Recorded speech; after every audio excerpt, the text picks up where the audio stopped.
Welcome, welcome. Epstein craft. Yep, that's something that exists in the real world now.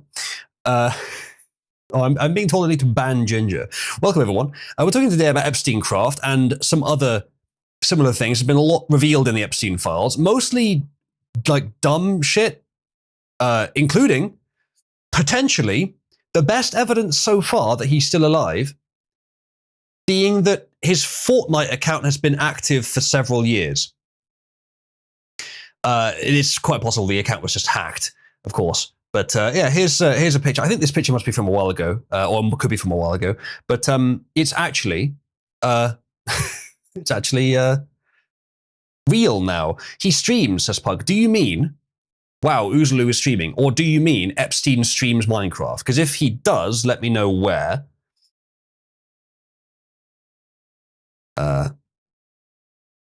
Welcome, Nachos. There are streams here. I do sometimes. Yeah, I do sometimes stream. I haven't been streaming the last few days. I've been busy, but I did add a new feature to Cabal, which you can see.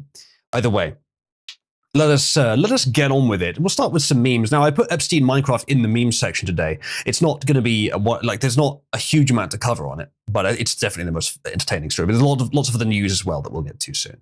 So first of all, some other memes. Epstein and the other elite secret society billionaires picking Stephen Hawking over Elon Musk. It really do be just like that. When Elon came out and ran behind Trump and jumped and his shirt pulled up over his gut and he made that stupid face, I mean, that picture was almost as historic as the picture of Trump after he was shot, and not for the right reasons. So, yeah, I kind of got that impression with him. And looking through the Epstein files, the secondary source for useful information about Elon Musk, besides that picture, it really is pretty clear that he's just a really awkward autist. I don't even know, he must have every aspect of his character that is functional is just towards exactly the thing he does. And he's just extremely good at that, but no good at anything else. That's what it seems to be. In interviews, he always makes the same autistic mistakes I've seen from a lot of other people too. So yeah, this kind of happened. Thing is, Hawking is seemingly, apparently, quite intelligent. But maybe, despite being crippled and non-vocal, not as autistic as Elon Musk. So there you go. Now, I'm not sure if it was ever confirmed whether Hawking was actually on the island. There was obviously the meme about the midgets and the blackboard. I'm not sure if that's true, but it's certainly entertaining. Let's see what else we got. Speaking of which, Elon says, "I'll bail you out so we can party, Jeff Epstein." To which Epstein starts tying a noose. I mean, I did see, what was it? Someone in the Epstein files was saying that his parties actually kind of suck. And there's pictures of the kind of food they were serving in the parties, and it doesn't look very appealing. I guess it was all on the only reason anyone went there was because of the special desserts that Epstein served. We don't want the mental image of Hawking in his wheelchair getting it on, thanks. Well, I mean, if you can wheelchairify a woman, then you've really done something. And I'm sure that there is at least one woman you wouldn't mind the mental image of her being so wolfed that she was wheelchairified. FT meme, a proper meme make would just say Jeff. It might be an FT meme, but what's much more likely, of course, is that it is AI. The entire thing AI generated. You can sort of tell because it says Jeff Epstein. Not Epstein, and the bottom of the N here is fading out a bit. Epstein. Now, it could just be Epstein, which is a new service. I don't think it's real, but it might be real, which allows you to see if any of your co-workers are in the Epstein files, which is a funny idea. Like Holiday Inn. I don't think so, no. Although, I don't know, maybe he set something up with that at one point. And speaking of which, there he is doing something that some of you do. Yes, that's right. Epstein drank water, and Epstein also enjoyed body pillows, just like most of you. Now, I'm not trying to say this necessarily means that you're wrong to enjoy body pillows the way that you do. Also, support wedding dress nachos. But Epstein, you and Epstein have at least that in common. Did anyone know what anime girl that is? I actually don't recognize her. Either way, yes, it is. This image has been lightly massaged, but it's still fun. Wedding dress nachos is moving its way up the board. Actually, it's not, because most of the monetary heft is from someone that denounced it, whoever that might have been. She's just repeatedly denouncing it. It doesn't do anything to denounce it more than once. Phil likes the new buttons. Thank you, Vil. Nachos has said she doesn't like the wedding dress. It's perhaps the only thing that she would prefer less than purple princesses. Nachos, would you rather be princess nachos or wedding dress nachos? All right. She'd rather be princess nachos. All right, well then go ahead and /support wedding dress nachos then, lads. Because apparently that's what she wants you to do, or what she wants you to not do. But you know what that really means. Right, good. Ah, hello, Matthias. Vil is offering to make the dress for you, Nachos. How could you turn such a kind offer down?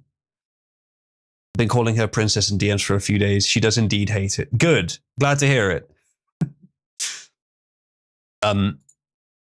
Wolf, definitely whatever you do, don't depict Nachos in a wedding dress using AI and then post it somewhere.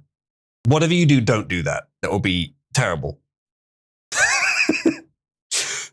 Nachos appears not to want you to. So it's up to you whether you will or not. I know you'll make the right decision. Yes.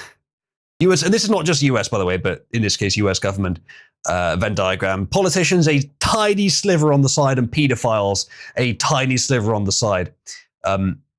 So you got a few in US government that don't seem to be sort of involved in all the big rings, not necessarily pedophile, just corruption rings. They don't seem to be, but they might be. You got, for example, Thomas Massey comes to mind. He's certainly signaled as if he's not a corrupt politician. I don't know if he is or not. There's others as well who may be involved in some sort of corrupt like cliques, whether they want to be or not, but are not pedophiles. There's some lacking overlap there. I expect that Trump is not a pedophile, but is, whether he wants to be or not, leveraged or involved in some corrupt stuff. We've seen a lot of stuff over time, more recently, that we haven't liked from him. Require a non-nude photo for unspecified reasons. Well, I mean, why not just use one of the nude photos? Oh yeah. So should we discuss how they really did the moon landings? We fooled the whole world. And everyone believed us. People just always want to believe that something is real. We've all seen the pictures, but is there any actual proof that you were on the moon? Well, we had cameras there. What other proof do you need? June 1969. I get a call. 3 a.m. A voice says, Murray, we have a problem. I asked, who is this? That's not important. What's important is we've been to the moon. I say, fantastic. Congratulations. He said, Murray, you don't understand. What does that mean? It looks like shit.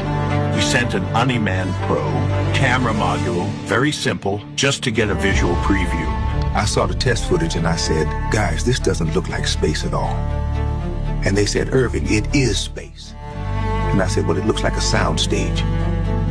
The moon is disappointing. It's gray, not dramatic gray, not cinematic gray, just gray, like a parking lot, a very old, very dusty parking lot. The moon didn't look like the moon. Nobody would have believed it. So we had 3 options. Option 1, tell the truth. Explain to 600 million people that the greatest achievement in human history looks like a Walmart parking lot. Option 2, fake it. We tried that. Looked even worse. Option 3, go to the actual moon and direct it. Make it look like people expect the moon to look. We were going to fake the moon landing on the actual moon.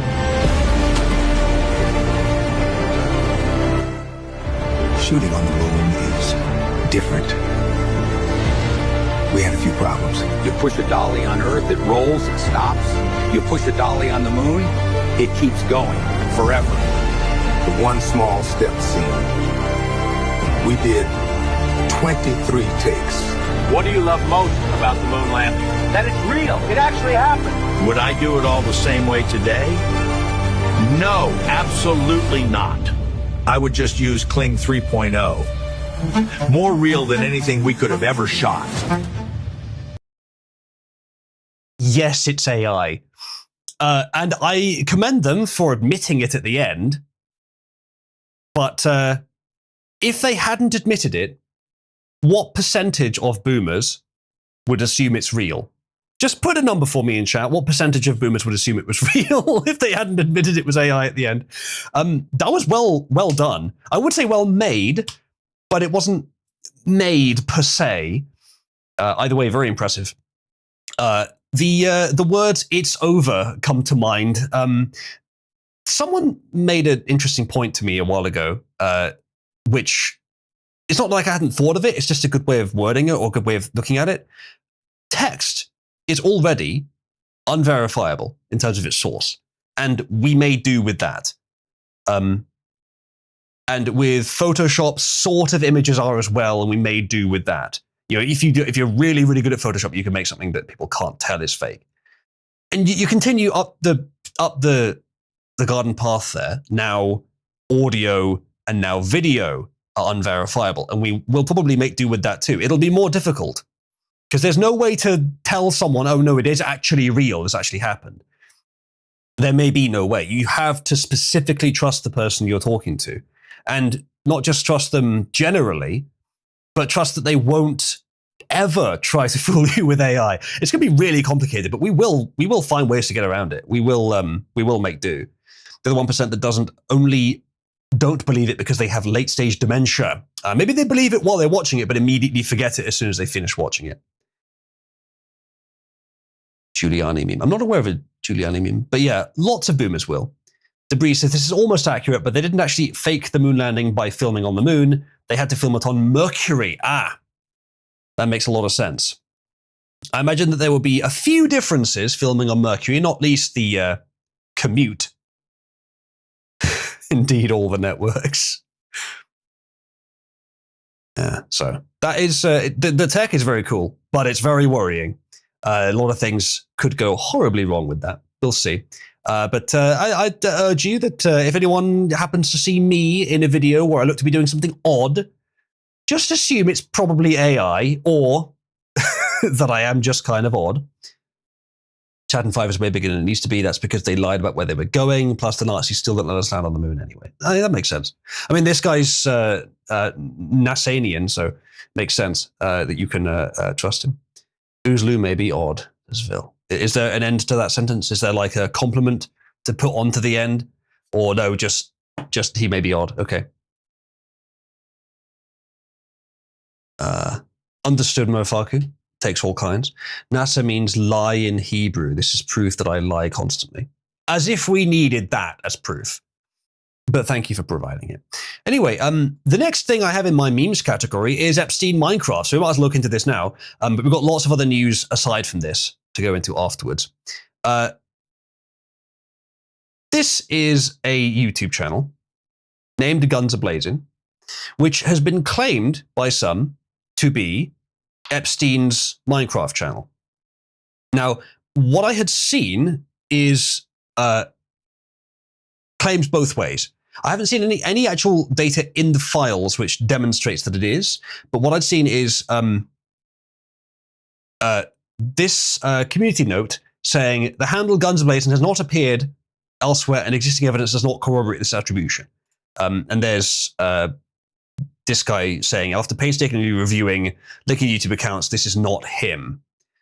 Whether you believe this guy, that it's not him or not, or the several people that I saw saying that it was based on a reply to a comment that he got notified for via email. Either way, it's probably not him, but it might be. And this is his Minecraft Let's Play, allegedly, or possibly. The comments really are the fun part. It's from 10 years ago, which is actually about halfway through. Well, it's a couple of years after Mojang was bought by Microsoft. Apology video is being requested. We all know you aren't dead. Drop the next episode. Always the Minecraft YouTubers. Every single comment now is about Epstein, as you might expect. There's more than one video on the channel, I think, as well. Yeah, there's 3 videos. How to make an outhouse, how to build a fountain, and Minecraft Survival Episode 1 getting started. Naturally, these have quite a lot of views now, and I think if you would look at the curve of views over time, you would see rather a flat line for 10 years, and then suddenly it shoots up in the last few days.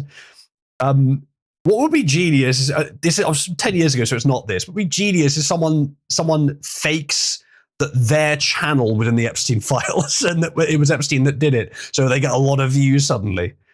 Either way, chat, press 1 if today's stream should just be a live reaction review of possibly Jeffrey Epstein's Minecraft Let's Play. Epstein being a Minecraft Fortnite gamer is just as good or better than finding out that Bin Laden played CS all day after 9/11. That's pretty fitting, yeah.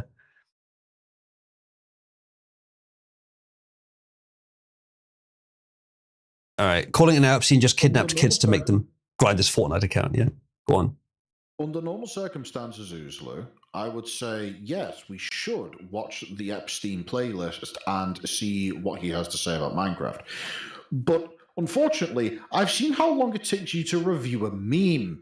We will never be through that series if we try to do that on stream. Thank you, Ginger. Make sure to be thorough, add my input to things, and this is the thanks I get. Well, it's a 21-minute video anyway. We're obviously not going to watch the whole thing. But this is the beginning of the Epstein Minecraft Let's Play. Creating a new world. He's calling it World for All.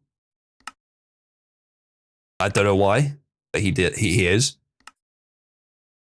Have you considered learning to be concise? How dare you? All right. What you'll notice about this is something someone said is he's got connections to all the most powerful people in the world, right? But his PC runs like shit. This is not this is not broken. It's just the recording software was stuck.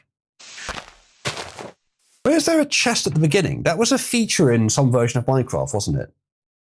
But that's not in normal Minecraft. Oh no, never mind. It is in normal Minecraft. You select the starting chest in the world customizer, don't you? Oh, is it a My Hero Academia reference? I have no confirmation that this is actually Epstein, by the way, which is a large part of the reason that we're not going to watch the whole thing, or even close to it.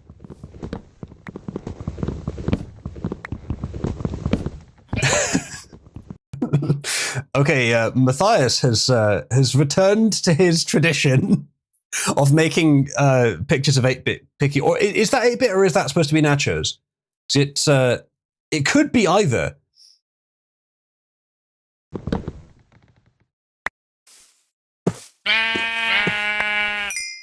What's a nachos? Okay, well I guess that answers that question.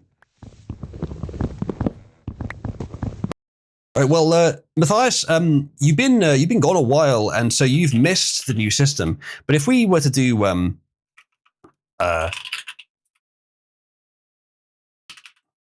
Matthias X, and then there. So I'm remaining neutral on this, but anyone who wants to make it happen can click the button to support or denounce it. Here, when you demoed the prototype. Yes, indeed. It was a while ago. Lots has changed since then. But as you can see, there's buttons now. So if you want it to happen, that would be the thing to click. 8-bit, you are being discussed. And bear in mind, Matthias, that because 8-bit is purple, and currently Purple Princess is at the top of the board. She is now Princess 8-Bit Picky. Hold on a second. Nachos has just agreed that the picture of that Matthias posted, supposedly of 8-Bit in a wedding dress, is, quote, really pretty. Nachos is confirmed as female, and also a great excuse to put Nachos in a wedding dress because Nachos would appreciate it. Don't know if I should support it or not. Disgust equals shotgun wedding. Yeah, basically. I mean, I suppose you could also do Matthias X8-Bit Kitty if you really wanted to. Which, if you got to the top of the board, would also make her Discord kitten. It's actually not that bad. Wow. She doesn't want it shared. Well, I mean, I'm sure Nachos wouldn't say no to it just being DM'd to me. Anyway, this is potentially the Epstein Minecraft Let's Play. I'm not sure it's worth watching. There's no commentary, by the way. It's just, he just plays. Nachos would be okay with you DMing it to me. Okay, understood. Do not trust the wizard. I wouldn't send it to anyone else. Recreate that same image, but replace the woman's head with a giant purple Dorito. Yeah, basically. Nachos, what do you have against this? Why are you so anti this? Who set the channel status to support User Watch Braveheart? It's true, I've never seen it. So yeah, go ahead and support that if you like. Marriage is a trap. Yeah, but it's a trap for the male. It's not a trap for the female. Usually, it's only a trap for the man. I guess I shouldn't be appealing to your self-interest. Oh, never mind. I guess I should, given you're disagreeing with me. But it's a trap in that it's supposed to encourage you to keep the marriage together. Once you're in it, you're not really supposed to leave it. That's the idea anyway. Nachos, trap. Oh, I guess so.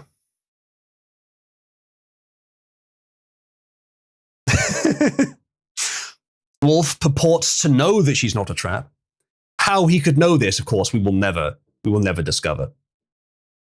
Not that I'm not riveted by this performance, but this is Epstein explaining Minecraft. Ready?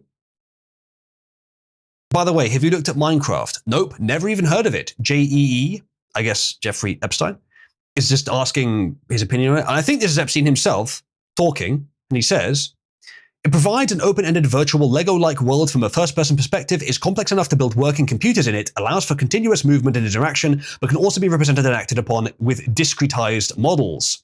Objects in Minecraft have proper semantics. For instance, trees are composed of wooden stems that gradually grow from the ground and end in foliage. Every tree looks different. He's bigging it up a bit here. Trees may be burned or chopped down, and the individual wooden blocks of the stem can be crafted into tools. Once chopped down, trees cannot be rebuilt, unlike walls or mountainsides, for instance.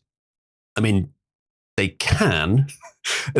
By multiple methods. That is unlike, on the other hand, every object in Minecraft is either atomic or compositional. Fodor might like that. Not sure what he means by that. This is actually very technical. There is not much fuzziness and vagueness except in the changing shades of colors and the features of terrain and vegetation. I would disagree with that. It says, for an AI living in that world, which is weird he's talking about this so long ago. I mean, I don't know how long ago it is, but he died in 2019 before AI was really publicly available. Low-level perception could cheat when it comes to edge perception, volumetric geometry, modeling, etc., but classifiers for trees, water bodies, hills, regions, buildings, tunnels, etc. would need to handle fuzzy and vague categories. To be fair, by 2019, there were image classifiers. Maybe even when he supposedly played Minecraft. But this may have been much more recent. The Let's Play channel may well not be him. In my view, that could turn Minecraft into an intermediate paradigm for comparative problem-solving tasks. It's all very technical. I'm sort of impressed by how deep they're going into it. I'm not sure if this is specifically Epstein talking here. Worth mentioning, of course, we have this from the community. Thank you, Nachos, for putting... Matthias for putting Nachos in a wedding dress. Nachos' trap is apparently quite well supported. Who is that spamming no on it? What? Nachos isn't white? Asks Core. You need to make it more brown, Hispanic. Return and then making it your problem. You sure are. So, Nachos, what do you think of this image? You in favor? Negro chose. All right. Good. So yeah, I'm not sure who it was said this exactly. We could go find out. Where's the link actually?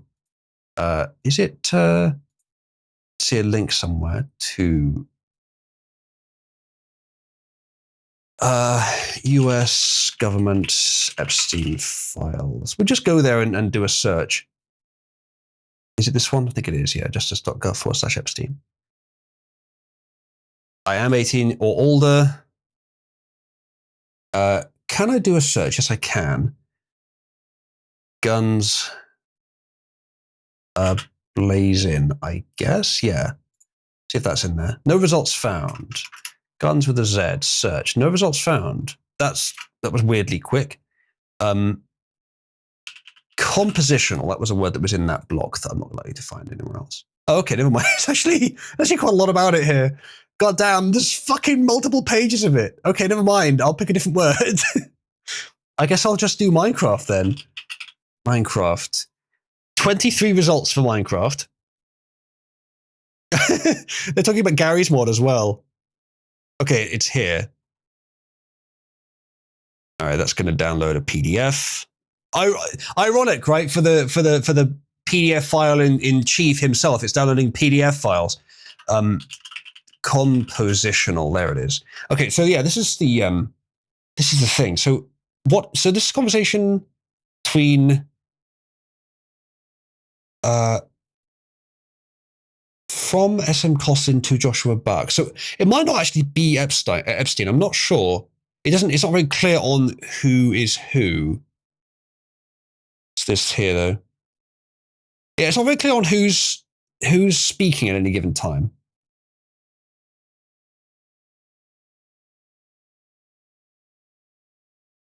So Epstein, and it's down there. Property of Jeffrey Epstein. Yeah, I'm not sure if it was him talking. It probably wasn't him talking, actually. But yeah, Minecraft's in there. Did someone tell me that my name shows up in here once? No, it doesn't, luckily. I think someone faked that. Oh, wow. That's got a bit more elaborate now. Well done, Nachos. Who's the lucky fella?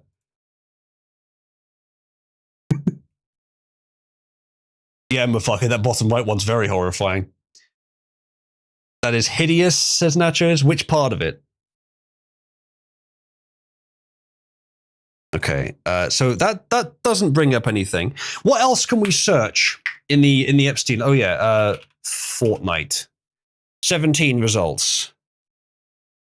Okay, this. He. Oh wow. Yeah, I mean. Do you want me to officiate your marriage?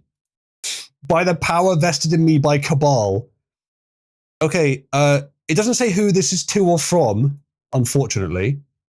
But there's charge for V-Bucks on Fortnite in the Epstein files. Was Epstein actually buying Fortnite currency? Only if you sound like the priest from Princess Bride. I don't remember there being a priest in Princess Bride. From 2 redacted, yeah, indeed. There was an ordained. But I mean, that's also the outfit that I could use for the Cabal confessions. We did that like a few months ago. People seemed to like it. I don't really know why or how they liked it, but they did. So we could do that again. We just bring people on and have them confess their sins. And I give them a response, confessional response. But here's the thing. Would it be improved if I bought a priest outfit? Chat, press 1 if I should buy or let one of you buy me a priest outfit and then do confessional streams where we just bring people on and have them confess their sins. Heard not only that there are V-Bucks receipts in the Epstein files, but the receipts are dated after his date of death. Yes, that's what we're going to be looking at now. Okay, well, if you would like to do that, you can literally, if you want to make it if you want to force it to happen, you can go to gift.oozaloo.net and you can send me a surprise gift from any online store of repute that Throne works with, Amazon, for example, and you could send me a priest outfit. I'm sure you could find it for not very expensive.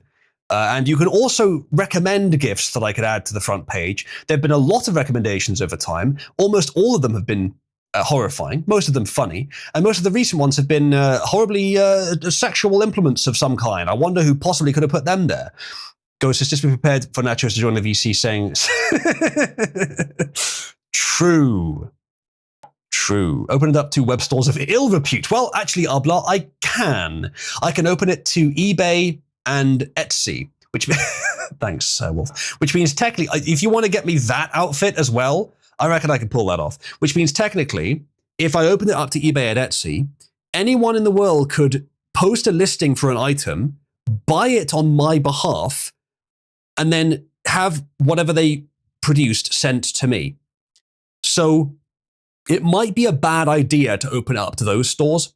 But the ones that it's currently open to, I think, are ones that have some sort of checking before things are put on the storefront. Amazon, for example. So, yeah. So there's the link anyway. If you'd like to recommend something, if anyone does buy me a priest outfit, get me the simplest and cheapest priest outfit, one that I don't have to fully dress up in, something I can just attach to the front of my body, for example. And then we can do a confessional stream. Like if someone buys something like that, then I will treat that as enough of an indication that we should do a confessional stream. And in fact, you should use Kabbalade as well to indicate you want me to do a confessional stream. Look for just a priest dog collar on the link. No go. That's interesting. Let's get him the collar. White collar goes in any black collar shirt. I do have a black collar shirt, I think. Is it the one? No, not currently wearing it, but I do have it. He didn't say which culture of priest. Get him the Aztec loincloth. Look, I mean, you could get me the Aztec loincloth. I can't guarantee I'll wear it. Catholic green robes. Well, yeah, I mean, if I could just make the collar out of something locally. But I mean, not the second picture that Wolf posted. That one's a bit extravagant. But the previous one, it's not just the collar. There's elements to it which would make it look better with which are not just the collar either. But we don't have to do that. well, Wolf has made me into an Aztec priest. It doesn't even look that much like me anymore. You've done too much to it. Shinto priest outfit. Yes, Vil, I'm aware that white robes were worn by the Druids because I too have experienced the key historical documentary video game known as Mystery of the Druids.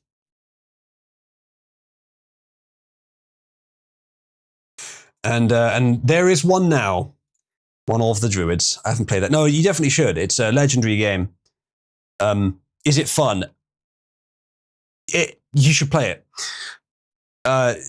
Frankly, I think /support Vil plays Mystery of the Druids. Just do Vil plays Druids. There you go. We're all missing the obvious here, Rabbi. I'm not going to put on a small hat. Rabbi. I'm going to head and just announce that. I will not put on the big hat. I do have a big hat. I have literally the wizard hat. But will you kiss the wall? I will not kiss the wall. I will also denounce Rabbi Oozaloo, trying to sneak it past me. I think you'd like it, actually. you probably would, Vil. It's a point-and-click adventure game. Why have you done this, Wolf? Because you could. I see. Are you running out of? Are you going to run out of tokens soon? I can defeat you because you're too cheap to pay for the AI generator. So it's fine. Eventually, you will run out of ChatGPT tokens or whatever you're using to do this. Maybe Grok. Grok is free. Oh God, does it do images for free? I didn't know that. With no limit.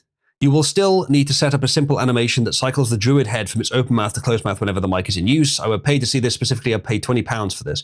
It would, the effort required probably would be worth a bit more than that. I would have to get OBS WebSockets. I wouldn't have to do it. I could do it another way, but if I want to make it transparent, definitely the best way would be to use OBS WebSockets and then write a simple bash script to flip one visible over and over again. But specifically when I'm talking, again, I can do that. It's a bit of extra effort. I could do that, but it would be a bit of extra effort. I'm not going to be able to do it during stream.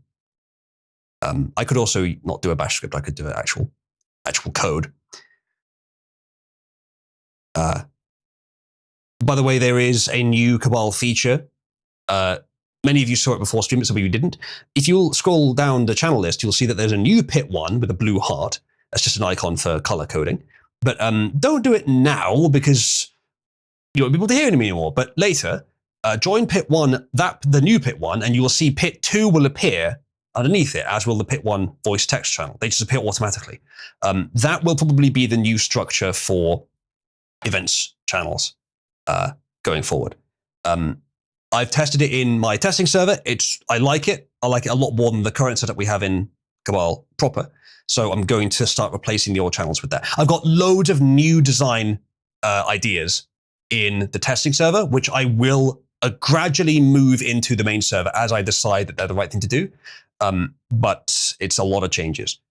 Most of them are not that destructive. There's a few that will change the layout of a few things. Almost no channels will be lost. Almost all channels will be remaining, and most will be improved. So I think you'll like them, but it's going to take me a while to implement them. For now, though, I wanted to do this because it's a simple and obvious upgrade. Got loses the face quite badly. Yes, so it does. New PFP. I mean, if you could, you could make me change. I mean, I still have my Christmas profile picture, but you could make me change my profile picture. I could set something up for that, I suppose. Hold on, let me have a look at the leaderboard currently, see where things are. I think I would say if you want me to, and this would be a general rule from now on, if you want me to change my profile picture to something, I will stipulate that it can't be something, it can't be anything like disgusting or that I couldn't show anywhere. If it's me, that's fine. And if it's just a joke, that's fine. But there's a few exceptions. But generally speaking, let's say that if you can get to 15K on the leaderboard here, on any profile picture, then I'll use it, at least for a while, at least while that's at the top of the board. But bear in mind, if you do that, it will supplant purple princesses, which means that Nachos, 8-Bit, and Aiden will no longer be purple princesses.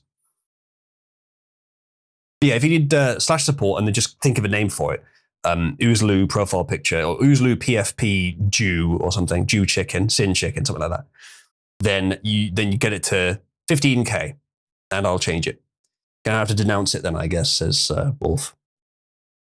Can we marry them off to other servers, then change the top?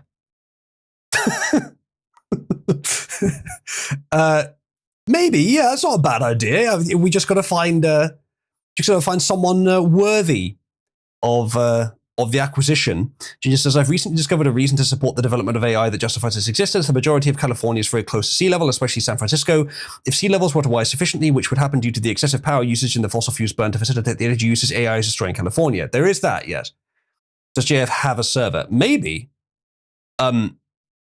Nachos, do you want us to marry you off to JF for the power it will give to Cabal? I mean, the alternative is this guy does what he thinks will give him and his people power to you, which might mean that you're lacking some things that you currently have after he's done with you. You can be my potato wife, Nachos. Yeah, Matthias is claiming 8-Bit. Even if she's a void, that's very cool. It is very cool. Nachos is claiming that she can kill both of us.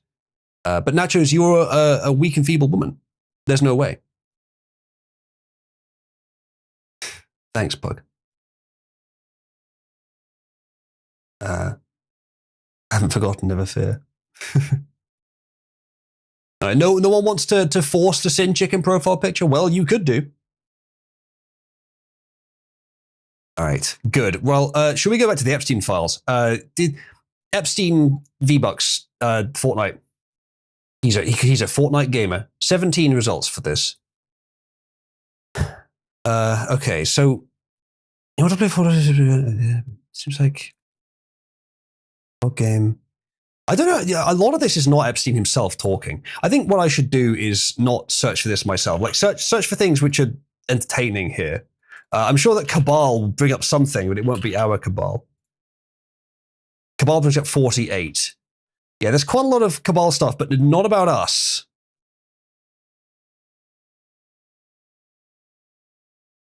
Okay, so we'll get back to that later. Epstein Fortnite. Epic Games debunks Epstein Fortnite conspiracy theory. Oh, well, why would they tell the truth? So Littlest Jeff 1 is seemingly Epstein. This guy says, since we now apparently live in reality where the most bizarre possibility is what is real, we have to inform you that Jeffrey Epstein's Fortnite account is live and active in Israel multiple times in the last year alone.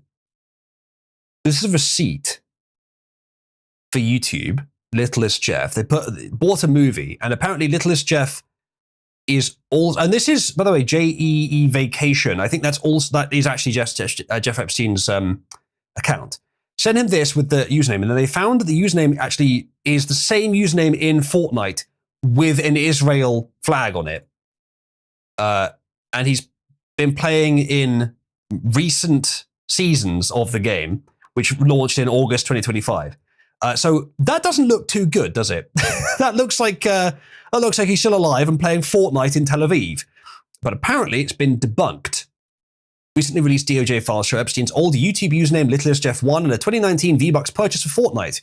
Internet users spotted a matching Fortnite profile with an Israeli flag, Silver 1 rank and activity into 2025, sparking claims he's faked his death. Epic explained it was a recent username change by another player on an unrelated account with no link to Epstein's emails. Trackers just show the current name on old matches. The mix-up fueled memes, but highlighted how fast unverified ideas spread among scrutiny of the files. That actually does make sense. That someone just changed their name to match the meme. That's pretty funny, though. So it's not true. We don't have any evidence that Epstein himself actually played Fortnite, but it is funny anyway. He did, however, purchase a movie on YouTube, seemingly, and was called Littlest Jeff 1. So that is his actual YouTube account. Let's see if it has any videos. I don't know if you can still do this, actually, can you? Because let's just see what happens if I do Littlest Jeff 1 like that. Not sure if I spelled it correctly. Yeah, how do you get to that? You used to be able to do this. Because is it C dash? There's a way of doing this. No.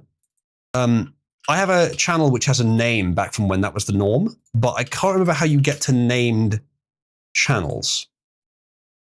Oh, never mind. That does work. Okay, so if this is my old shitperson channel, by the way, there's some funny stuff on there. Thanks, Wolf.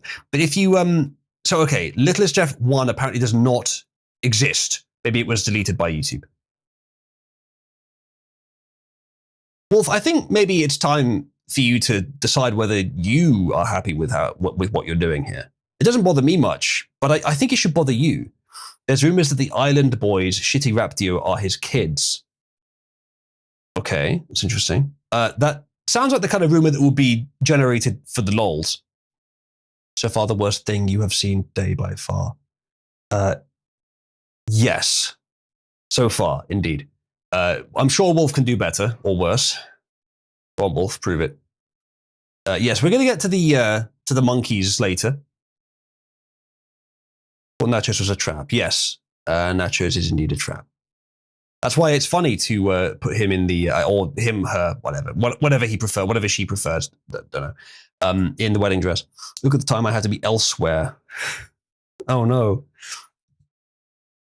We now have 2 purple princesses in audience. Not the third purple princess that I'm sure that Matthias would prefer, but indeed, Aiden. Except make that the former president of the US. All right. Is there anything else from Epstein that we should search? We've searched a few things. What else might be interesting? Did he have a Steam account? I don't know. You search Aiden Paladin, sure. Aiden Paladin search. Nothing. You're not. Congratulations, Aiden. You're not in the files. Tell you who is though. Barrage is in the files 38 times, but as far as I know, it's just references to him. It's not actually him being involved in it. They're just referring to him. We'll get onto this soon because there have been claims made that he was actually in deep with Epstein, but they don't seem to be true. Search Uzlu. I did search Uzlu. No results. Ben Shapiro, right? Ben. There will be results for this, but they're not necessarily incriminating. Only 2 results. Interesting. About Ulazu. Less likely. Ben Shapiro, congressional budget. Looks like they're just references to him as for political purposes. All right, what else we got? All right, well, that's it for the memes. Let's get to news. And actually, since I mentioned it, I might as well do the Farage thing now. Here's a picture of Epstein and Farage.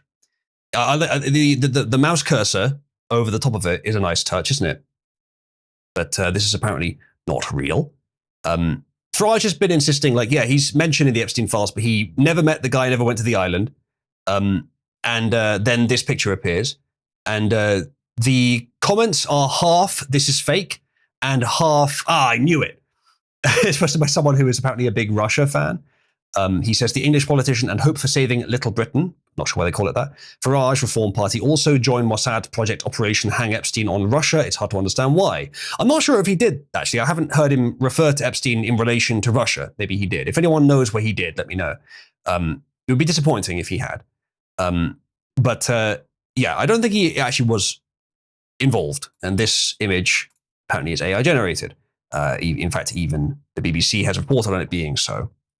The deleted image of Epstein and Farage was AI generated, Labour says. They haven't posted the actual image on the page. I assume they don't want to spread it more, but Labour posted it. A Labour Party group says it removed an image from its social media account showing Jeffrey Epstein and Nigel Farage together after realising it was created by artificial intelligence. So a regional Labour Party account, so not the entire party, but a regional branch of it posted it and then removed it.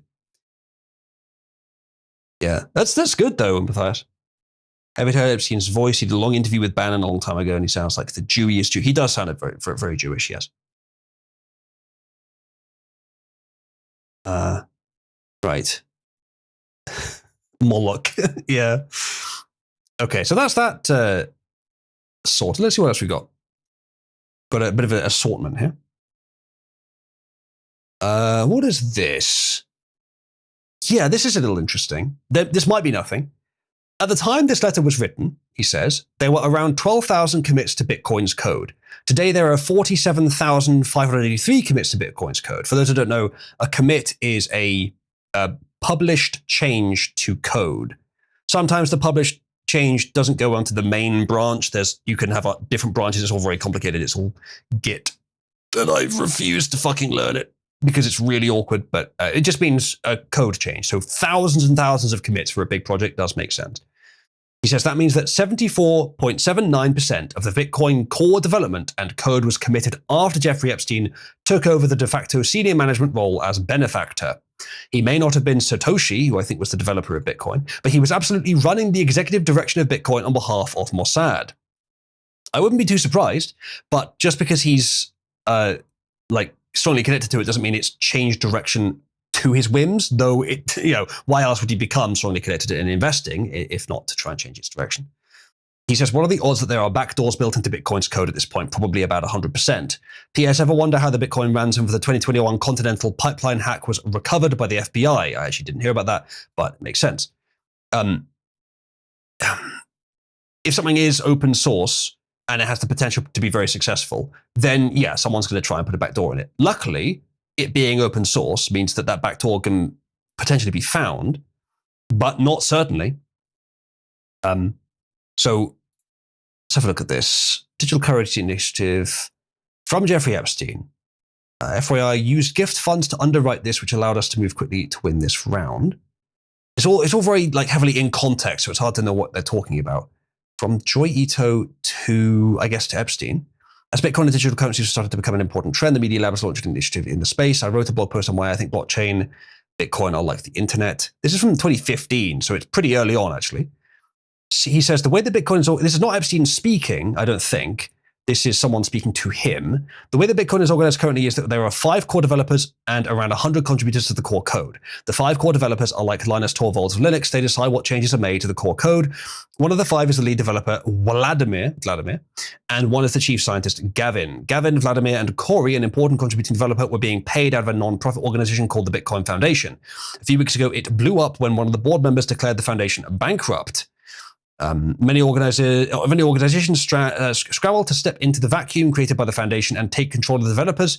We move quickly talking to all of the various stakeholders, and the 3 developers decided to join the Media Lab. This is a big win for us, he says. I'm not sure what they mean by Media Lab.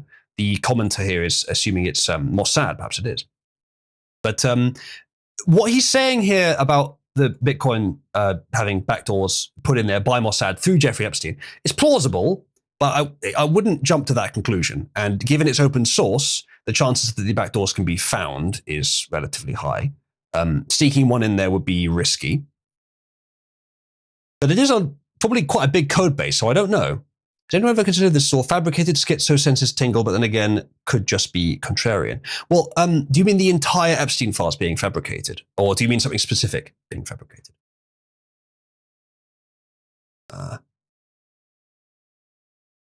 I think that may be exaggerated, Mofog. Turn out for a moment, why is usually talking about sneaking one through the back door? Well, it's what Matthias is thinking with 8-bit. Right? He's doing a lot of 8-bit posting, right? He's trying to attract 8-bit's attention by posting her. Most of it all parts. The thing is, glow in the dark, any amount of the Epstein files could have been fabricated, yes. But none of the excerpts I've seen from the files have the character of something that has been faked without it being very high effort fakery. It's too messy. It's too meaningless. It's too contextual to look fake. It could of course be a very proficient fake. Certainly could be. But I would lean on the likelihood that it's not. You know that think Epstein was really doesn't finish the sentence. Epstein did Epstein kill himself? No. 99.9% chance he didn't kill himself. Did Epstein die? 50-50 in my opinion. There's the ears and the nose in that photograph that was taken. And we're about to talk about some other piece of evidence, or potentially evidence, about that as well. Do you remember this post? We covered it. I'm almost certain we covered it on stream when it happened. About Epstein. It says the following. Not saying anything after this, please do not try to dox me, but last night after 4:15 a.m., they took him medical in a wheelchair, front cuffed, but not one triage nurse says they spoke to him. Next, excuse me. Next thing we know, a trip van shows up. We do not do releases on the weekends unless a judge orders it. Next thing we know, he's put in a single-man cell and hangs himself. Here's the thing, the trip van did not sign in and we did not record the plate number, and a guy in a green dress military outfit was in the back of the van, according to the tower guy who let him through the gate. You guys, I am shaking right now, but I think they switched him out. So as I said, I think we covered this when it happened. And it's about Epstein. It's about the same prison, about the same time as well. And it's easy to write off an anonymous 4chan post as just creative writing, which we probably said at the time, like, it could be real, but we can't assume it is. It's just as likely to be creative writing. Well, apparently, there is now evidence that it was written by a prison guard at the same prison. I'll read into this a bit more. I don't remember if this was like ironclad evidence, but it's better than we had before. So it says the following. Again, it's hard to parse these emails and sort of read it out to you, but I'll do my best. So, so the comment is, it says the whole thing, name anonymous. So deletion records, post time. Okay, so this is all logs of like tracking who it was. They got all this stuff. And then they, It's not very well organized. I'll just read their post. She says, this is huge. The individual who anonymously posted on 4chan the morning of Epstein's death claimed he witnessed weird happenings at the prison, etc., etc. Roberto Grijalva, an officer at the Metropolitan Correctional Center in New York, has been identified as the anonymous prison employee who posted on 4chan, claiming Epstein left his cell Friday evening, shackled in a medical wheelchair while at the same time in an unauthorized trip van, etc., etc. The day after Epstein's death, U.S. Attorney General Berman of the SDNY opened a grand jury proceeding and subpoenaed 4chan, Apple, AT&T, and Citibank for records aiming to uncover Grijalva's identity following the anonymous 4chan post.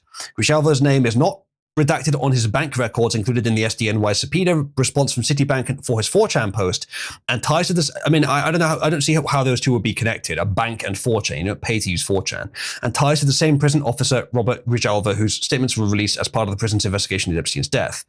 They'd say this is huge. So apparently, the 4chan post was a legitimate eyewitness account for a prison officer. So this is, I've seen a lot of debate either way on this as to whether it's true or not. Let's read some of the things I opened when I had a look at this. There's apparently links here to some of the details from it. We'll look at that in a minute. This guy says, maybe I made a mistake while retracing the data, but I think you got the wrong one. The subpoena spans all those. Messages from the same person who created the thread and posted, we called out as a cardiac arrest at the Manhattan Federal Detention Facility. So a lot of debate here on whether it's real or not. A lot of details to go over, which I'm not going to bore you by going over here. So this guy has an opinion on this as well. He's saying that the guy, Grijalva, wasn't working the night it happened. And then he was charged that December with excessive force against an inmate, which I think would have been after. So he was involved in a court proceeding afterwards, which may have been a way to cover up that he's a witness, but may also have been that he wasn't being honest here. Now, here's the crazy thing. What may be the case, and what I would say is slightly more likely than the other options, is this was from a member of that prison, but it's not true. That it is creative writing posted on 4chan as if true, but it was from someone who actually works at the actual prison. Paid gold accounts, but they only accept crypto. Okay, that's interesting. I mean, it sounds kind of crazy, but that's what it seems to be most likely. Unless, of course, they've messed up with the sort of sleuthing here on finding out that it was this Roberto guy. If it wasn't him, then we're back to square one. But we're not. We don't. I don't think we have any information either way on that confirms it just yet. You think someone would do that? Just go on 4chan and tell lies? Yes. Okay. So Lord Mars is saying, of course he's alive, and yeah. I mean, as I said, 50-50 in my opinion. May lean slightly towards he is alive. But the fact, I say fact, if indeed it's true that Epstein wasn't just working for Mossad, but was also working for the US government, which does seem likely, then I think that the chances of him being alive go up significantly. So yeah, there was a lot of people misunderstanding what she meant here, and she responded to a lot of them. But I'm still not sure if what she was saying was actually true here. I tell you what, I'll have a look. I'll just do another search on this. We'll see what comes up now, because I looked at those 4 days ago. Things might have changed. Roberto Grijalva. Let's just go for that for now. It should come up. He's alive in that one member of your House of Lords heart. Who? Which one was that? Okay, so you got that. One was 4chan posted who reported seeing Jeffrey Epstein carted out, revealed Epstein files, verify witness, subpoenas show the man was blah, blah, blah. Appears Epstein really did get broken out of prison from to Israel. That's a bit of supposition. But yeah, so here's the ears. Not a very high res image there, but I do remember at the time looking at it and thinking, yeah, they do look different. A lot of people are saying it is Grijalva, but I'm not sure if actually it's confirmed. The second account from a 4chan user of Epstein surviving 2 hours before the death of Epstein broke the news was traced back to Roberto. FBI created a 274-page report about him. Interesting. So, subpoena has been sent to 4chan, which is promptly complied with, his IP being leaked to the feds. If reference to your subpoena dated that date. Please find this attached records. Advise custodian records for 4chan, community support LLC, not a US citizen. Is there an alternative form available, etc., etc.? Okay. And then, do we have the text file? Yes. Using this IP address, the Fed and subpoenas his provider AT&T for his personal information. Jesus.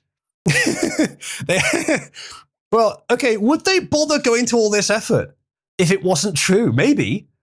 I don't know. Like, if they're going to all this effort to subpoena 4chan for his IP and then trace the IP through his ISP, what do you reckon? Would they do that if they knew the story was fake?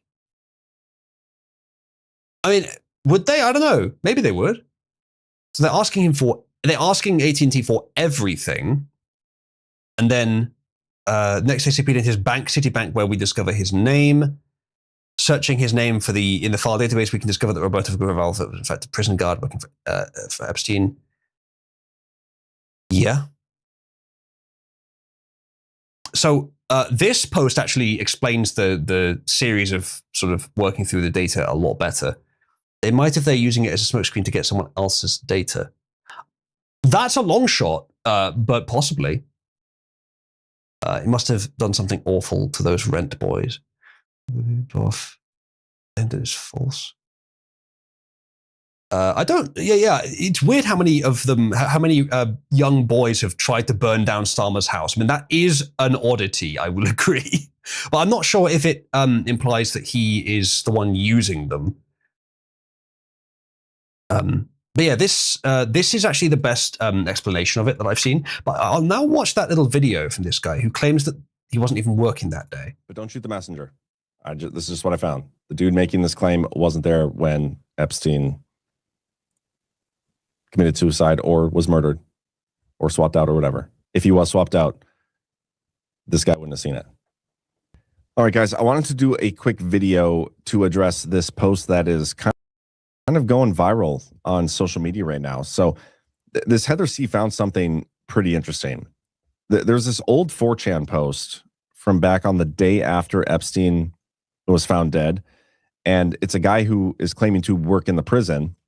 He says he was there, last night after the 04... Skip ahead a bit because I've explained this bit. Investigation revealed that it was this Roberto Grijalva.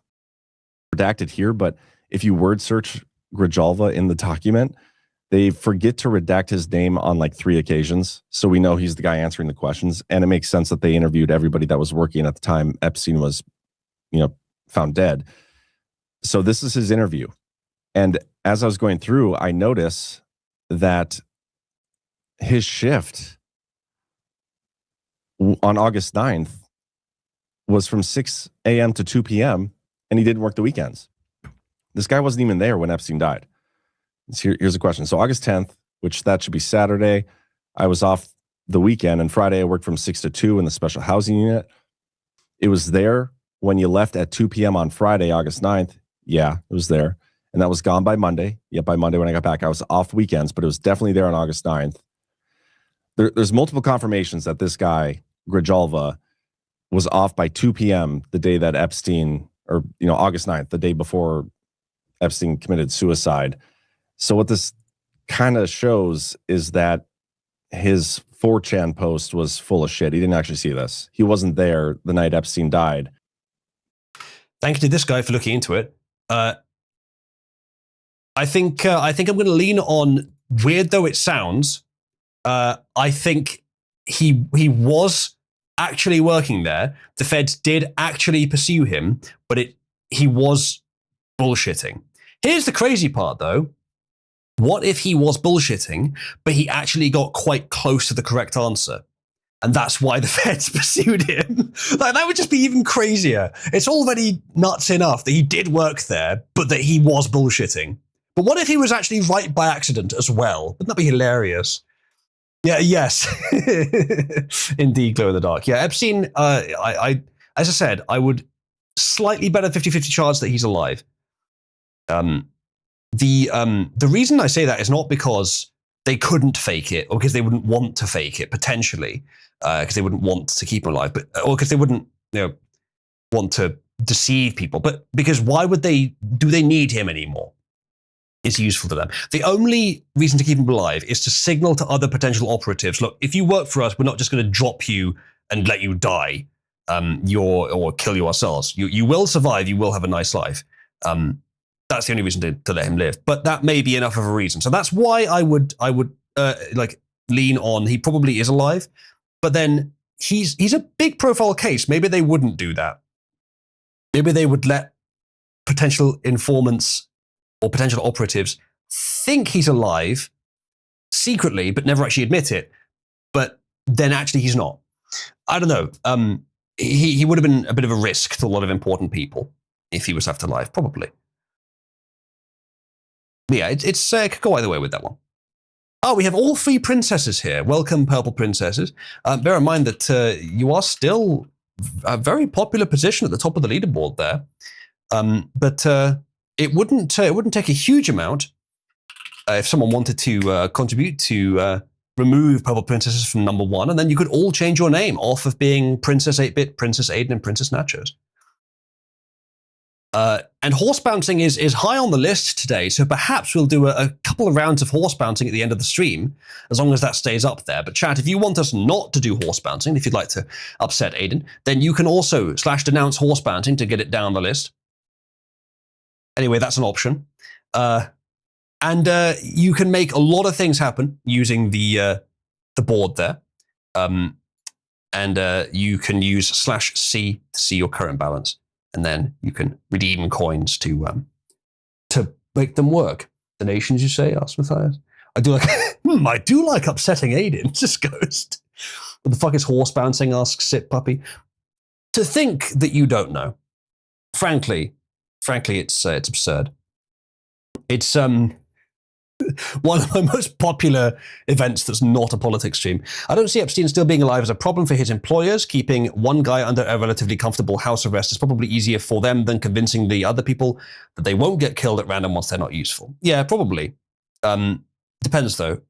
If he's kept alive in Israel and maybe he's had some minor cosmetic surgery to make him look different, that probably would be enough. But it's still a bit of a risk. It's a big international story. If anyone had evidence he was alive that the governments of the world and the press couldn't easily control, which is easier to do now than it was 5 years ago, then there could actually be some trouble from that. But they probably would assume that they can keep it under control. Yeah, so I would lean on he is alive, but it's not. I wouldn't give it certainty. Bug apparently likes horse. Well, Bug, it makes sense that you like horse bouncing since you kept winning. Impressive, really.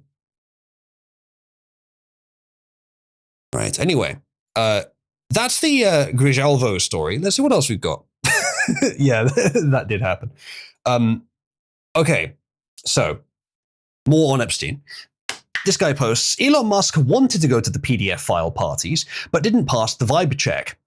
Ghislaine Maxwell was a Reddit power mod. Epstein had Moot, founder of 4chan, start poll and shift the site to the far right.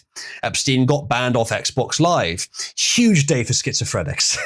Yeah, some of those things I'm not sure are true. Let's go through them, actually. Elon Musk wanted to go to the PDF file parties, but didn't pass the vibe check. Mostly true, but I am willing to believe him when he says he didn't know that they were pedophile parties. I'm willing to believe him on that. But I don't know for sure. But yeah, he's too autistic. Jeffrey Epstein got Ghislaine Maxwell to chase Epstein off. I think we covered that last stream. So that one is mostly true, but just with the question of whether he knew there were pedophile parties. Ghislaine Maxwell with the Reddit power mod. As far as I know, that one's true. Epstein had Moot, founder of 4chan, start poll and shift the site to the far right. I'm not sure if that one's true. We could look into that now if you like, actually, chat. I'm not sure if that one's true, but I had heard that was being said. But then we've already looked into a few things today that were less true than people were saying they were. I got the Maxwell account to respond to me before it stopped. Oh, really? That's fun. Well done. If you have any screenshots of that, that might be entertaining. And Epstein got banned off Xbox Live. That one does appear to be true. So yeah, half and half on this one are known to be true versus are either not completely true or I'm not sure. But let's have a look into the poll thing. So I did hear that going around, but I'm not sure it's true. So what you're saying is, Nachos, you deliberately had and used a Reddit account. Epstein 4chan poll.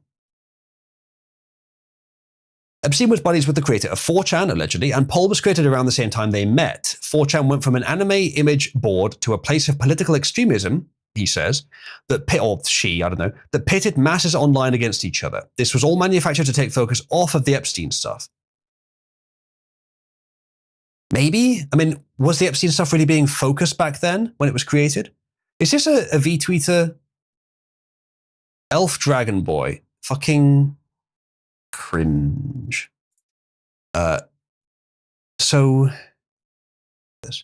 thank you, Nachos, for the generous contribution, who says, no more purple princesses, support horse bouncing, Epstein is still alive. Let me go ahead and give you your coins. Cheers, 88. Elements, there you go. Congratulations. She has the coins, which means that she can now potentially push the princesses off the top of the board. Let's see how much that she would need to do that.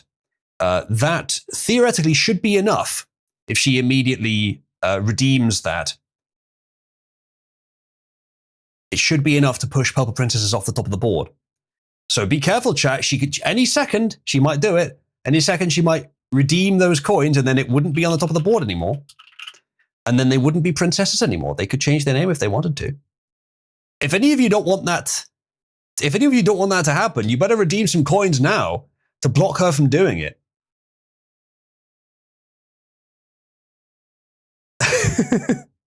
I mean, or you could just sabotage horse bouncing so that she can.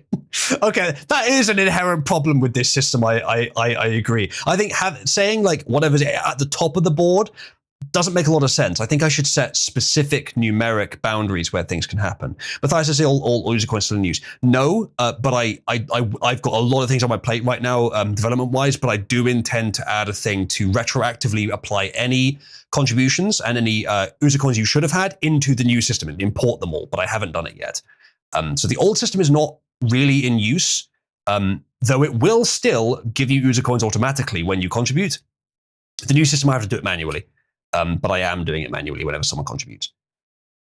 Technically, the old system should be the way. It was officially the way we were doing Kitten for a while, but currently there is no official way. But if someone for Discord Kitten gets to the top of the Cabal Aid board, I'll probably just use that. Okay, a lot of things have just happened. A lot of people move things around. So let's have a look at the state of the board. Purple Princess is still in the lead, but only by a small amount. Only by £2. Or about $3 or $2. It would not take much for that to move. So, what does anyone want to take a crack at it? Anyone want to try and move it? We've got all three of the princesses here. I don't think any of them want to be princesses. April for Matthias. Not sure what that's a reference to. Might be able to be convinced to swap to denouncing princesses. I have a feeling you're going to ask for something in return for that. Papa Princesses is still in first.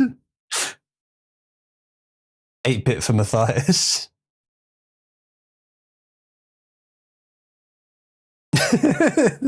You don't need to denounce something more than once if you already denounce it. You're welcome to, of course, if you want, especially if you want it to show up in the list. But you don't have to click it if you don't want to. If you've already denounced it, it applies all your influence to it whenever you redeem it. Let me have a look at something. At least one of the princesses, I think, at least one of the princesses has a lot of credit that they could use to do this. But you have to, credit is banked and doesn't decay, but you use redeem to convert it into influence, which affects the board and does decay. So if you wanted to affect it, you could do it. Horse bouncing has been denounced. I think what I said last time this was up was that if it's above 2.5k, then I'll do horse bouncing in the stream. I think that might need to be a little higher now, given demand. How difficult would it be to create a redeem all command? Wouldn't be too difficult, but you could just enter the same number. I mean, it's easy for you to do. But yeah, I could do that. I might do that. Do have an extra 1k burning a hole in my pocket. You mean You mean Cabal credit or real money? Don't spend more than you're comfortable with, Matthias. But it is, of course, there's a lot of things that could be done. Anyway, politics. Damn Princess Aiden. I mean, the Women Alliance could be broken if the rest of the women were willing to sabotage one of the other women, make them into a princess in their place. It could be done, but you'd have to break the Women Alliance to do it. Not going to happen, Snatchers. Why would we do that? Oh, well, fair enough. Yes, Minatoad, JF is in the files, but we knew that already. He received $25K from Epstein.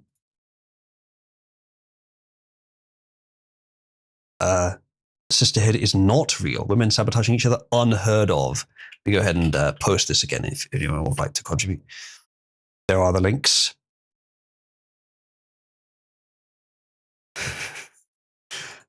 Let's remember, chat. You can always denounce the Women Alliance,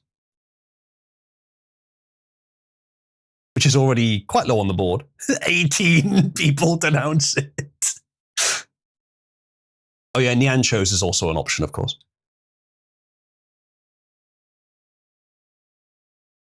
All right. As a reminder, there is also the system that allows you to customize yourself with roles in the server. You type /IAM, IAM, and you can see a list of all the roles that are available. I haven't been promoting that a lot recently, but it is available. There's lots of roles there that you can use to customize your appearance in the server. And go ahead and have a look at them. /IAM list to see the selection. Many of you may appreciate some of the roles on there. Also, at request, I can add a new country flag if you guys want one. And I'll give it a funny name. All right.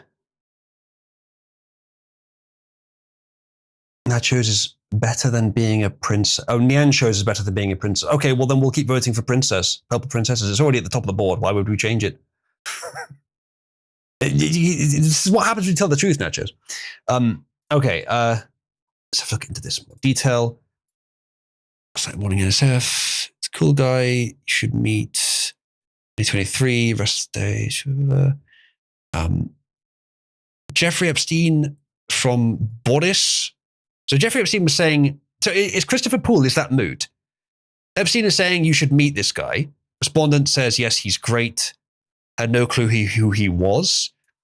Jeffrey says, just left. So how did you like moot? So he met him, knew he was moot. And then that was 20th of October 2011. And then 3 days later, Paul is created. 3 days later. Chris Poole has confirmed he will come see you January 29th. Sorry for missing this. Been off email the past few weeks. See Boris TD. Just one of them. Boris from this week. Subject Chris Poole. See below from Chris. So it's Chris responding to Epstein, I think, or possibly to. Yeah, I think to Boris. Key people rape ape. I don't know why that's there. But okay, well that looks like evidence to me. Now, could it be a coincidence? It's 3 days apart. Yes, it could be a coincidence, but it doesn't look too great for the coincidence theory. It might not be a coincidence. So 3 days later, immediately after meeting Epstein, founder of Poll was not a Nazi forum. It's a political forum, which is anonymous enough that all flavors of political angle used it. And of course, these days, the left is considers free expression to be a caustic phenomenon that they cannot handle. Which, by the way, is always the intention of Cabal, at least back in the old days, was it's free speech. Anyone can join. It's just that only the right actually likes free speech these days. I think this is, what is this? Epstein dead. And Epstein died an hour ago from hanging, cardiac arrest. Did they hunt down this one as well? Every post above the left. Yeah, so all the posts were made before it was reported on the news. They actually tried to pursue him. Interesting. Epstein died an hour ago from hanging, cardiac arrest. Well, then this guy who released it before the press did, maybe he was just, yeah, so it was 40 minutes later it appeared in the papers. I don't know if that's how long it takes to write an article for the press. I suspect it's shorter than that. But this guy might have just got the tip that was going to the press before the press did. It doesn't mean that he's an insider or knows for sure what happened, because it seems likely, my goodness, Matthias, that's very generous. It seems likely that he would have known that's not true, or maybe it is, but I suspect it isn't. Thank you, Matthias, Tomboy Supremacy. Indeed, with that, you could easily go ahead and grant you the requisite amount.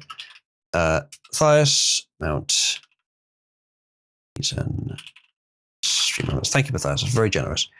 If you now type in /C, you can see with the new system, the old system still works, as I said, but with the new system, you now have quite a lot of Cabal credit. You can convert any amount of that into influence, and then influence applies to everything you've supported or denounced on the board and pushes it in that direction by that much. So, if you wanted to do, in fact, I'll start it off myself. Tomboy's Supremacy. Yeah, still support. I already supported it. It's already on the board. It's got 12 supporters already. But if you clicked support on that and then redeemed some coins, it would push it well up the board, as much as you wanted, basically, with the amount you just contributed. So I'll show you the board again. This is the current state of the board. Tomboy Supremacy is not that far up it, despite having a lot of supporters. It's supported by people that haven't got a lot of influence redeemed currently. But if you were to redeem, it would go way up the board. So that's what you can do with that. Of course, the old TP board still exists. And does it actually? Will it post it? It's not currently. Maybe I turned that off, actually. I may have turned it off. I thought I hadn't. It's odd. Let me check something quickly. It should have worked. I'm not sure why it didn't. Yes, the Indians, of course. Yeah. What I'm saying is do redeem, Sar. Do redeem. Nacho supported it. Yeah, it should have gone a bit higher when you did. I see it did, actually, yeah. Makes sense.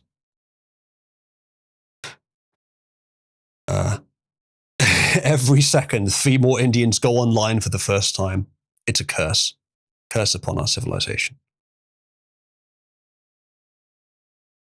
Right. Yes, the Indians want you not to redeem. What I'm saying is, redeem, Sar. So if you click on what's this on any of the posts that come up for Cabal Aid, it should give you plenty of instructions. Given the fact that the files indicate that Epstein was, among other things, a chaser, are we entirely sure Dev isn't also in them like JF is?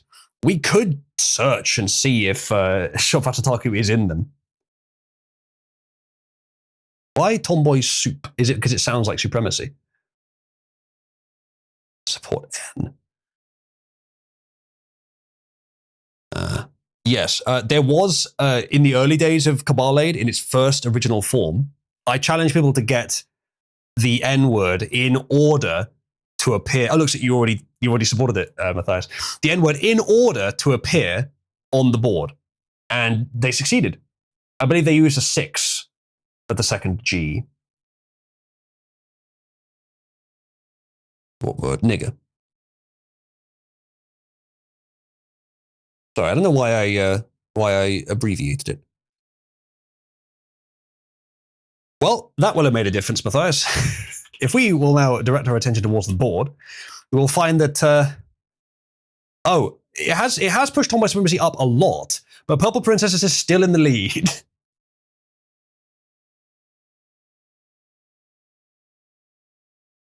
All right, good.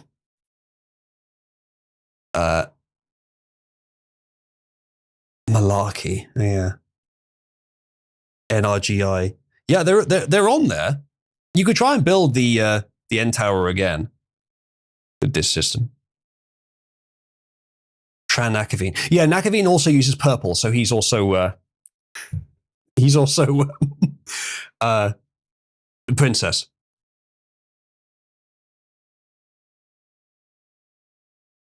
Anyway, I believe we're doing some kind of a politics stream. I every time I ask this, it's the same answer, but I know you guys would rather we just didn't bother talking about politics and we just talked about, just did community shit instead. Anyone watching on YouTube, what's your preference? I'm just curious. We shall shit on the beaches, we shall shit on the landing grounds, we shall shit in the fields and in the streets, we shall shit in the hills, we shall never wipe. Thank you, Mafaku, that's very relevant. And yes, I mean, that sort of vaguely relates to politics, I suppose. Watching on YouTube, community bullshit, please. It's always what people prefer. Let's face it. I think I've said this many times before, but the politics, it's just the thing that I use to instigate the community stuff. Who is the bigger pillow princess, Di, Brickles, or Wes? That's an interesting selection. I wonder who Nachos will vote for. Oh, she voted for Wes. Well, Nachos knows that Brickles is a massive pillow princess. So, there you have it. At Di, you are being discussed.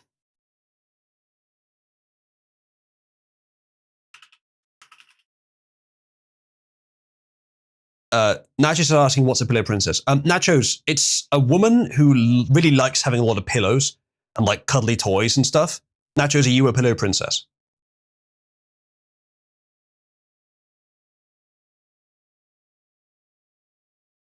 No comment. Okay, so basically we can assume from what you just said that you are a pillow princess.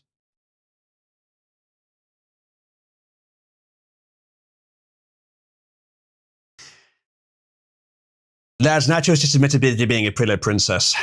Oh no, Nachos, I may have slightly misled you. I am actually lol, she said. All right, well, I'm fucking screen capping that. All right, Nachos, I may have slightly misled you. Only very slightly as to what Pillow Princess means. Only slightly misled you. The Pillow Princess, I believe, means roughly the same thing as starfish, which is a woman who just lies there and does nothing. Yes, Aiden did actually get her full-on Amelia cosplay. And it's pretty accurate. Yeah, just for clarity, if you have already supported something on the board, you do not need to support it again. It will always just apply your current amount to it. Looks like Tomboy Supremacy has reached the top of the board. Which means the princesses no longer have to be princesses. Let's see how quickly they change their names off princesses and how many of them keep it because they like being princesses. But yeah, Purple Princesses is now in second, so they don't have to be princesses anymore. I'm not sure what Tomboy Supremacy does by being in first, but maybe it's a good excuse to start to regularize how the enforcement of this stuff actually works by numeric lines rather than how far up it is on board, because it's very easy on this system, but not on the previous system, to revoke or denounce your support from like the second, third, and fourth options to try and get something to first, which is inaccurate because it's not honest anymore. It's not how I want things to work. But it's kind of hard to find a way to avoid it. So therefore, saying the thing at the top gets this has that inherent problem. But giving it a numeric bounds where something can happen, that is good, but it requires more tracking. So in special cases, I will say the top thing does something, but it's got that problem. We already saw it happening recently. Mostly posted because of all the pillow and plushies just got called out on Twitter. Yeah, so are any of the purple princesses not also pillow princesses? Oh, just so you know, you can do /AIDS to see all the things that you support or denounce. I will at some point add a command to just revoke all. I started writing it, but something else came up. You just revoke all. So you can then refresh them. For example, I've got 31 pages of of support or denounce. Does anyone have more pages than that? 31 pages. Does anyone have more than that? I think there was someone that had more than me last time I checked. It's true, Wolf. It's true. I think they all like being princesses. Only on 15. Denounce, support all has been supported. What does that mean? Oh yeah, 8-Ball probably does have more. That's true. 26. Ghost has. All right. Supported denouncing things.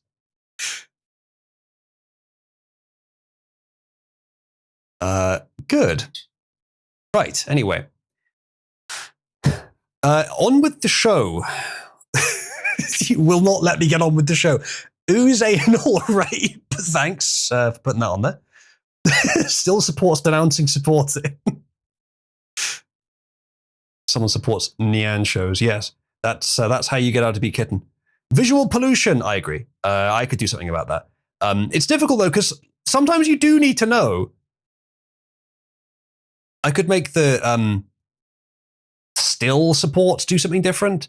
And bear in mind, guys, don't spam with the bot. I can see who's doing it. So if you're doing it honestly, then fair. But if you're doing it as spam, which I'll have to determine, then don't. Just click the things you really, really actually do agree with. Nachos is free, she says.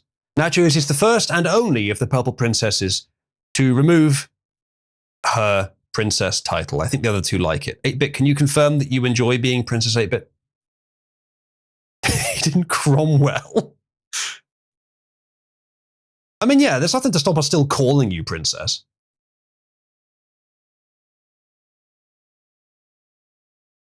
Princess is going in the notes. Okay. Now, where was I? Are we bored of Epstein yet, chat? Let's see what else we've got. Lord Mandelson has resigned over the Epstein files. English Lord outed as heterosexual resigns in disgrace. I did hear about the Mandelson stuff. There are few figures in British politics who I am less surprised was involved in dodgy shit. But yeah, the Dark Lord and his chief minion here. It does seem like the time of their influence and dominance may be coming to a close. Yeah, someone got into Epstein's Outlook. Did anything come of that? Somnus, do you know? So, the password was #1island.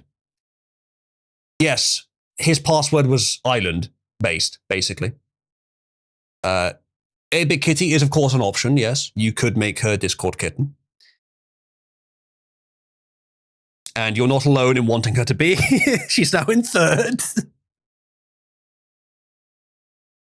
Courtesy of Pam Bondi and her shitty cover-up job, he says. Which, yeah, possibly.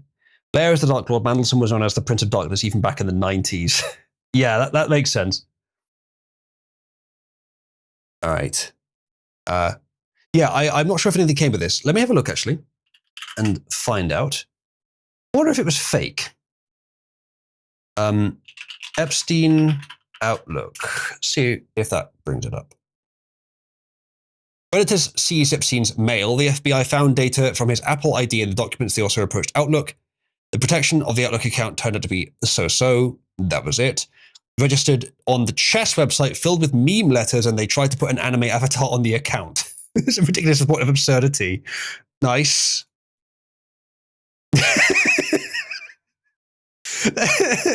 The actual Jeffrey Epstein has just fucking signed up to stuff.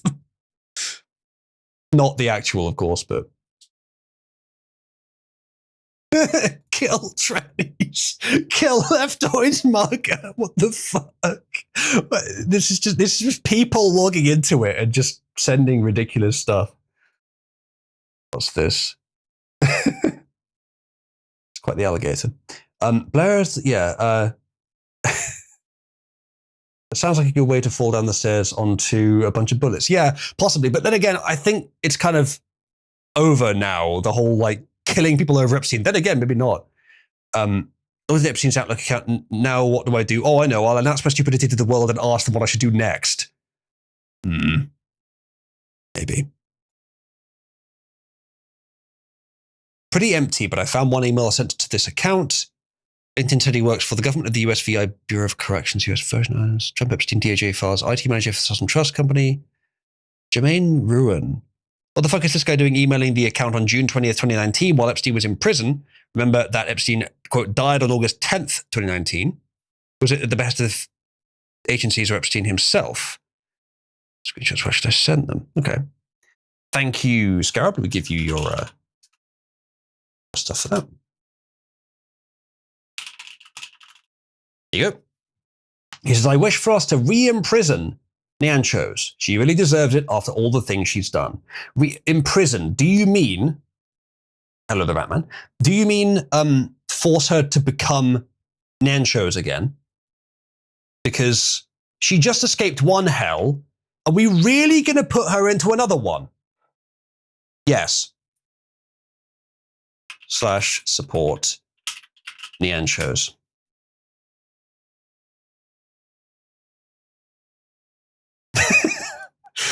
No, you don't, Nachos. You love us, really. See what the board currently looks like. Thomas Privacy is in the lead. Denouncing Supporting it in second. 8-Bit for Matthias is in third. Princess 8-Bit Kitty is in fourth.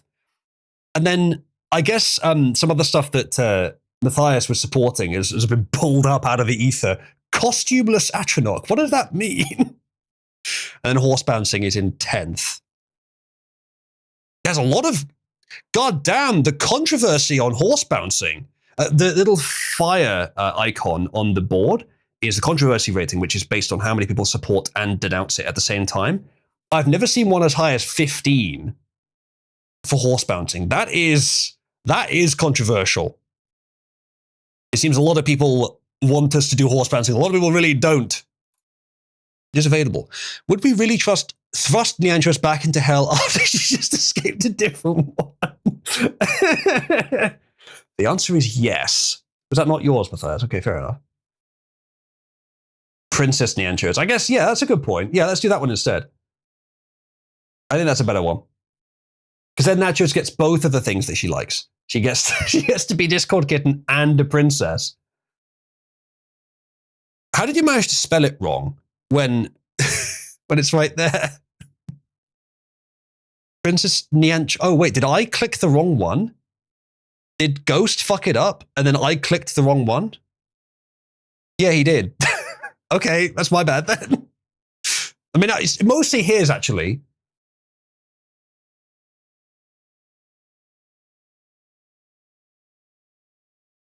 Wait, how are those different? Princess... They should be the same. Why are they... Oh, never mind. It was out of order. No, it is the same. I fixed that a long time ago, luckily. All right, well, Princess Nyanchos is working its way up the board. It's now in 11th. I'll teach you to trust me. I mean, yeah, that would be my first mistake. Yes, exactly, Ginger, or Gringer. If you haven't noticed, by the way, Ginger is currently called Gringer. Exactly. Someone else was retarded first, so I'm fine. The Epstein emails, very interesting, chat. Yeah, so apparently Epstein was sold some parts of the cloth wrapping that goes around the Muslim battle droid cube, which if you disable the cube, they all just... he was sold part of it and used it as carpet that he walked on in his house, which, you know, if I was a Muslim, maybe I'd be offended, but I'm not. So, I mean, who do we hate more, Muslims or Western elites and Epstein? Probably the latter, right? But maybe not by a lot. Rare Epstein W, both. I mean, like, is this one of those situations where it's like Israel and Iran? I'm just happy if everyone gets fucked by it. I'm just happy that they both screw each other over. This shows that not even Jeffrey Epstein could be all bad. I mean, it's one way of putting it. Don't make me choose. Well, let's see, actually. Let's see how far we can get them both down the board. Denounce Islam, denounce Epstein. We'll see which one gets the gets the most denouncement. We'll see which one gets further down the board by the end of this to determine which one is more disliked. Gringer says, one inflicted the other onto me. I can hate both equally for different reasons. Which one wait, how did Islam inflict Epstein onto you or the other way around? How does that make sense? Is it possible to extend my rat empire into the server? I have taken nest in Broken Crown. I mean, that's just the kind of infestation I would expect in Brokeback Crownton. Ratman, you would be welcome to exist in this server as everyone else. Perhaps we should if someone wouldn't mind putting Ratman's name in enrollment. Or indeed, we could use the system which is probably going to replace enrollment, which you can access using the command trust or trusts to see your current trusts.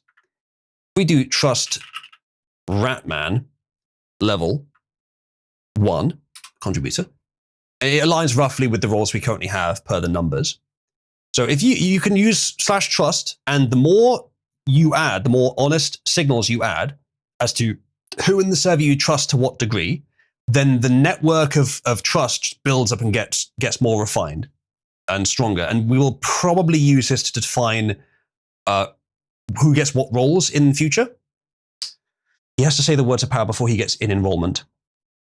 What is this trust thing, Ghost says? It's a way to replace the old system we had for determining who gets what roles in the server, which is more automated. There would still be discussion around who gets what, but this system would be used as a good indicator for when to potentially give someone roles. How do I mark all thermoids as never trust? I don't have a way to mark multiple people at the same time, but you could do it for individuals. If you do trust basic, that means you don't trust them to be any more than what they are when they first join the server. You don't even trust them to post quality memes. You think that they can only post low quality trash, so you don't even trust them to do that. That's how the roles that are listed in the trust system are the proposed system of roles I'm probably going to switch to at some point, which is basic is granted automatically when you join the server. Contributor is granted to almost everyone when they join the server, but can be revoked, and that's the equivalent of level 1. And then Citizen is the closest equivalent is level 2. And then Watchman is sort of replacing level 3 and sort of exactly what it already is. And then Officer is similar to Moderator, but not quite the same. But it's a somewhat simpler system than what we currently have.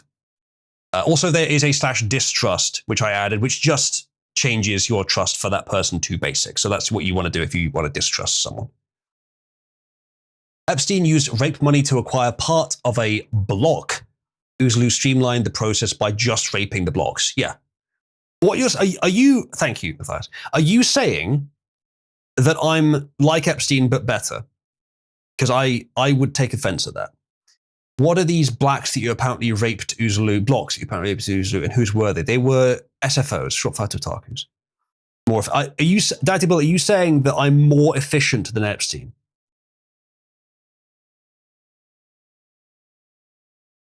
Chat, press 1 if I'm more efficient than Epstein.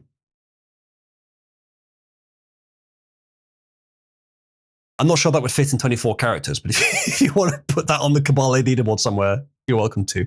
You did rape blocks without even being there. It's true, I wasn't ever even on his server. But the blocks were raped regardless. Was that a Freudian slip there about raping blacks? Not recently.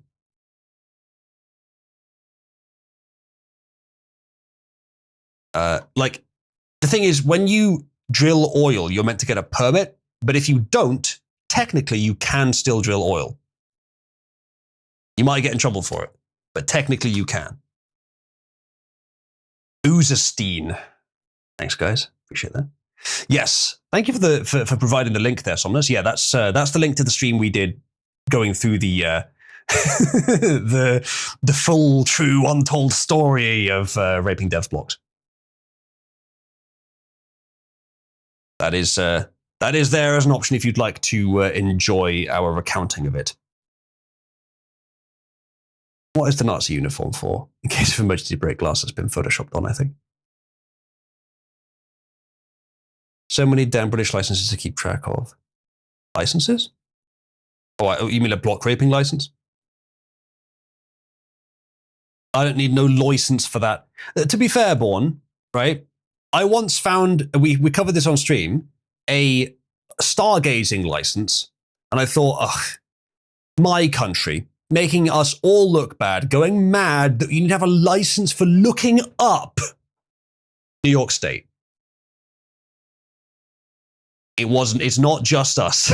I know it's a meme, but it's not just us. Ghost says cancel politics. Chat, if you want us to stop talking about politics, all you have to do is give me an alternative. We'll do something else. Using Cabal Aid for that would be a fine choice. In fact, there is a filter for it already, stream topic. Although not every possible worthwhile stream topic is on there, those are the options that are already sort of listed on there. I said I was going to do law streams, didn't I? I never got around to that. I should do that. Cabby Image Generation stream. I'd be up for it. We could do that. We could do that. I haven't had time to work on Cabby. I've been doing so much work on other things for Cabal. As you've seen, like several new systems you're using today. But that's what I'm sort of passionate about still, as I really want to get back to building a system which Cabby would work in. I've had the thought of using that as an opportunity to try out vibe coding, and then like vibe code a quick app for it, and then make it better myself, or just use it as a base, or like just make something that works for now, and then I'll add to it later. Because I wanted to have memory, and I have built a system that does, but the code was disorganized, and I've lost parts of it, and it's all kind of all over the place. I just need to go back at it with a fresh approach and build it properly. Cabal out of context video is good. It is good. Credit to Mosh for putting that together. It's very, very good compilation of funny moments from streams. Don't raid my Cabby Ludes thread. Well, the best way for us not to raid it, Wolf, is if you link it here in live chat, because then no one will click on it. Already is a tunnel. Yes, there is already a tunnel. You can tunnel across the English Channel. Not that you'd want to go to France. What's the best place to tunnel in the UK from under the ocean? Has some things to fix there. Yeah, the Channel Tunnel. It already exists, my dude. Who's a nostalgia stream? What would that be? Are you suggesting that we watch the Minecraft block raping stream? Because that seems a bit cannibalistic. It's already me commenting in that stream, and it's a long video as well. It's not that short. Bug wants horse bouncing. We've been going for 2 hours. I mean, that's maybe just about long enough to justify just doing horse bouncing for the rest of the stream. The tactical says, no, stop talking about politics. Stop politics. Oh, not stop talking about it. Just stop it entirely. Chat, press 1 if you think politics should just stop.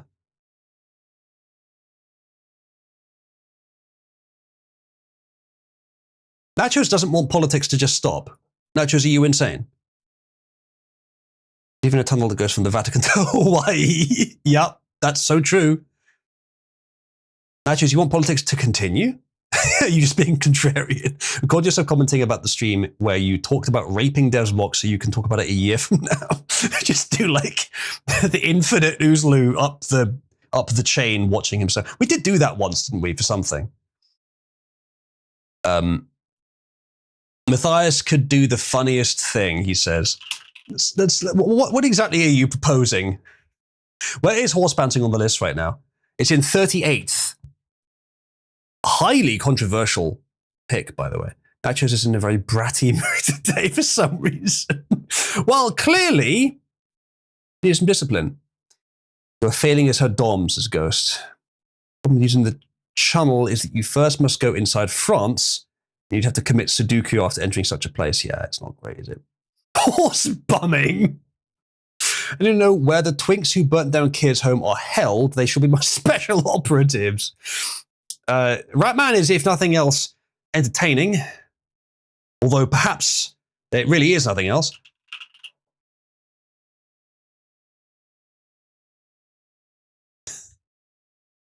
Explain 8-bit. I guess. Captain of Wales Women's Rugby League team punched her friend and teammate 8 times in the face before calling her the N-word after being confronted in Black Lives Matter row for not taking the knee at match. Chat, react with the wedding ring emote to that. You know, it's a good thing that Nachos didn't just support 8-Bit Matthias' wedding, because if she did, it would be a little bit hypocritical. I think. I think it would be a little bit hypocritical. I mean, we would have to do something like this. And of course, no one would support this.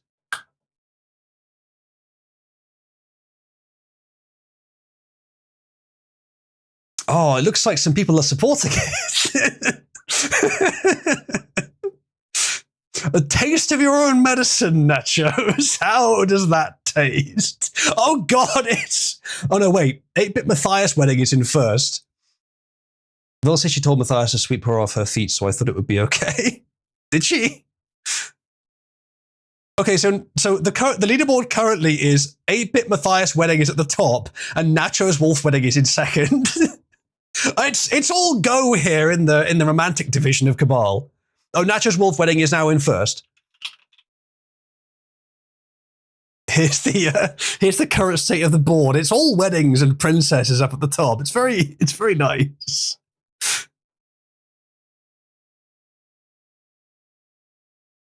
All this shipping is so fucking gay, says Achilles. Well, then you support something less gay then.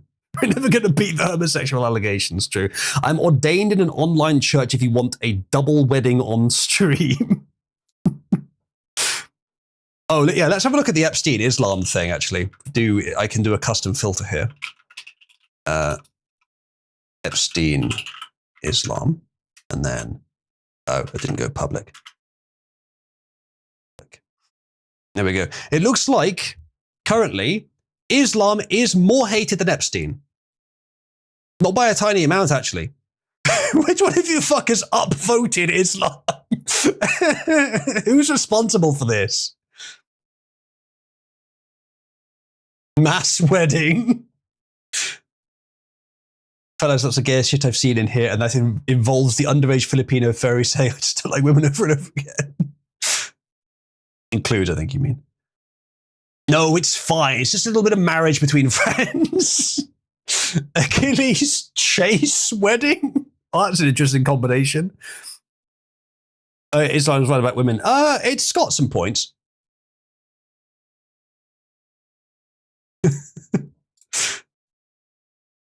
Aiden Uzlu is asking to come on stream as a guest and start speaking Japanese. Achilles, are you saying that's the only thing that could, 1, save this stream, or 2, make it worse? Which one of those 2 is what you're saying? Worse, says Fatman. Yes, says Mafaku. I think it's obvious which one. Worse, obviously.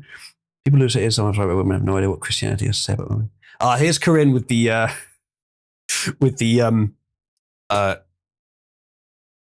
what's the word? Not controversial, the other one.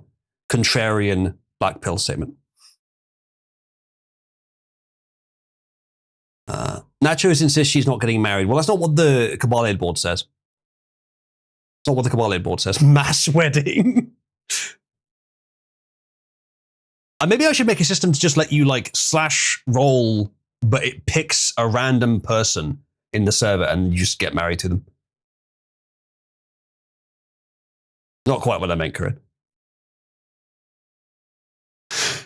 My point is, here we are having fun, criticizing something else. And you're like, but have you considered the thing you like is actually terrible? Or, bad in some way, or different than you wanted it to be, or something. I'm mostly joking, but, it's of your style, put it that way. I show it to be your punching bag, so swing away. Well, that's not why. That's not what I am wanting. There could be a system for random weddings in Cabal. There could be. Actually, it occurs to me, since we got so much interest suddenly in the board, let's have a look at something. Because technically, the houses still are a thing. I don't pay too much attention to them, but they are technically still a thing. And Cauldron is currently in the lead. Let's give that a couple of minutes to percolate, see if anyone does anything, because I'll switch around the dominant emojis to whatever it needs to be. And we can check whoever is in the lead, and they'll get the dominant emoji. Mafaku thinks he's homeless. If you check your roles, let's see. Nope, you're in Cauldron. JFX Moon. Now that's a random one. Cybersmith is considering paid writing commissions. Interesting. Has he got any responses?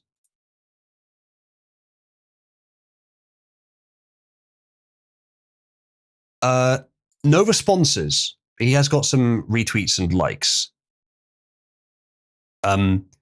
Chat, do we fund something? What would we have Cybersmith write for us? Yes, says Nachos. Well, the link is there in live chat. Any of you could go and get him to write something up.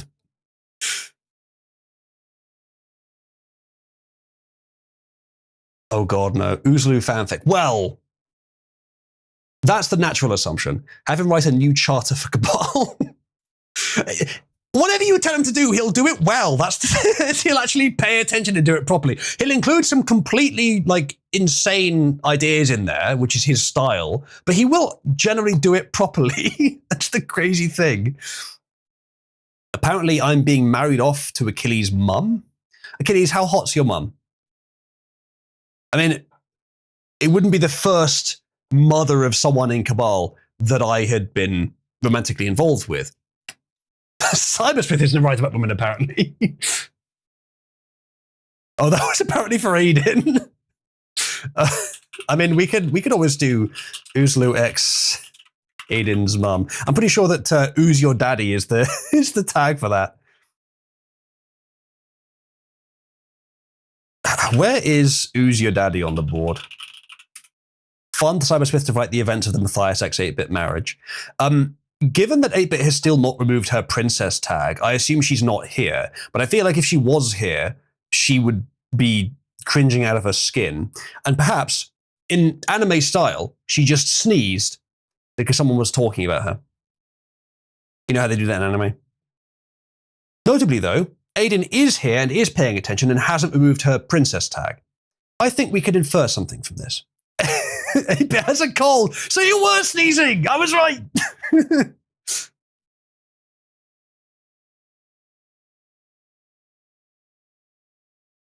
Give Cybersmith Corinne. I don't know what that means or what the circumstances are or under what authority we think we can do that, but I'm going to support it anyway. Things just happened to me, says Aiden. All right, I'd like you all to support Get Well Soon 8-bit, because that will make her get well soon. Aiden X Cybersmith. I'm gonna go ahead and say no to that one. I think that's a bad idea.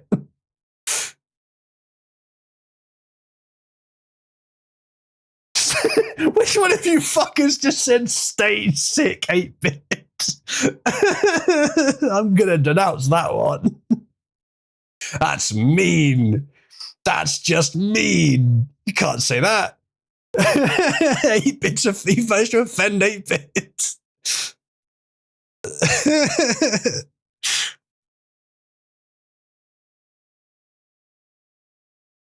What Cybersmith hookup lines? What's that a reference to? If you support Get Well Soon 8-bit, she'll be better in time for her wedding to Matthias. 8-bit, are you enjoying the fact that we're back to this thing from what was up to mid-2025 Cabal with you and Matthias getting married? Are you glad that meme has returned? That is now the meme once again. Or is it even a meme? Guys accuse me of getting the flu. What did she mean by this? Meme question mark? Epstein and Islam are now the lowest voted things on the board, I think. Good to see. With me close behind. People asked some someone to go on BC for years, so it worked out, yeah. Lower than the Women's Alliance? Possibly. We do need to curse. this meme about 8-bit X Matthias has caused 8-bit to get the flu. I believe that's what she's saying.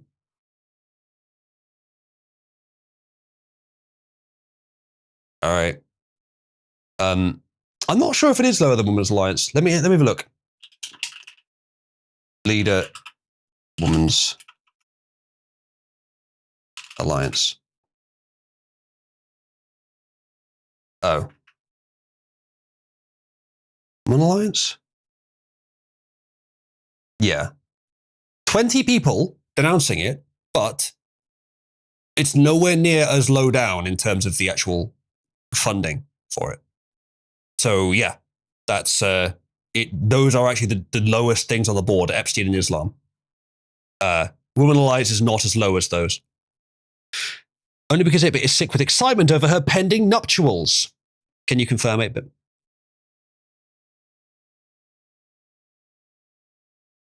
All right. What else have we got in terms of news? What was this? Yeah, the nose thing. For those that missed it, back in the day, we went over this. It does look different, the nose. It was also expressed that the ear looks different. It's very possible that it was a body double. I can't explain the nose looking different otherwise. Maybe the picture was a lot older, but I don't think so. Rhinoplasty, but why? Why would you do so? Yeah, and the nose looks significantly different. It's not just a little bit different. Maybe it changes over time, and that this was a much older picture. I don't think so. I don't think it's the same guy, even though he looks similar. And if it's not the same guy, then he is alive. Because why else would you do this? This was not even a photo that was meant to be released, the one on the left. Noses keep growing. Do they? I'm not sure about that. Oh well. All right, next up. Appeals court strikes down ruling that blocked Trump's anti-DEI orders. This is not going to be the wettest, most fun story, but let's give a quick look at what happened. Federal appeals court ruled Friday that Trump's executive order eliminating DEI among government agencies and contractors can go into effect. Well, good. I think it already had effectively been happening, but it's being confirmed that it can. So it's legal and defensible now. 3-judge panel on the Richmond, Virginia-based Fourth Circuit Court of Appeals unanimously, again, always be cautious of unanimous votes, but in this case, I don't think it's a bad one, found that Maryland federal judge Adam B. Abelson erred in granting a preliminary injunction blocking the order. Chief Judge all concurred Trump may determine his policy priorities and instruct his agents to make funding decisions based on them. Makes sense? Your nose stops growing in adolescence. Okay, that makes sense. Thank you for looking at that up, Matthias.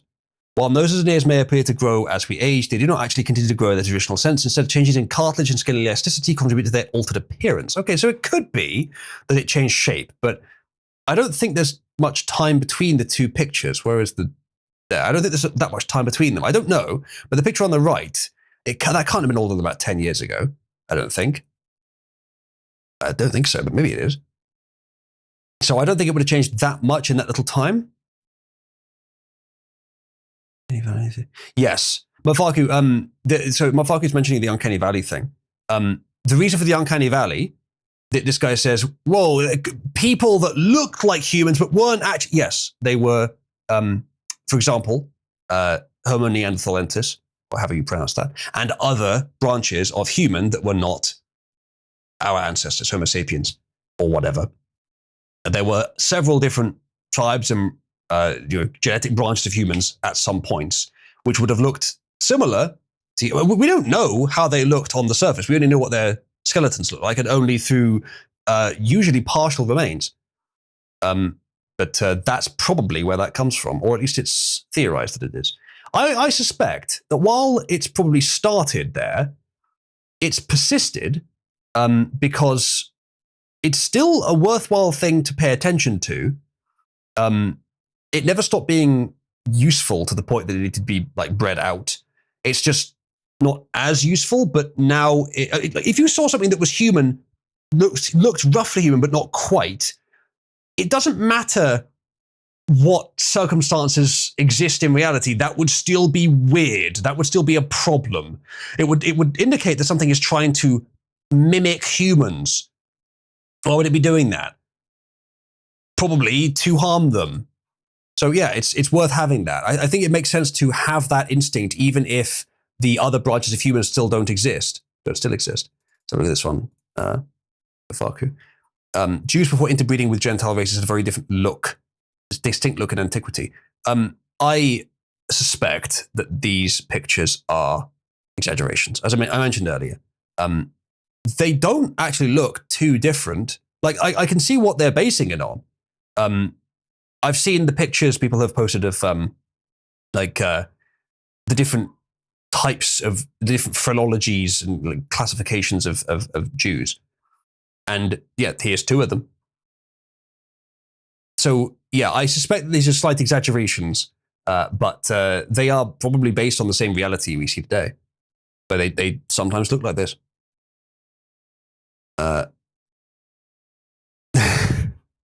Also, yes, happy Black History Month, everyone. I said this when it started happening, that police body cams would be a great idea, would, if anything, serve our side's perspective. And they did. Which is why the left has since decided, we don't like them anymore. We want to get rid of them now. Some of the left. But whenever they are used, I think almost every single time they end up supporting whatever narrative we would have taken anyway.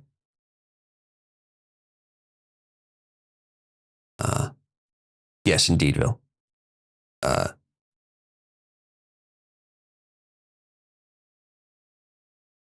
Yeah, everyone forgot about Black History Month. It's no longer being promoted publicly. I feel South Africans are a different species. Depends on your definition of species. But yeah, the thing is, if you're going to get upset about, well, you call these two different species even though they look the same, but you don't call these two different species even though they look completely different. Why are you getting hung up on the definition of species? If you think that they're so wrong about it, why use their definition? The way species is defined doesn't really concern appearance very much. I'm not sure it's always right. And with humans, there's obviously going to be some political interference there. But think of it this way. You've got like two birds that look almost identical, but they're technically different species. Right? Worst example for speciation in this case. And then you've got the deepest, darkest sub-Saharan black and your Nordic princess white that look completely different. Is it, in fact, an indicator of supremacy that humans have such a broad breadth of fertility, whereas birds are more specialized? It's not to say necessarily that it's politicized, though it is. It's going to have been politicized, yes. But you shouldn't necessarily expect appearance to have a one-to-one relation to the ability to breed and create fertile offspring. There's other factors there. Humans are so great is one way you could view it, that we can breed across a huge range of variation. Also, humans are so great that we can have a huge range of variation within a very small genetic origin point, so that they are still interbreedable. Now, for the example of the deepest, darkest sub-Saharan African, how could you tell I was Somalian? And the Nordic princess, not a great example for the case here. Now consider that someone an American male, maybe some of you, and a attractive Chinese or Japanese female, other side of the world, and you can breed with them, not even need to question it, whether you can breed with them. So there is that. So that same species, by the definition used in biology, I think it's still the definition, can produce fertile offspring, yes. But some animals are just bad at it. And so only a tiny change is enough to prevent them from doing so, hence speciation. Whether that's a good definition of species, I'm not sure. But if you're trying to say, look how different they are, don't use a word that doesn't mean that. And don't get upset by what they define as species. Pandas aren't real. Well, that's more of a practical problem. In principle, they can produce fertile offspring, but they're just not very good at it. Speaking of Nordic princesses, isn't a certain crown princess also all over the files? I'm not sure which one. Which one do you mean? I love the idea that you're jumping from like, we're talking about species boundaries and you've jumped to aren't real. Ah, well, if they can't interbreed, they must not exist. I mean, I guess eventually that would be true. Nat just keeps getting message can't be delivered. That's odd. Are you sending that in live chat or is it in DMs? If it's in DMs, that could happen. With the marriages on top of the board, you should force them to have their spouse's name next to theirs. 8-bit picky property of Matthias. I think 8-bit might just leave if we did that. I think that might be too far. Let's have a look at the state of the board. Even Matthias Wedding is still at the top and Purple Princesses is just narrowly behind. I mean, someone could do something very funny right now by making Natris be a princess again. All I'm saying. It wouldn't take a huge amount. No ulterior motives detected. Nope, not at all. To maximize absurdity in my joke. I'm not Black History Month. This is some of my favorite memes made black. Oh, that's horrifying. I believe the boundary between species is determined by the ability to produce fertile offspring of both genders. Okay, that's interesting. Without that last part, horses and donkeys end up in the same species. Okay, I didn't know that, but that's fair enough. Thank you for clarifying. Okay, I don't think that was enough to change it. Whoever just flipped it announcing that. But it's much closer. It's much closer to the princesses being back. Yeah, I don't know, Mafaku. Must have replaced it with an already empty battery.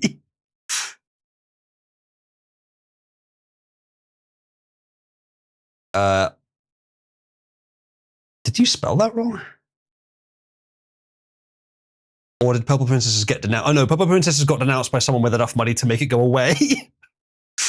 I think that might have been what just happened. I have 347 pings from Cabalade, by the way. 347. Just so you know. Some may say it's too many. I say it's an indication that I have coded a bot that people like. Yeah, so Purple Princesses is now quite a long way down the board. Thank you for ping 348. It looks like you might have, Nachos, you might have someone to thank for you no longer being Purple Princess.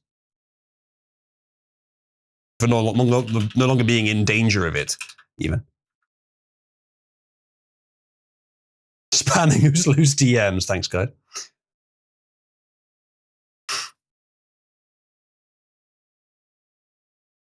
Bless you, whoever you are, she says. Now, do you really think that's the response we should be happy with? Can't we do something about this? At least she managed to abdicate rather than meeting the headsman, I guess. I mean, I'm pretty sure that there's at least one man in here who'd be a headsman for her. Anyway, let's see what else we've got. That happened. White House defends, then deletes racist Trump post depicting Obamas as apes. Let's talk about the Obama apes incident. Cast the car batteries into the ocean, back to their noble origin. I think we should put a cap on the amount of attention Nachos can receive per stream. He's overshadowing your greatness as the host. Chat, is Nachos overshadowing my greatness as the host?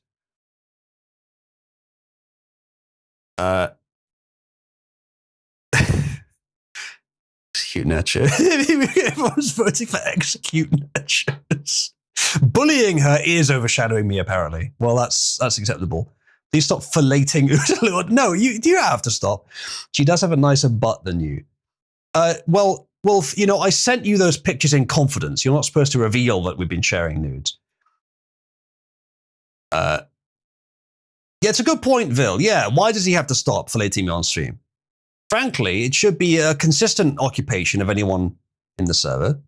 Anyway, a video posted on President Trump's social media account that depicted Obama and Michelle Obama as apes was removed on Friday after criticism. I would like to find the original post. It didn't occur to me when I opened this that it wouldn't be in there. I'm being denounced. Apparently, that's not good. Okay.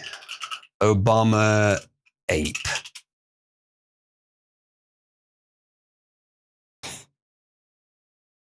Ah, there they are.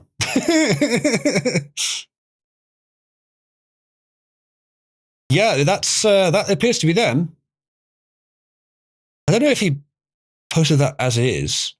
Trump posted a long election fraud clip. At the end, it auto-scrolled to a different video for a second. Okay, let's have a look then. Machine that counts the votes. A Telit 4G wireless chip manufactured in Taiwan was discovered embedded into the motherboard. The voting machine tapes clearly indicate modem engagement and transmission of election data. Now, we're just skimming past this because this is not what we're here for, but this is very fucking serious. I cannot overstate how disgraceful, sorry Americans, how disgraceful the American election system is. And it's desperately in need of complete overhaul across the country. And in my opinion, constitutional amendments to make sure it can never happen again. But they shouldn't be connected to the internet, ever. Even using digital systems is wrong in the first place, but especially having them connected, it's just a complete minefield. You're never going to get reliable elections if you do that. And many of them were. We knew this back in 2020. We looked into it at the time. Many of them were connected to the internet. Here's yet more evidence that some of them were, apparently. Some of the anomalies that we noticed in the 2020 general elections, that 5 key states all stopped counting at a certain time in these key battleground states. These were all where the software, Dominion machines, ES&S machines were used, the Smartmatic, the GEMS software. So when the vote stopped counting, and this has been noted in other countries as well, President Trump was significantly ahead. When reporting and counting resumed, there was a massive spike occurred that favored Joe Biden. Now, this is the classic fraud F symbol that is an emoji in the survey. You can post it. Classic. And it's true that it's extremely suspicious. Yes, it was, Achilles. Sure was. It's true that it's extremely suspicious, and it was probably fraud. However, the left does have a plausible explanation, which is that mail-in ballots are counted in batches and all reported in like big bulks. Now, many things are wrong with that. Firstly, they shouldn't be. Secondly, shouldn't have mail-in ballots, except for those literally physically unable to get to the polling place, and one or two other exceptions, but they should be very, very rare. Mail-in ballots have always been associated with fraud wherever they've been used. Even when they're only used for certain people, they're still fraudulently used. We've seen so much evidence over the years, since 2020 especially, that they've been used for fraud, and exactly how they've been used as well. So that should obviously never happen. But thirdly, of course, we have concrete evidence. We have video evidence of fraud happening. Never mind all the other statistical and witness and other kinds of evidence. It's well beyond proven, and it was 6-ish years ago as well. We didn't need to wait until now. We know the 2020 election was rigged. The evidence is overwhelming. But this specifically may not be fraud. The particular jump in votes for Biden.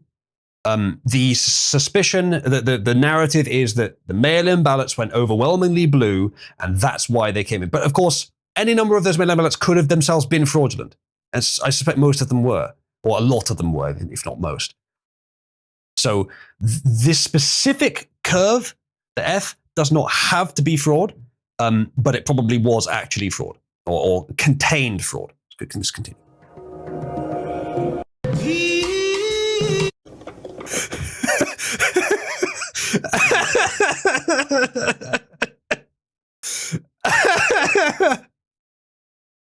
So he recorded like his screen viewing a video, and then it just switched to the Obama apes and then switched to something else. And he just thought, yeah, that's fine. We just upload that recording with everything in it. That's so good. That's so fucking dumb, though. You should have stuck to your guns, to be honest. That favored Joe Biden.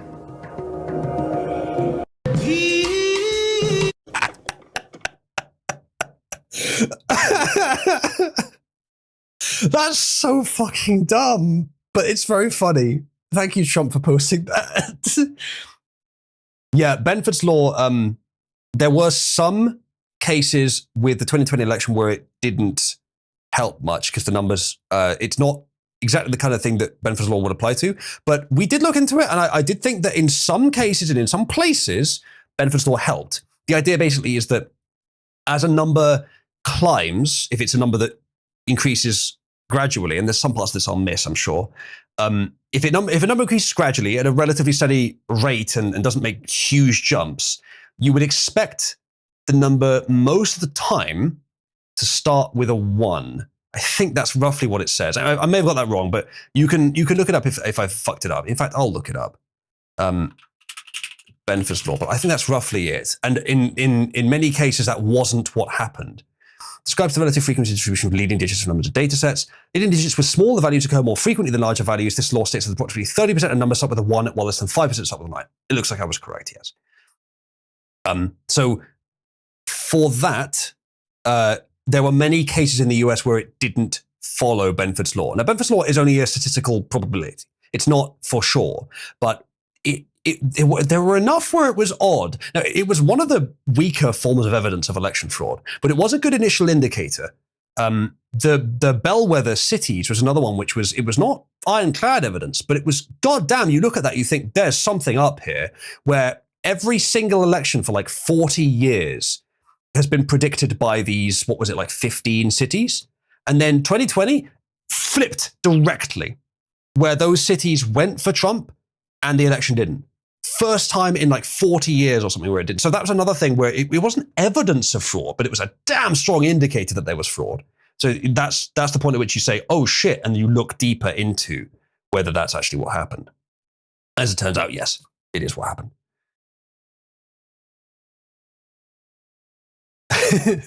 Yeah, the question of why did he decide to post this? Well, Mr. President, you see, it would be funny. So it's real.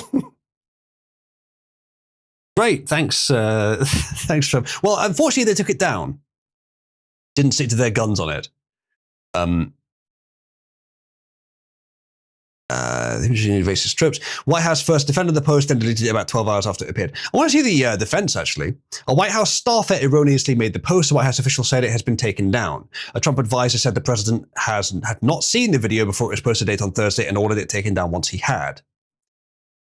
I could see how it wouldn't look good. So I could see an argument for it, but it's funny.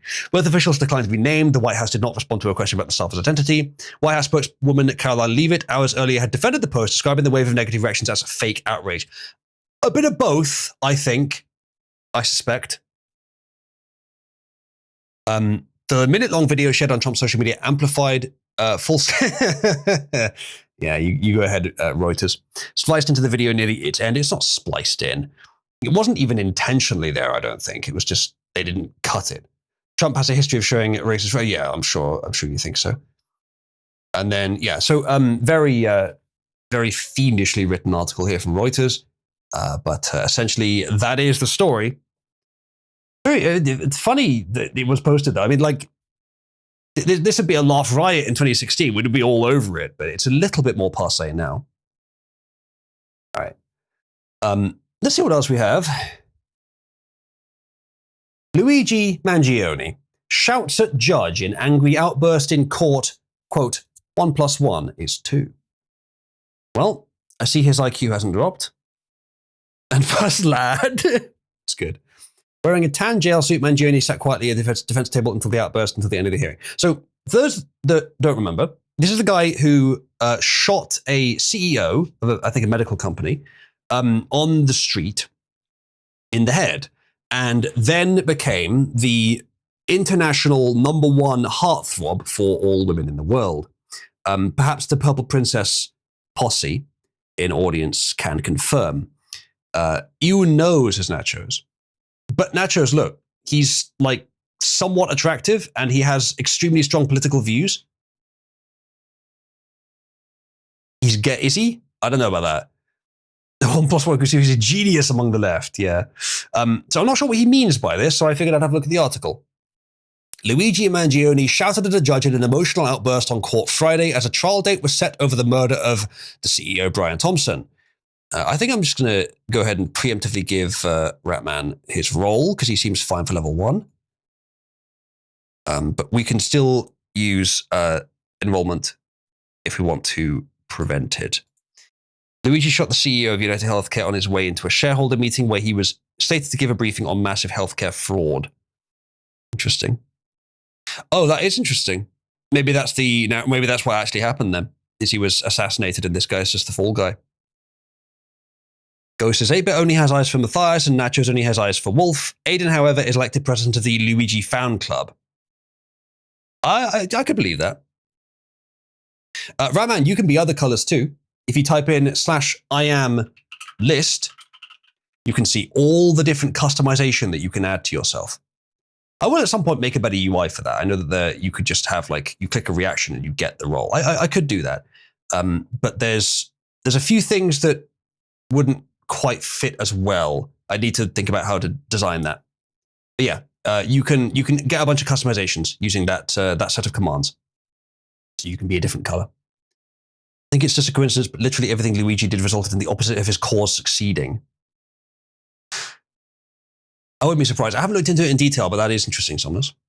It's the same trial twice. Mangione yelled as he was led out of court. 1 + 1 is 2. Double jeopardy by any common sense definition.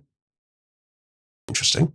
Mangione, 27, made the remarks after the judge scheduled his state murder trial to begin June 8th, 3 months before jury selection in his federal case. Oh, state and federal.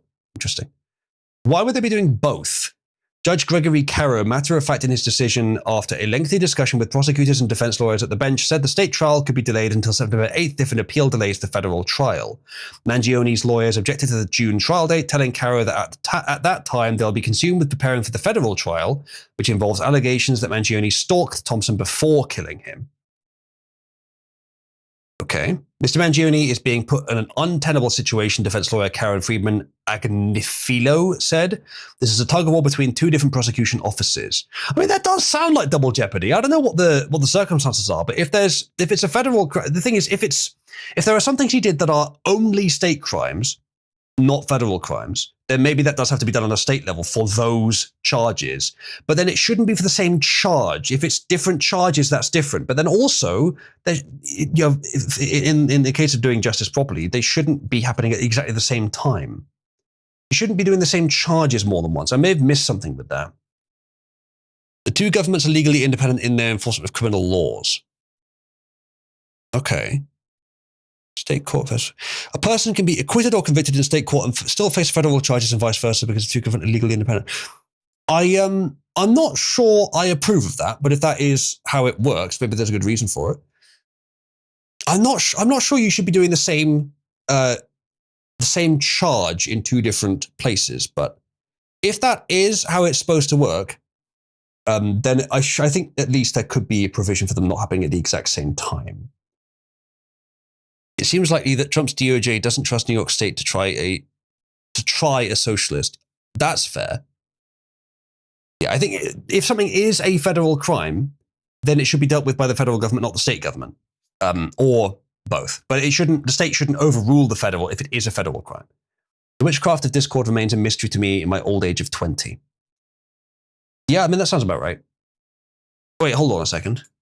How long do rats live? Oh no. He's 10 times the age he should be able to be. Ratman, you're the oldest rat that's ever lived. Do we have to say goodbye to you soon? I mean, it's very impressive that you've managed to live that long.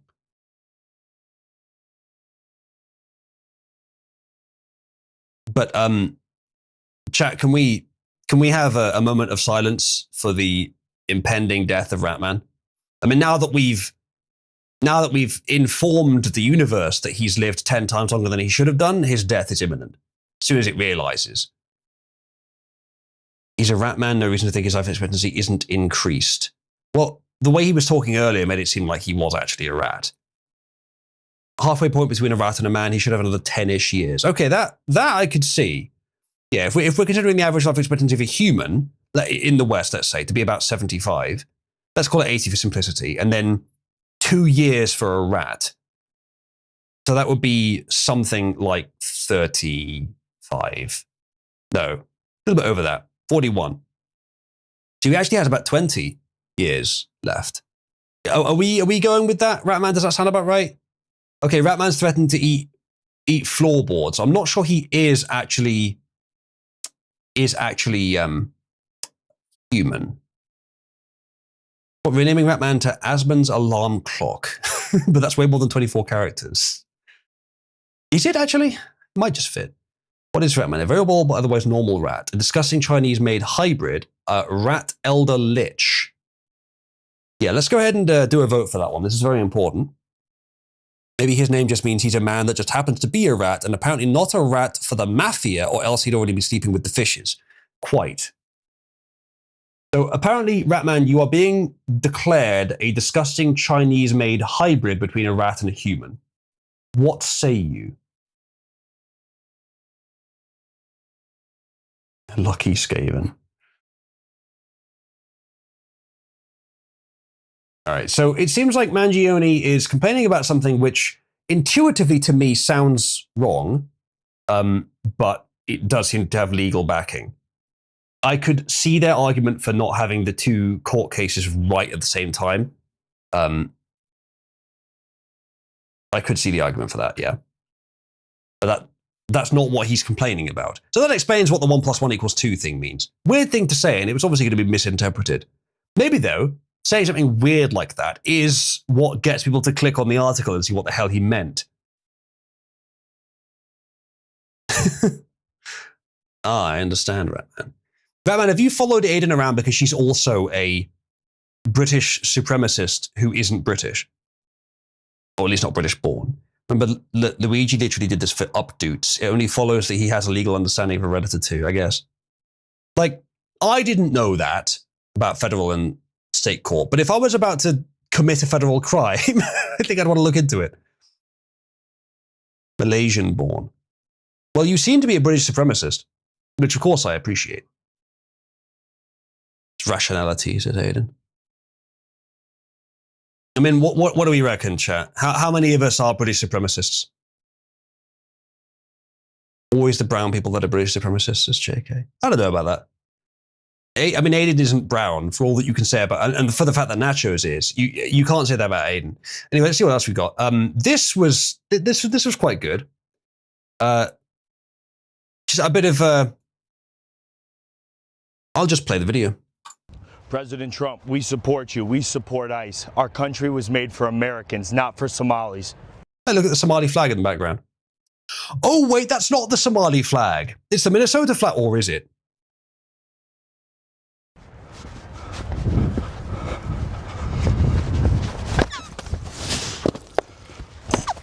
Poor start. Let's see if he can continue.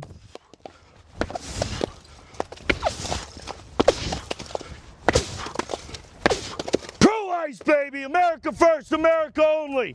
We'll see you here February 7th, Saturday, 12 noon, outside the Minnesota State Capitol. Kind of based. It is a crime. So let's go ahead and put this. I assume it's a crime anyway. It's not his. Then again, is it supposed to be there in the first place? I don't know. Either way, let's just say it might be a crime. Do not crime. But he removed Secute, and now it's pro-crime. Pro-ICE, rather. So I believe he says that he's being arrested. He says he's currently being arrested outside the Minnesota State Capitol for turning the prosecute ICE sign into pro-ICE. So he has, in fact, been arrested, apparently, charging him with a felony for $6,000 in damages. He's been taken to Ramsey County Jail. Did they really pay $6,000 for that?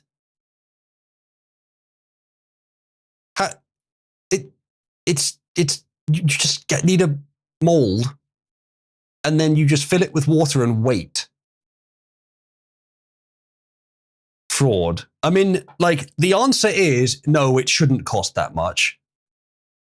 However, did the state pay that much for it, or whoever pay that much for it? Yeah, probably. They were just charged too much. This woman says, I'm shocked it's legal for a state house to advertise against the federal government. It seems divisive and exclusionary, something to look into now that it's front and center. So, was this put up by the state? Because that's very fucking questionable. There's a musical version, apparently. President Trump, we support you. We support ICE. Everybody was kung fu fighting. Those kids were fast as lightning. And Okay, thank you. Very good. Yes, when the left tears down statues of heroes from the past of our nations, no problem at all there. I have seen sometimes they get prosecuted, but now immediately they found this guy charged in the maximum amount they could think of. Put up the sculpture. That's what I'm asking, actually. So a bunch of people responded to this. See if any of them got the right prostitute eyes. They put up the sculpture. Someone's saying he put it up himself. I'm not sure, though. The veterans group, apparently. Prosecute ICE, sculpture destroyed. Democrats. It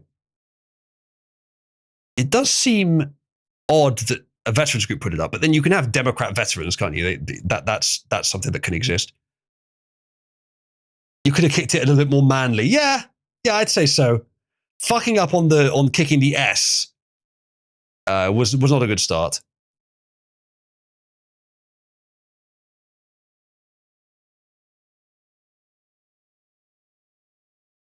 Yeah. Okay. Well, there you go. He did that. Let's see what else there is. White progressives say you're next, nigger. White progs in Minneapolis go full Ku Klux Klan on black ICE agents. Yes. Now, can we post the picture of the black guy with the Confederate flag and the white guy with the Black Lives Matter flag looking at each other? That's the kind of world we live in, chat. Where, despite the fact that race is an indicator of some things, it is not the end of the story. These individuals, it says, are driven by strong emotions and a toxic sense of self-righteousness, which has led some to believe they can attack police with impunity, something Renee Good and Alex Pretty learned the hard way, or hurl racist slurs at non-white people, they say. These officers are professionals. I'm not sure about that, but they're more professional than the protesters or rioters. They won't leave the city or be provoked, it says. Instead, you'll be recognized for revealing the fundamental flaws that within white Democrats, a group that has historically been rotten. Let's skip the editorialization and go to what actually happened here. Zoom out a little bit. This. no! Fuck are you doing? Move around! Move around! Move around! What's your name? Oh, you some fucking hoes! You some fucking hoes! And you're black! What? Nigga, you're next! You're next, nigga! What you? What's your fucking mouth? I don't want shit! Fuck you! It's a shit! Fuck you! Show me, bitch! Fuck! You fucking... Chat, press 1 if this sounds like nachos.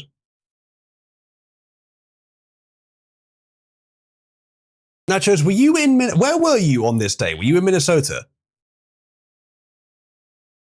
Hey, but have you even heard Nacho speak? So the line, fuck you nigger, you're next. In most cases, that would sound quite threatening, I think. But I believe what she meant is they're coming for you next.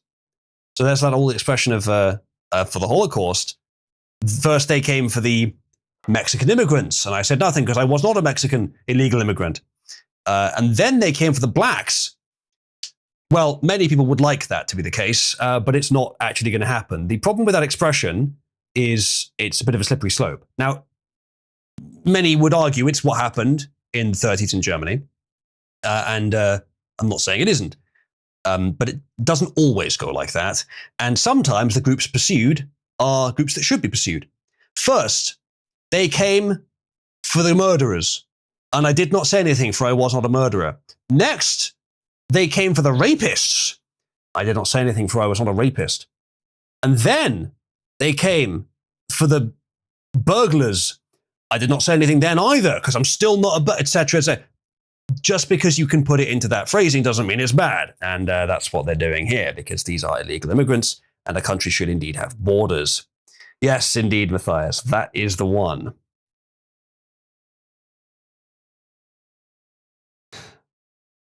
Ratman,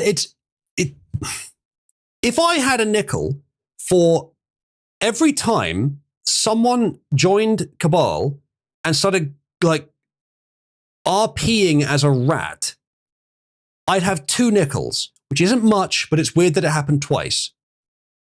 Who was the other one? I feel like there was some, also from Broken Crown, by the way, or at least he was in there, who ended up really disliking me for some reason. I can't remember why. Probably the normal reason. Something, their fault. But who was it? You spin the wheel for Ratman. We have not spun the wheel for Ratman. No, it wasn't you, Ratman. It was someone else. No, not Wes in this case. Except it wasn't a roleplay. We will spin. Let's spin the wheel for Ratman. Ratman, you're about to have the wheel spun for you. This is a wheel made, I think, by Triple Dice Cat for newcomers to Cabal, which will determine their destiny. Let's spin the wheel and see where you land, Ratman. Wheel of Fate. Wow. Comatose audience member. Who did we have that this was based on? Pug ends up being a comatose audience member most of the time because he falls asleep during the stream, but he's currently not asleep. Missing a couple of those, yeah. Global rat distribution map. But they don't inhabit Siberia, Greenland, Iceland, a large chunk of Canada, part of Alaska. So where it's too cold. Is there anywhere that they should be expected to be that they're not?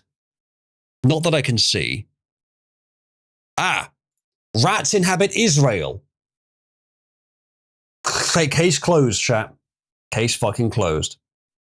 Can I shift that fate to Dev? I think he deserves it more if only he will stop speaking. There are many things on here. There are many things indeed that Dev deserves that indeed are not reserved for him. Some in some cases, unfortunately. But perhaps he deserves a pegging from Nachos, but he won't be getting it. I don't think Nachos could stand the smell. If I fall asleep, kick me, I'm sleepy, and there's a bouncing horse. We probably will. We could do horse bouncing next. Let's have a look on the board, actually. Leader, horse bouncing. Let's see where horse bouncing is on the board. 8.8k.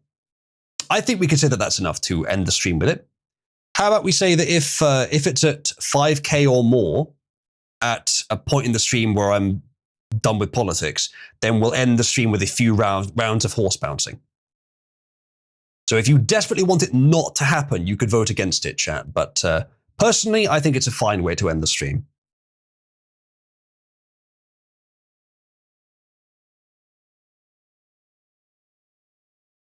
All right, okay. Let's. I have a few more articles that we can go through. But we've got through almost 3 hours, so that's good enough for politics. We got horse bouncing being supported in chat. It is fairly fun. I don't think the fun will last forever. Chat, press 1 if horse bouncing will always be a fun addition to our streams and will never get old. Trump says he's still looking seriously at spending $2,000 tariff rebate payments. Now the question is, Trump, if you've made so much money from the tariffs as you claim, where is it? Now, I'm not saying it should have gone directly to Americans. I'm not saying it should go to a rebate. I'm not saying that we would necessarily see wherever it has gone, but where has it gone? That's what I'm wondering. President Trump said in a recent interview that his administration is still considering sending out $2,000 payments to Americans derived from his tariffs. During an interview with Trump on NBC News published on Feb 4th, host Tom Lammers, great name, noted that the president floated the idea of $2,000 rebate for Americans from tariff revenue and asked him who's going to get that and when is it going to happen. Trump responded by saying he is looking at it very seriously and that he is the only one who can issue such payments because his administration is taking in hundreds of billions of dollars in money from tariffs.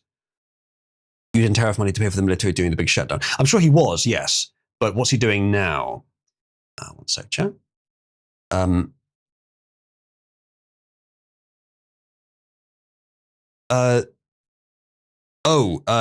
Yeah, people can choose to do the support while showing their name, but you have to do that through the command rather than through the button. That's why it can be seen. Thank you for checking, though. Some people decide that they want to be seen. And in fact, I will at some point add a setting to allow you to determine, like, always display that I'm the one doing it. He's probably holding it off to pay ICE during the mini shutdown this week if need be. It's a generous interpretation. I'd like to think so. I'd like to think it's something like that. But if it's hundreds of billions, where is it? Indeed, Matthias. She's not the only one, though. When pressed by llamas on whether can someone post a picture of Trump being pressed by llamas on whether he would promise some Americans could get the payments, Trump said, "I can do that. I haven't made the commitment yet, but I may make the commitment without elaborating." The president then pivoted to saying that his administration provided a $1776 dividend payment to members of the military in a move that was detailed by the IRS and the Pentagon last month. Dividend payments derived from the administration's sweeping tariff regime were floated by Trump in November 2025. While some White House officials said the $2,000 payment needed to act to Congress, Trump signaled last month he can unilaterally issue them. I'm not sure if that's true, but probably better if he can. I don't know, like giving these payments to just random people, I don't know if that's the right way to solve financial problems or if it just makes them worse. I'm not sure. I think there's arguments in both directions for that. He and others in the admin have indicated that there would be limits on income and said that the payments would be sent to non-wealthy Americans. Fair enough, but the difference that would make is not huge. The number of Americans for which $2,000 would make no difference at all are not that many in number. He and others in the admin have indicated that there would be limits. Yeah, I don't think we have to go to Congress, but we'll find out, Trump told reporters. He added that with the tariffs, the administration will be able to make a very substantial dividend to the people in our country. I'm actually going to do something I don't usually do. Let's see what Grok thinks as an answer to this. Trump is always saying he has made hundreds of billions or even trillions from tariffs. Am I spelling tariffs wrong? My question is, where exactly has that money gone? I'm not implying it's suspicious necessarily, just wondering. Let's see what the AI thinks, because it's an easier way of doing a search. He frequently claims that they've made that money. Trillions figure is an exaggeration, sometimes a reference to a projected long-term totals. Okay, fair enough. Tariff revenue is collected by US Customs and Border Protection. Yeah, of course, it's collected from locals, that's fine. Goes straight to the US Treasury's General Fund. The General Fund is essentially the federal government's main checking account. It pools all federal revenues. It's used to pay for government operations and expenditures. Includes everything. So it's being saved, is what it sounds like, or maybe spent, but... Or maybe it's, I mean, like, how much is the deficit? Is it just going directly towards that? US collected around that much. Okay, so there's like 4 times as much in 2025 as the previous year. Projections for future years go up higher. Dividend checks, yeah, I know.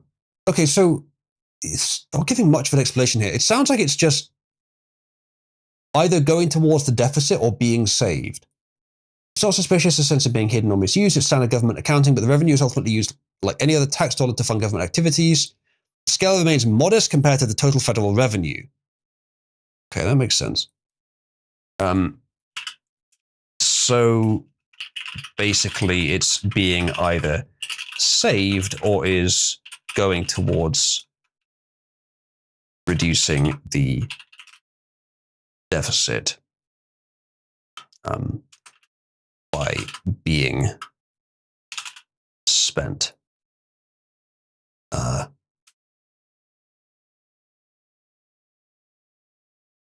That's still going up, says Megato, yeah. Okay, so Grok is agreeing with my summary. Not saved in a dedicated account or pile of cash that's set aside untouched, nor is it automatically used to pay down the national debt in a direct one-to-one way. It becomes part of the total pool of federal revenues. Government then spends from this pool on all authorized programs. Jesus, 7 trillion is the total expenditure. Debt's still going up. Yeah, I don't think there's any expectation that wouldn't be the case. The deficit's 1.78 trillion. Okay, so it's not going to make a huge dent in that. Well, that would explain it, I guess. Tax dollars are destroyed upon collection and then reprinted when the government deems it necessary. There's arguments that's a good idea. some of both. It's generally wise to hold a big pile of cash in reserve as an emergency fund when the opposition keeps trying to fuck with your funding allocations.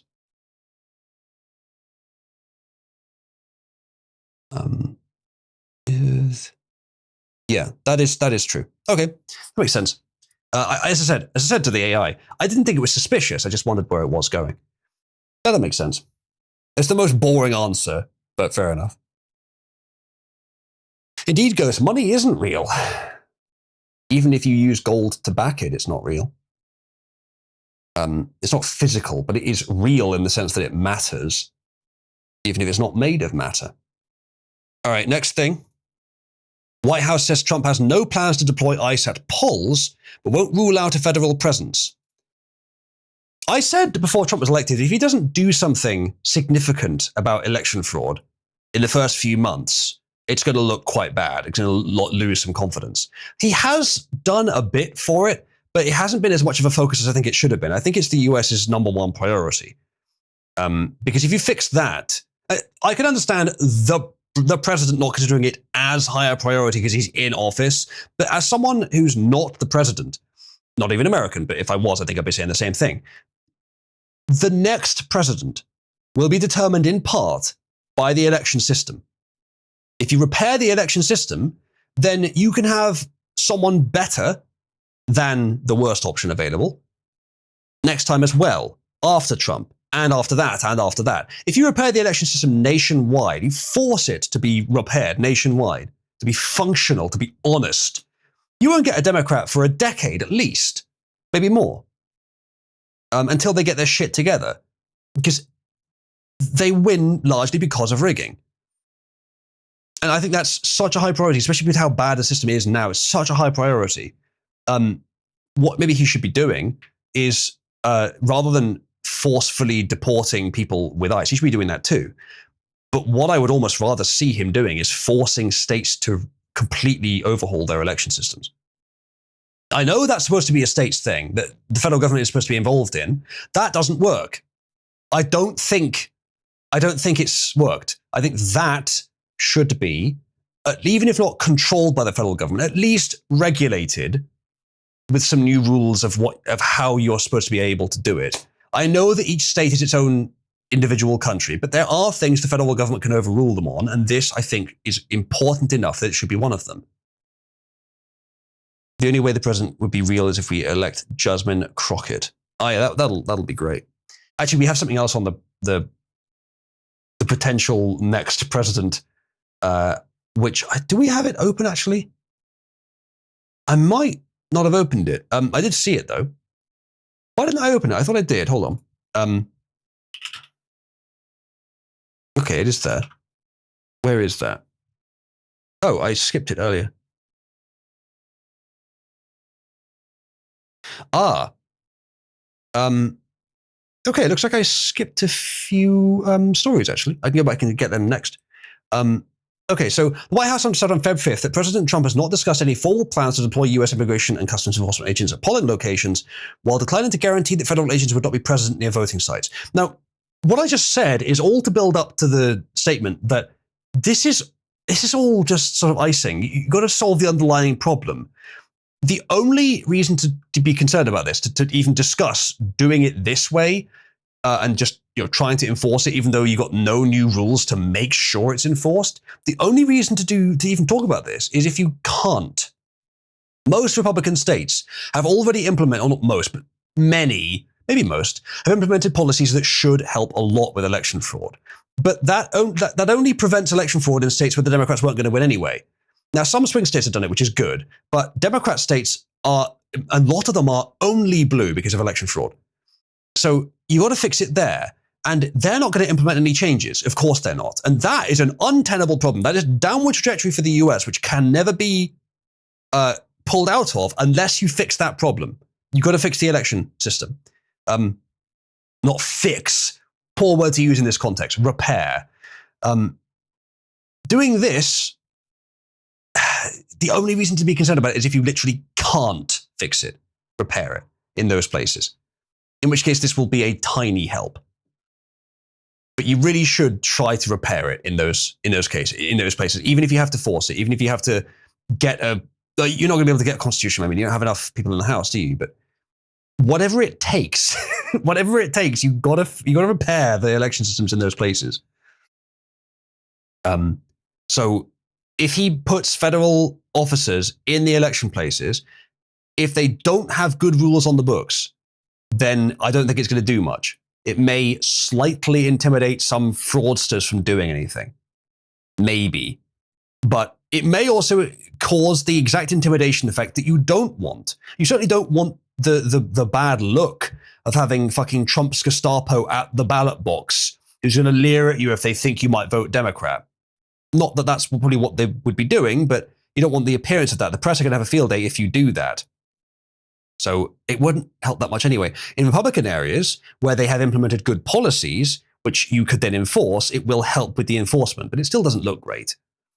Someone says the Democrats are already spurging out and calling preventing illegals from voting voter suppression. If illegals aren't voting, then why would they be so mad about this? Quite. And that's a whole fucking hypocrisy problem. But that's just the Dems. They'll say that anyway. Yeah, he's talked plenty about fraud, and maybe he literally can't do any more than he's done. But I don't feel like the focus on it has been enough. So she's never even heard the president consider putting ICE. Why would ICE be at the voting booth anyway? I mean, actually, that makes some sense. I could see this. Actually, this could make some sense. If ICE has a list or like some sort of scanner that can detect illegal immigrants, if they show up at the polling place, ICE just arrest them for being illegal before they can vote. That could work. Even if you're in a Democrat area, that could actually work. Now, the press will still have a field day about that, but it's actually probably worth it. That could actually work. Exactly, Matthias. Exactly. But you know that the Blues in charge don't believe that. The investigation of Fulton County is ongoing after the raid last week. Good. I didn't see anything about that, actually. If you have a link to it, I'd appreciate it. Rich area. Yeah, Nachos isn't black. She's Mexican. All right. Quote, I can't guarantee that an ICE agent won't be around a polling location in November. I mean, that's frankly a very silly hypothetical question, Leavitt said. But what I can tell you is I haven't heard the president discuss any formal plans to put ICE outside of polling locations.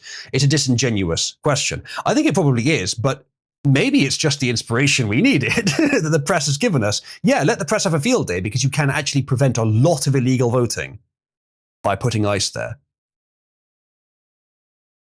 That makes sense? All right, let's go back to the stories that I missed going over earlier. So we did that. We didn't do that. Denmark officially bans kosher and halal slaughter to protect animals. Very good. Everyone should do this. Kosher, I actually don't know as much about kosher, but to whatever extent it's similar to halal. Halal should be illegal everywhere forever, especially in the West. Like it's abhorrent. The European-derived people, whites, whatever, Westerners, pride ourselves in part on treating animals well. One of the many things we like. And I think if more people knew how bad halal was, they would want to fucking do something about it. So it should be completely banned. Denmark banning it is a great first step. Well done, Denmark. You get the credit for this one. The rest of Europe needs to follow behind as well. Okay, that's good. So let me open that. I'll look at it in a minute. So let's make sure this is actually real. Denmark bans halal. Denmark has banned all halal and kosher slaughter without stunning in a decision described by Food Minister Dan Jorgensen as putting animal rights before religious rights. Kind of. Either way, it's it's absurdly. What the fuck is this? Oh, that's not useful. Denmark's ritual slaughter. Okay, that's years ago. News. That's 2014. This isn't useful. Belgium religious slaughter bans. That's 2 years ago. How old was this? Did this actually happen 10 years ago?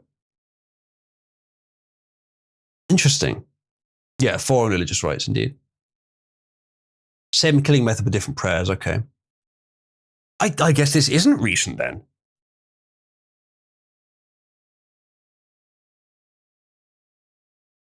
Images for illustration. Yeah, that's what images are generally for. I don't know then. Maybe this is old. Well, everything I said applies, even if it isn't recent. Okay, well, never mind. Let's move on. So I want to be clear because it sounds like there is a shift in immigration enforcement here, that there's going to be a shift after Minneapolis. What should Americans expect going forward?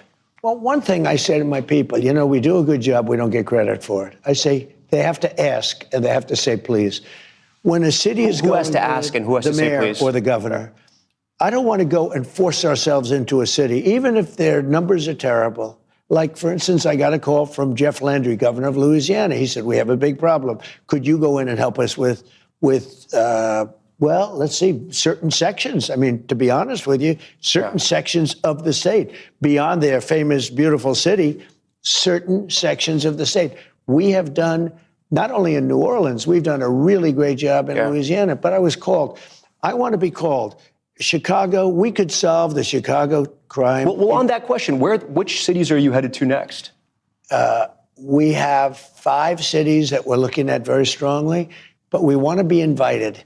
We will sometimes call the governors. And are they cities like Chicago, Philadelphia? Are these the cities? We could straighten out the crime in Chicago. We've already brought it down 25% just by being there. We could have Chicago be a safe city, just like D.C. is a safe city, just like all of these places that we've gone to. And I look forward. You know, I didn't campaign on that. Yeah. I campaigned on law and order, but I didn't think I'd be going into individual cities and making them safe. Anything else you can tell us about the 5 cities? The 5 cities, anything else? So Americans are ready? We'll be announcing them very quickly, but we could do something. As an example, I was called by people. San Francisco said, please, we have a Democrat mayor. He's trying very hard. Would you, friends of mine that live there, it's got crime problems. Would you let him do the job and not come in? Let's see how it works. I said, look, I can do it much quicker, much faster. Don't forget, we remove criminals. We took over 2,000 hardcore criminals out of Washington, D.C. If we didn't do that, 2% of the people create 90% of the crime. Think of that. He's listed the despite. That's quite the despite as well. I'm not sure if that's even true, that one. That seems quite extreme, but it might be. So the main reason this was posted is the whole idea of, like, we want them to ask us. And this is being seen by some as an indicator that Trump is reacting to the Minnesota chaos and saying, we won't do that anymore. We'll only go where we're asked to go. And I hate to jump in and defend the guy, but I don't think that's what he's saying, or I don't think that's what he means. He would prefer to be asked. Of course he would. He's not saying that he will only go where he's asked, I don't think. And if he is, then I can understand why the polling on the way it's been handled in Minnesota isn't looking good. And unfortunately, this is a way that the left can resist it. It requires massive, civilian action. I'm not sure why it was so much worse in Minnesota than, I mean, he went to, where else did he go? Where else has he been, chat, to do this? I mean, DC, for example, there was no civilian resistance there. Where else? There were at least a few other cities he went to where we didn't even hear about it because we barely heard about it because there was no civilian resistance. It was fine. But then he goes to Minneapolis and suddenly it gets out of control. So I could see him wanting to avoid that happening again. And he'd prefer to be asked, obviously. Bunch of vehicle armies in Chirac. Yeah, he did go to Chicago, didn't he? Because Waltz is leading a revolt. See, that's what many people have said, and I think that's definitely part of it, yeah. 2%. So you have a criminal, because it's over and over again, 2% create 90% of the crime. We took out 2,000 people, more than 2,000 people out of Washington, D.C., and we now have a safe city. You, as I mentioned, you've had success on immigration. That's another clip. I'm going to listen back to the controversial bit again. What should Americans expect going forward? Well, one thing I say to my people, you know, we do a good job, we don't get credit. I don't want to go and force ourselves. When a city is going, who has to ask and who has to say please? The mayor or the governor. I don't want to go and force ourselves into a city, even if their numbers are terrible. Like, for instance, I got a call from Jeff Landry, governor of Louisiana. Yeah, so I can see why they interpreted it this way, but he's not saying he won't, though he may be more reluctant to, I'm not sure. But he just says he doesn't want to. Of course, he would prefer to be asked. But this is not, I think some people are taking this to be more than it is. It's not quite as bad as was interpreted. All right, next thing. Oh yeah, this is fun. Okay, chat. See if you like this idea, right? Apparently, there's been a lot of talk about how to make Washington Post profitable because it isn't currently. This guy suggests the following: 1. Produce a single 10-episode multi-camera reality series called Killing the Washington Post.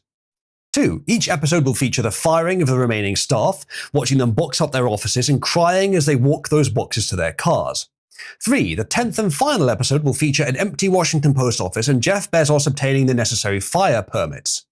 4. The grand finale will be a $59.95 pay-per-view event where Jeff Bezos douses the entire Washington Post office with an accelerant and hands boxes of matches to Nick Sandman, Kyle Rittenhouse, George Zimmerman, and Darren Wilson. Then, as the building burns to the ground, all the survivors of the Washington Post's lies, smears, defamation, and hoaxes gather to toast hot dogs, swap horror stories, and purge their trauma. Press 1 if you think this is a great way to make the Washington Post profitable.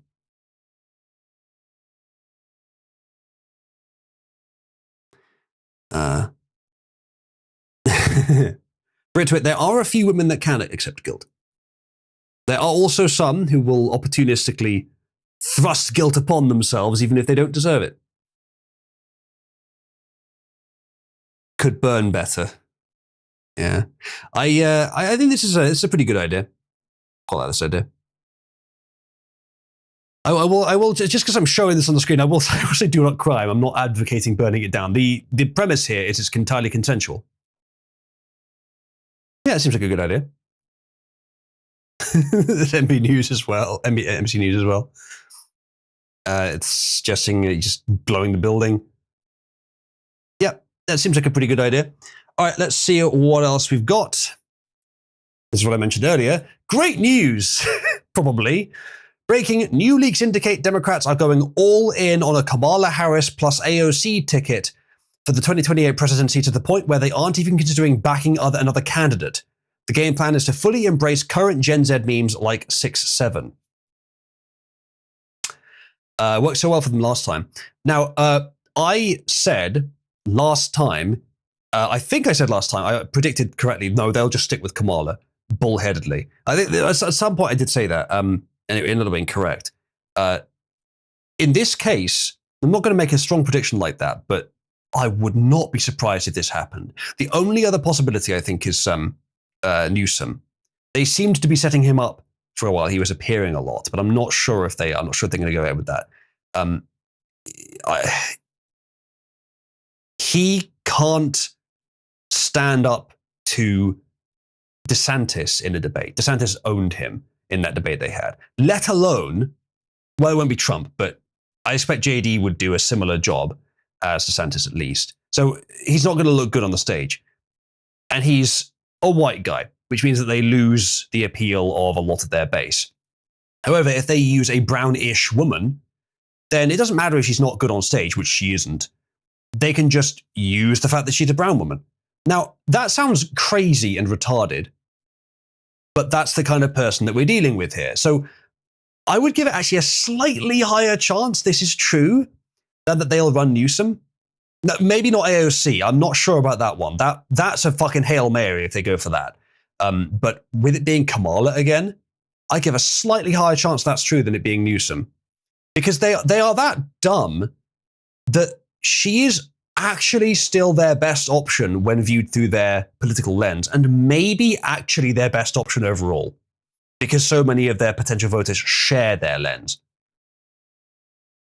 So I'm not sure if this leak is true. It might be completely false, but I think the notion itself could be true. Let's see. This person asked Rock if there's any truth to the leak. Let's see what it says. Based on recent searches, no verified leaks confirm Democrats are exclusively backing a Harris AOC ticket for 2028 or ignoring other candidates. Speculation and polls exist, but the field remains open with names like Newsom and Whitmer. 6'7" seems like a niche Gen Z meme, not particularly tied. So yeah, it could be fake. This person, I don't know who they are. It could be anyone. It doesn't say parody, so I don't know. Never interrupt your enemy when they're making a mistake. Indeed, yeah.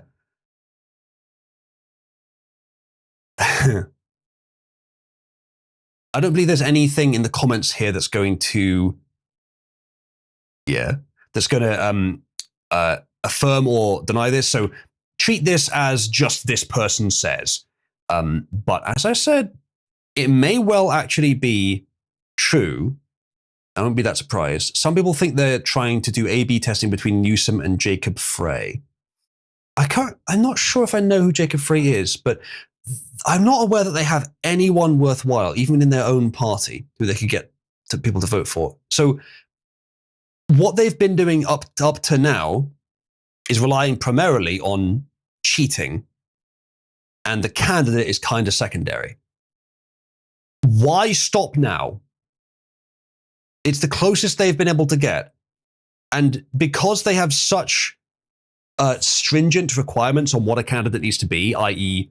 very corrupt and willing to go along with all this shit, willing to be a puppet for the elites, but also charismatic enough to do well on the stage in front of, they're not fighting your old rhinos anymore. They're fighting MAGA now, who are at least, if nothing else, there are many things different, but they are generally more charismatic, more forceful on the stage. So the Democrats have to put up someone who can contend with that. They don't have anyone for that. And so if they can't do that, they have to find some other strategy. They don't have anyone, as I said, because their requirements are so stringent now. They have so many arbitrary requirements. In MAGA, really, all they have is love America and be a strong personality. With the Dems, you've got to be corrupt as hell and not willing to report on it. You've got to be, as I said, willing to be a puppet, which rules out charisma to a large extent. So they're really struggling for options. So because they have forced themselves, because they've relied so heavily on cheating, they have no need to rely on quality. So they haven't. It's the only path open to them. This is why it would be so catastrophic for them if you solve the election fraud problem. The Democrats not winning for 10 years might be an underestimate. They might stop existing entirely. They might stop winning for 20 years or 30 years. It might take them that long to recover. It's rather like what's happening with the Conservatives in the UK. Very different circumstances and different side ostensibly, at least on the surface. But you could see the party diminish to such a tiny fraction of its former self that it's basically not a force anymore. Conservatives are about to do that in the UK. Labour might be going a similar way as well, actually. I mean, the polling, as far as I'm seeing, suggests that Labour and Conservatives are going to be 4th and 5th, having been 1st and 2nd for about 50 to 60 to 70 to 80 years running. How long has it been, actually? I think there's brief intermissions where it wasn't 1 and 2, but generally speaking, for the last, I think Labour's like 100 years old. So maybe for the last 80 years, it's been 1st and something like that. Anyway, a long fucking time. And now they're going to be 4th and 5th. Either way, yeah. That's the thing with them. Kamala Harris, I'd put as slightly more likely than other candidates to be their next leader, which is crazy. All right. Next thing. This article says Trump's attempt to make drugs cheaper is pushing up prices in other countries. The president's order is upending healthcare in Switzerland.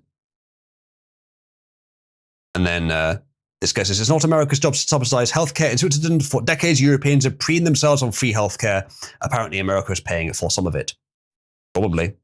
Now, this is a very complex issue. I'm not going to go into great detail here because I'm looking to move on anyway. But if Trump doing something that makes sense, which I don't know exactly what he's done, but if it makes sense, pushes up prices in Switzerland, then they were artificially low. In which case, fine. There has to be some degree of merit here. Now, the US healthcare system is a total mess as far as I understand it. European healthcare systems are a mess in different ways, but the way the American one is the corporations are, in many cases, a bit too powerful, could do a lot of what they want. But the argument that's always been made is that the US people, the American people, are paying the price for the R&D for new medicines. And then Europeans are benefiting from buying them at market prices. If that's the case, That's not right. Americans shouldn't have to do that. So it needs to be equitable. And if anything, not that it benefits me quite as much, but Americans should get priority for their own medical companies' R&D with good prices. The whole idea of insurance in the first place is arguably kind of a scam, but the whole idea of making you get insurance, I think, is never a good idea. Always wrong. And will always drive up prices for the average person. So yeah, if what Trump is doing is sensible and it's raising prices in Switzerland, then it's normalizing. It's not artificial now. It was artificial before. Now it's normalizing. That's what it sounds like. Insurance is a racket, says Phil. I think in almost every case it is, yeah. Ghost is begging JK to learn to write in English. Swiss drug prices were subsidized by the manufacturers by overcharging Americans. See, that's what I'm gleaning, yeah. And if that's the case, it should end for the benefit of Americans. Even though it would benefit me a bit for it to continue, it's not right. And it's not, it's like, it's an argument similar to slavery. Slavery seems on the surface economically beneficial because you get work for nothing. The problem is that pay that would otherwise be going to workers and then recirculating in the economy and keeping the sort of flow of merit alive instead is just welling up with someone who gets the labor for free.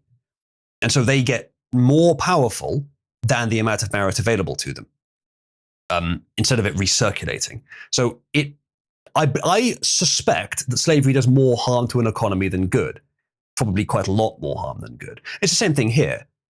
Even if Americans overpaying for their own healthcare benefits my country's access to that healthcare, it's better that the merit flow is consistent and accurate across the world, even if in the short to maybe even midterm, it's worse for me in a small way, because it's better overall, and in the long term, it should be better for everyone to do it that way. In theory. But we can't always operate by what's best for the long term overall, because sometimes the short term requires you to take other actions, and power politics is a thing. So there's other factors to consider here, but that would be my initial stance. Ginger says, whenever an insurance system gets too strong of a hold over a system, the insurance immediately becomes a protection racket. Look at driver's insurance in the UK. I don't know much about that, but yeah, that's the impression I get. Just don't break your wrist again, bro. You'll be fine. True. There's not a lot of chance of that because I'm never going roller skating again. I mean, I'm never fighting a bunch of immigrants in a dark alley again. That's what happened last time. Anyway, where was I? I think we're pretty close to the end now. We've got just a few more stories that we can go over. Okay. Pam Bondi's DOJ is sabotaging the Trump coalition, it says. I mean, it has seemed like Pam Bondi has been sabotaging everything she is connected with. But the impression that's always been stated is that she's doing it on behest of Trump. This article may be making the case that she's doing it against his interests, which is questionable why he wouldn't fire her, of course. Not that there is much of an excuse to be found there, but let's see what he says. In November 2024, the American people decisively elected President Trump for a second term in office. After 4 intolerable years of controlled national demolition under the Biden auto pen, well said, the newly elected 47th president was poised to keep his promises and fulfill his mandate. President Trump had the opportunity to stop the federal government's leftward push, steer the government back in the right direction, and make significant and lasting progress in that new direction. That third point is the most critical. Indeed, without permanent change, President Trump's historic election and the nation's generational opportunity to course correct will turn out to have been nothing more than a momentary pause in America's long-term decline. I hope that isn't what happens, but it might be. Yet inexplicably, the Trump administration has failed to take even basic steps to effect permanent change, it says. I would contend that somewhat. They have made some good changes, but it's been a lot that could have been better. For example, it says, the administration often has taken the easy path of using temporary executive orders rather than insisting on permanent legislation. To be fair on that, the executive orders are so that they can do something straight away. They then try to put it through Congress to get it permanent. In every case I've seen where they've, actually, I can't say in every case, but in many cases I have seen it's they've got it through Congress, or they tried to get it through Congress after having first done an executive order. So I would contend that. I think that's unfair. Of course, it says executive orders are temporary and can be undone by any future president by the stroke of a pen. Yes, but it's a great way to get something done initially. If it takes time to get it through Congress, and it might not work. So I actually think Trump doing the executive orders and then implementing it immediately, rather than waiting for Congress, and then after that, trying to put it through Congress anyway, is the best possible way he could have done it. So I think the articles missed that, unless I'm missing something. The same dynamic exists in the world of litigation, where Pam Bondi's DOJ has chosen the temporary fix over the permanent solution. In addition to having repeatedly bungled implementation of President Trump's agenda, Bondi's DOJ has deliberately avoided letting cases reach final judgment. I wouldn't be surprised. Let's see what specific cases they're talking about. For example, DOJ has repeatedly attempted to moot litigation involving Biden-era policies, even after a judge seems on the verge of striking down those bad policies through a precedent-setting decision. Yet all this tactic does is ensure that a future Democrat administration will be able to put these Biden policies right back into effect. But why would the Bondi DOJ work so hard to prevent lasting victories in court for Trump's coalition interests? Indeed, with DOJ friends like that, who needs enemies? If the Bondi DOJ's hostility to the groups that make up the Trump coalition in 2024 continues, it will seriously damage any chance of success in the 2026 midterms. This article will examine the Bondi DOJ's infuriating pattern of obstruction, sabotage, and outright friendly fire against the Trump coalition, and ask one simple question: why? Good. I think it's a question that needs to be answered. We've talked a lot about how bad she's been doing. It's been becoming more evident through the administration that she's making unforced errors. But why Trump hasn't got rid of her is a good question. And it does bring up the potential line of questioning of, can Trump be trusted? Is he leveraged? Was he ever on our side? Which are fair questions to ask. And more it's been looking like an iffy, not sure, maybe not on those. Let's keep reading. DOJ's failure to implement the president's mandate. First, let's examine what DOJ could have done in service of the American people during the past year. As it turns out, DOJ has a number of legal tools available that it inexplicably has declined to use. It says, consider the role litigation plays in shaping domestic policy. A court order can bind the government to a certain legal interpretation or specific course of conduct, and generally will survive a change of administrations. Court order.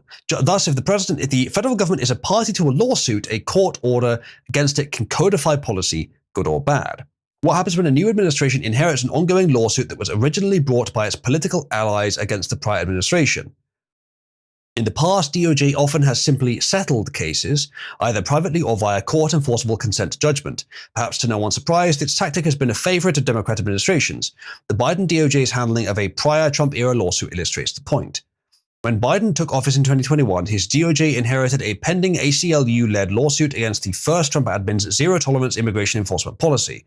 Rather than litigate the case any further, the Biden DOJ settled with its friends at the ACLU, barring the federal government from reenacting the zero-tolerance policy until 2031, and agreeing to pay the ACLU some $6 million in attorney's fees to boot. See that? So far, this is sounding like something that's actually happened. In addition to settling cases, DOJ also can and has let its friends' lawsuits play out. For example, if a judge appears poised to rule in favor of an outcome the administration wants, DOJ can simply wait for that ruling. Then not only will the federal government be bound by that ruling, but also it will generate favorable legal precedent for use in future cases. The same option would be available to if new lawsuits were to be filed during the administration, settle with allies when they are right, or let the courts issue decisions on the merits. We're not talking about using the Democrat tactic often dubbed sue and settle. Democrat administrations have abused this tactic to compel government action that would otherwise be difficult or impossible to achieve. In fact, during the Obama years, many of the administration's environmental regulations came about from these sorts of sue and settle prearranged consent decrees.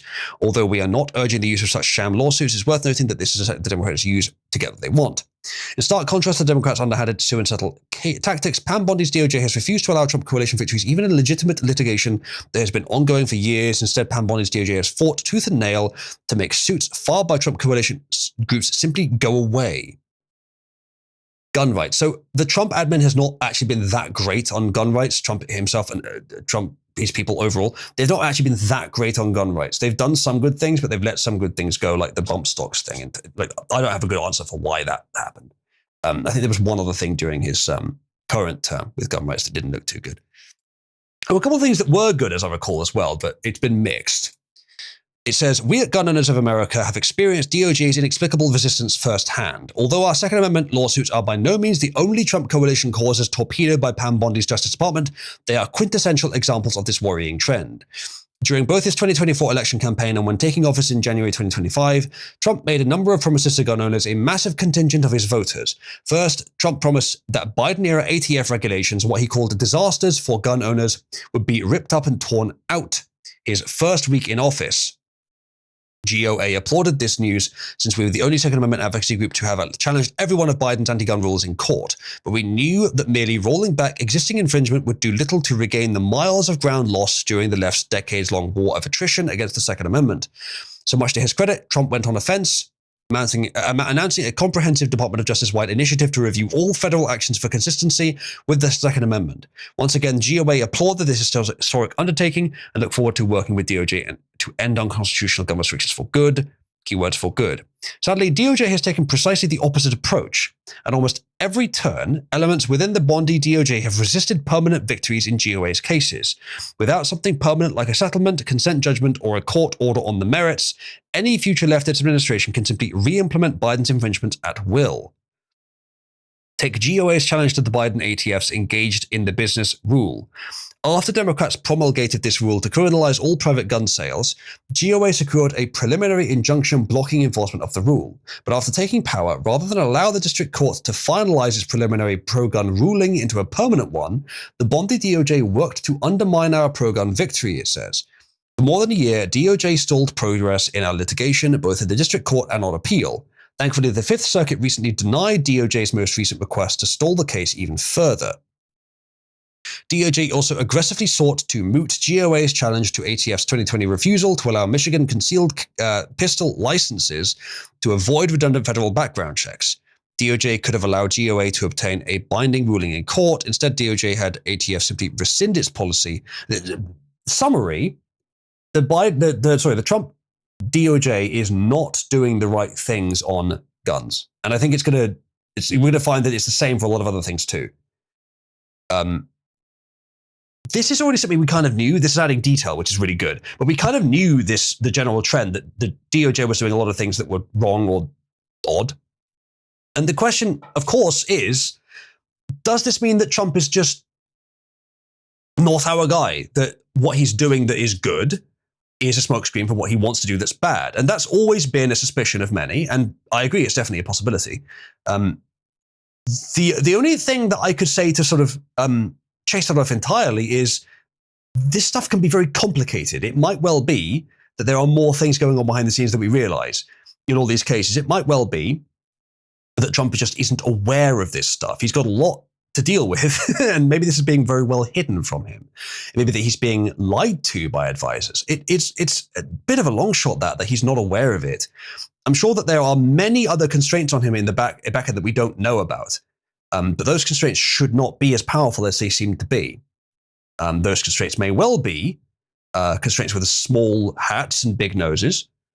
They may well be more genuine constraints. It may be that large economic changes are stuck just behind, and possibly bad ones, are stuck just behind some judgment we may not even think of as being related in that way. There's all kinds of conniving that goes on in politics that unfortunately even a populist like Trump does need to be aware of. So that's sort of the best I can do in explaining how this could make sense without Trump simply being okay with wrong things being done, is he's either not aware or there are constraints that we don't know about, which may not be unjustified, but still aren't good. And that's not a good argument, really, in defense of Trump, is it? So it doesn't look good at all. And he really should get rid of Pam Bondi, I think. He could replace her with almost anyone, especially if it's someone that people actually like. So Trump has done good things in this term, but he's done a lot of notably bad things as well. There's a lot of people losing confidence in him, which is probably going to hurt him in the midterms quite a lot, especially with the sort of harder supporters on the right souring on him because he's not doing quite what they wanted, and the middle of the road supporters souring because of the violence in Minnesota that they're blaming on him. That could be the sort of reduction of his base that would really hurt in the midterms, which is probably going to happen. It's a shame. Maybe the US will find someone better in the future. Perhaps you'll get J.D. Vance next. Perhaps he'll be better. Maybe someone else entirely. But just don't vote Democrats back in again. Whatever you do, they'll just be so much worse. This battle, let's call it an eternal conversation of some kind. It's necessary to do conversation if you don't want bloodshed. And that conversation needs to be ongoing. And if you think you can win quickly, if you think that you can just get what you think is right, if you think that you can just, if you think that the people can affect exactly their will, even through democracy, it doesn't work like that. It never has. No one ever claimed it will. It's a long battle, a long war. Trump not doing the right thing is not cause for despair. It's cause for reinvigoration that we will find something better, some better answer. And it will take time. It may take the rest of our lives to correct some of these problems. But fighting this battle is one of the central reasons to be alive. One of the central reasons that life exists, one of the central purposes of life, is to formulate a better way to exist. And this is part of it. It's difficult and it's fucked. It's unfair and it's corrupt and it's ugly. And it's probably way worse from the inside than it is from the outside. So I have generally been pro-Trump. And in some cases, in some areas, he's been very good. And I'm less pro-Trump now, given what he's been doing. But even if I turn anti-Trump at some point before the next election, it doesn't mean I'm anti the cause. It doesn't mean I'm lost hope in the cause. You don't lose hope in the cause. You may lose hope in one of its scions, but not the cause, because the cause is still right, even if Trump can't achieve it. And I believe it's true that most of MAGA supports the cause more than they support Trump, which is good. They need a charismatic figure to carry it, yes. And I do worry that Trump may, even if he doesn't mean to, may in fact act as containment. But there's a lot still to be done. So don't lose that hope and don't lose the drive to do it. Even if it takes another 3 or 4 administrations to solve some of these problems. And even if they have to be told, no, you will do what we want, so be it. It's a long conflict. Much like here in the UK. I don't expect Farage to do everything right. It may well be that he does almost nothing right. The range of possibilities range all the way from utter shit to better than we expected, with the lower end being, unfortunately, a little bit more likely. But we maintain hope in the cause. We maintain the drive to do the right thing, even if we need to use someone else afterwards and punish reform as the fucking Conservatives have been. I mean, the Conservatives being punished here is a pretty good indication to any other party. If you actually betray the people, your party will just be deleted. The same thing will happen to Farage's party if he fucks up as well, especially if there's someone else waiting in the wings to replace him, which may be necessary. Ultimately, what it will come down to is if there is no solution that can be formed in the very run-down systems that we already have, not to say that the base model is wrong, but the forms that we have of it are very run-down and have become corrupt. If there's no solution to be found there, then a solution will, I'm not saying it should be, but it will inevitably be implemented by force, by the people simply saying, no, this guy's in charge now and he doesn't have to listen to anyone else. Essentially establishing a dictatorship to rapidly reorder the nations that we live in. And I'm not saying I want that, but if the alternative is either that or total collapse, anarchy, and invasion by lesser powers, then yeah, it'll have to be that. And a lot of Western nations are probably going to go in that direction if the democratic solutions don't work. I think they can work, even if it takes longer. But if they don't, so be it. Whatever is best for our nations. Someone says the Tories are being punished by having to wait a year and then change their affiliations. They're not all being welcomed into reform. There are some that are being welcomed in. Generic, for example, who I don't know if they're good choices. They probably aren't good choices. But a lot of them are being denied it. The ones he's invited in are people who I could see an argument for anyway. Braverman, for example, I think she's a good pick. There's a few others who I think are much more honest from the Tories, but a lot of Tories are not going to be joining reform. So you're exaggerating a bit there, Somnus. But the Farage also makes a good point that if you go into politics without knowing how the system currently works, you will be at a disadvantage. So getting some existing people who he believes are honest, but were just sabotaged by their party or hamstrung by the system itself, would be a decent idea. I've got misgivings about it as well, but it's. I don't think it's necessarily as bad as you say, and I don't think there's any indication that Reform is becoming like the Conservative Party. We'll see when they get a chance to prove it, but I don't think we can assume that yet. Just because they have some ministers from the Conservative Party does not mean that they are becoming like the Conservative Party, because those very ministers, a lot of them are those who were rebelling against the Conservative Party. Braverman, for example, was a frontbencher, didn't like how things were being done, became a backbencher. The backbenchers are the rebellious in the party, the ones that are trying to change the party. Most of the people that Farage has been getting from the Tories are backbenchers. A few of them I'm questioning, but most of them have been backbenchers or people that seem to have had better intentions. Do you think Reform would be considered a truly big tent party? Oh, it certainly is now, given how many fucking people want to vote for them. But it doesn't have to be. It's not. Farage is trying to make sure that he doesn't alienate the moderate conservative portion of the country. But he doesn't have to become a moderate conservative to do so.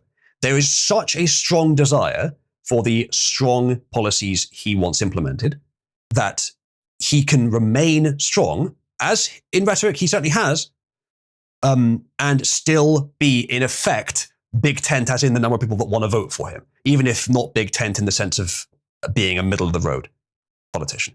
I don't think he's going to become middle of the road. The only thing that could happen is if he leaves politics again, which could happen, he's done it before, then you might end up seeing someone else come in who is more wet. I don't think he will be. Of course, he could be leveraged. He could already be leveraged. It's not impossible by any means.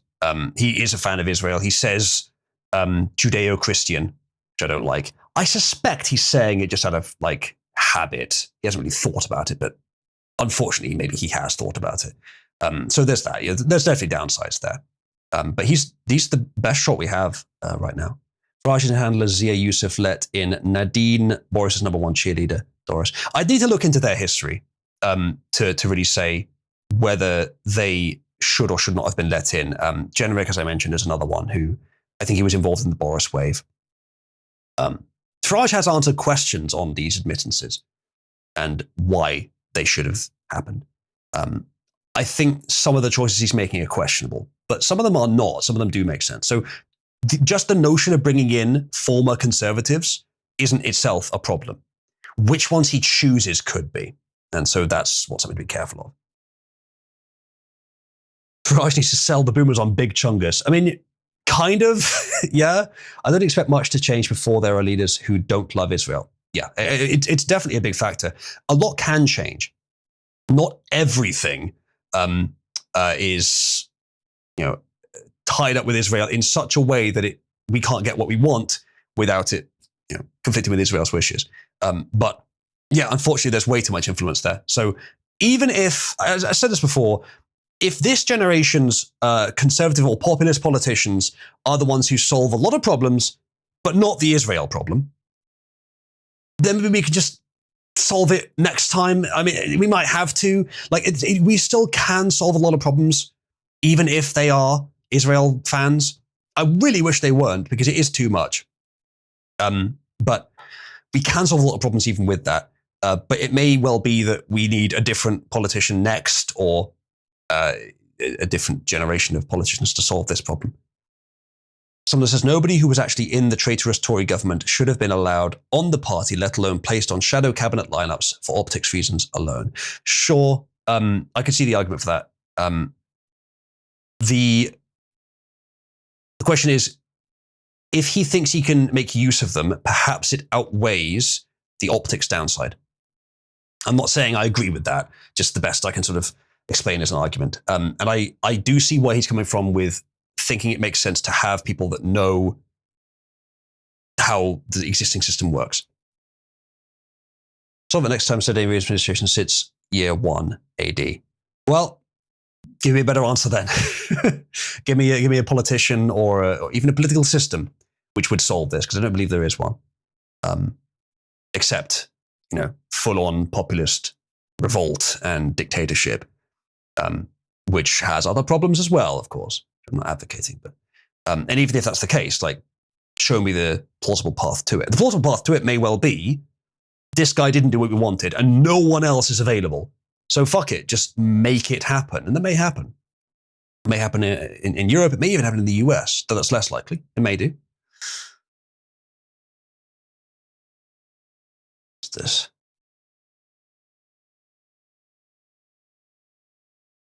Lifting screwdriver? Do Germans call helicopter lifting screwdriver? Well, that's fun. Okay. We have now done some politics. I am not going to do any more politics. I think I said my piece on that story, and there was a lot. I'll link that article, actually. There is, that probably is a very interesting article, but I'm not going to go on with it now. We've been doing plenty of politics, but there it is if you want to reference it, if you want to go over it yourself. What we're going to do now, I wonder if Aiden's still here, actually, because she enjoys this a lot. What we're going to do now is dependent on whether horse bouncing is still high up on the board. Let's have a little look. It's still high enough. I said if it was 5K by the end, then we would do horse bouncing to round out the stream. Those of you that are here and don't like horse bouncing, stick around for a while, because after this we will do a Cabal watch event where we'll probably continue with Stargate, or we might pick up something else. I'll probably do a poll and we can decide what we'll watch. So stick around. The evening is not over yet, just the politics part of it. We'll now do a little bit of horse bouncing to round out the stream, because people enjoy that. Then we'll go watch something. So those of you who are new-ish or who haven't seen this before, I hope you enjoy. I suspect, unfortunately, that Aiden is actually asleep. Can we all ping her aggressively? Because she does enjoy this. She will not want to miss it. 1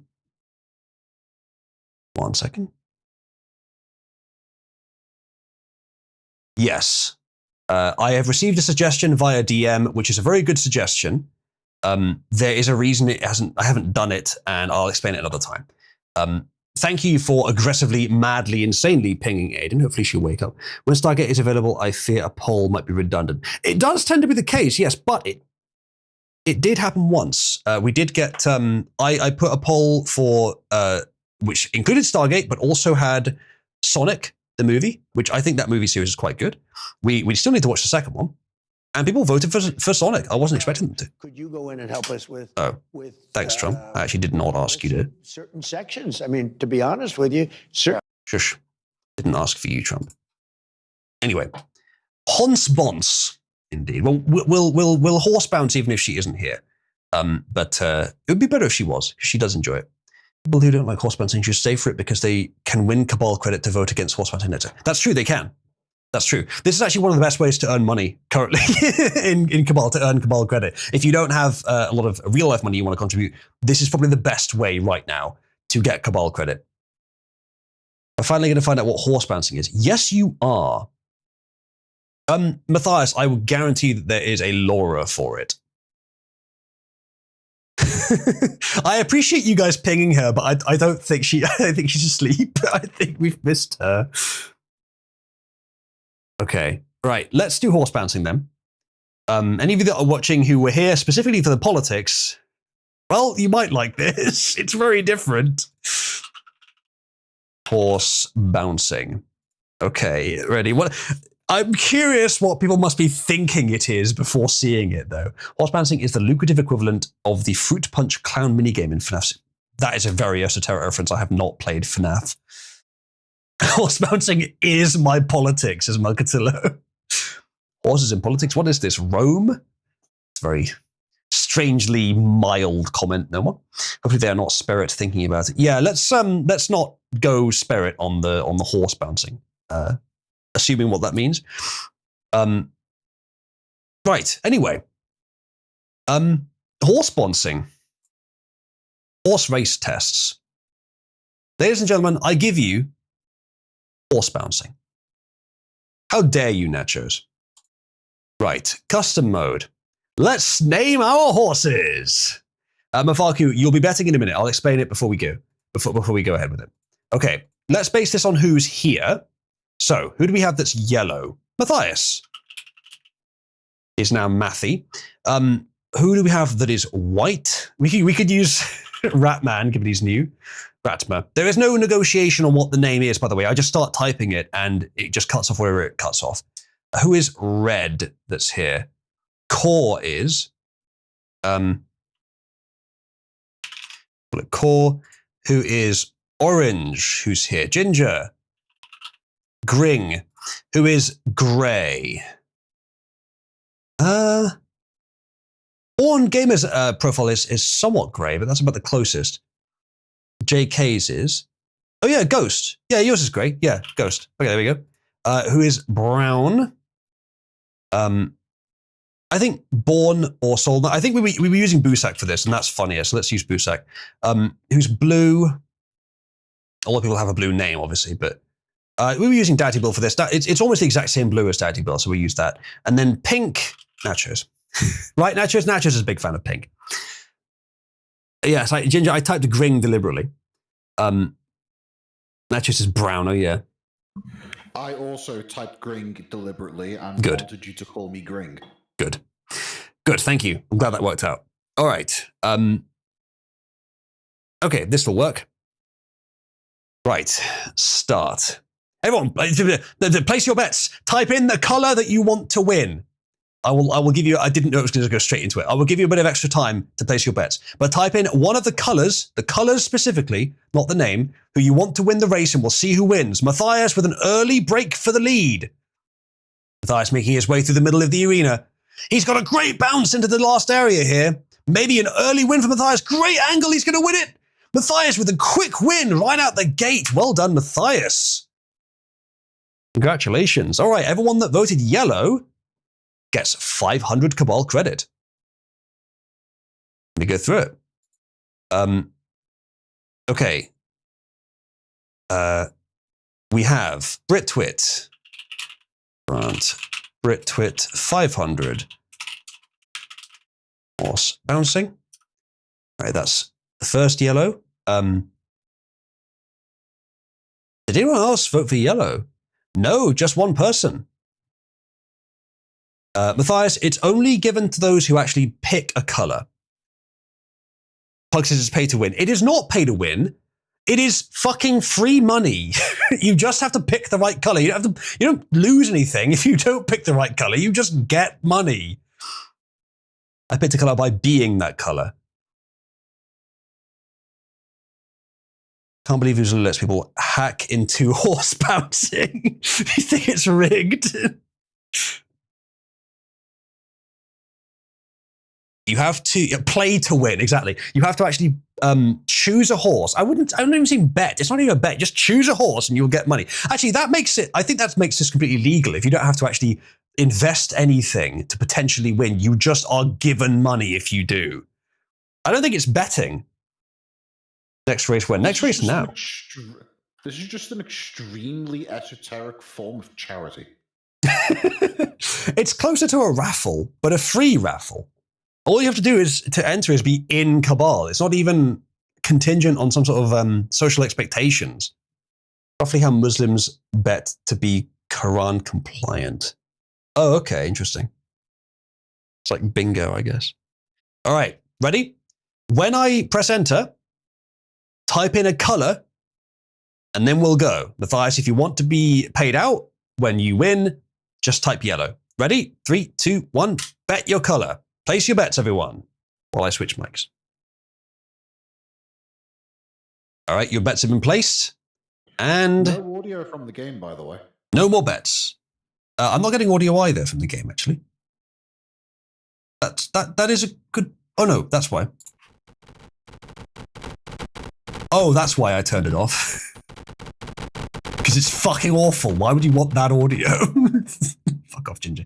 Matthias almost wins it again. My goodness. It's Busak sliding in from the back just narrowly getting past Matthias there. So who voted brown? By the way, if I see any any message which contains a bet which has edited, if the message is edited, it's invalid, no matter what. All right, Solder voted brown. Let's go through them. Pug said nigger. Does that count? Do we count that? All right, Solder definitely did get it. Okay, so Grant Soldner. Horse bouncing. Okay. All right, Pug. Pug. Okay, there we go. Congratulations to all those, both of those, who voted brown. Get ready for the next round. Ready to place your bets and place your bets. Type in a color. All right, and stop betting. Now, no one's vote of white. Oh, okay. Brit, yeah, we'll use Brit Twit's line. That's fine. Because D got in. It's close enough. It doesn't have to be exact. All right, Core with an early lead here, but bouncing back in the wrong direction. Oh, helped by Ratman. Maybe a chance. Oh, yes, there's a good angle there. He may be able to get through with that. Got quite a long way to the end. Can he make this bounce? Yes, not bad. He may be able to. Nope, he's losing it. Oh, and a lucky randomized bounce there at the end. Maybe this is the end of the match here. If Core can make it all the way up, he's lost the angle. Ratman with the assist again, but only just helping. Ratman and Gring now pushed back. Gring with an attempt here manages to bypass Core. Gring with a good chance here. Good line. Can he get the bounce? Not bad, but not quite good enough. Core with another attempt. Better line now. It looks like it's going to be Core. Can he stick the landing? No, just misses the bounce into the corner. Oh, and assisted by Ratman. It's going to be Core. Well done, Core. Red wins. Did you vote for yourself, Core? Or did you mess that up? All right, let's see. Yes, Core did vote for himself. So grant Core 500 for horse bouncing. Anyone else vote red? Scarab did. Grant Scarab 500 horse bouncing. And anyone else? Yes, Solder did. Grant Solder 500 horse bouncing. And then red. Yep, that was it. Congratulations to you three. JK says this is obvious cheating. What did you vote for, JK? Blue. Are you just voting for whoever won last time? Wait, did Blue? I can't remember, actually. To go to the actual track. Oh, you mean... yeah, I actually bet. Well, you're earning something like money here. How much of a penalty for clearly rat fixing the match? You can castigate him. He calls slander. Ratman's just gonna get some due to the assist. I'm afraid it's a winner takes all contest. All right, let's get ready for the next round. Castrate. Not quite what I said. I said castigate, but castrate is apparently a popular notion. Ratmer. Hey, Ratman, the choice to castrate you is now the 14th most popular notion in the server. Time to flee, he says. Rat straight, perhaps? Uh-oh. Castrate Ratman has reached the top of the board. I'm afraid to say, Ratman, I have no choice. We've got to take your testicles now.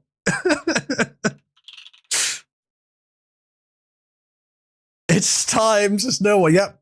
Castrate Ratman has reached the top of the board.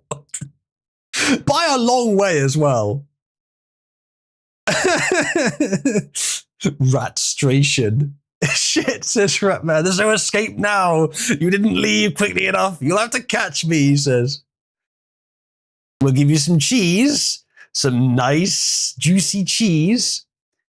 There will be a price for this cheap Princess Ratman. I mean, that's an option. What kind of cheese? What kind of cheese would you like? I'm personally partial to a bit of Red Leicester and maybe a bit of Stilton. What are your preferences?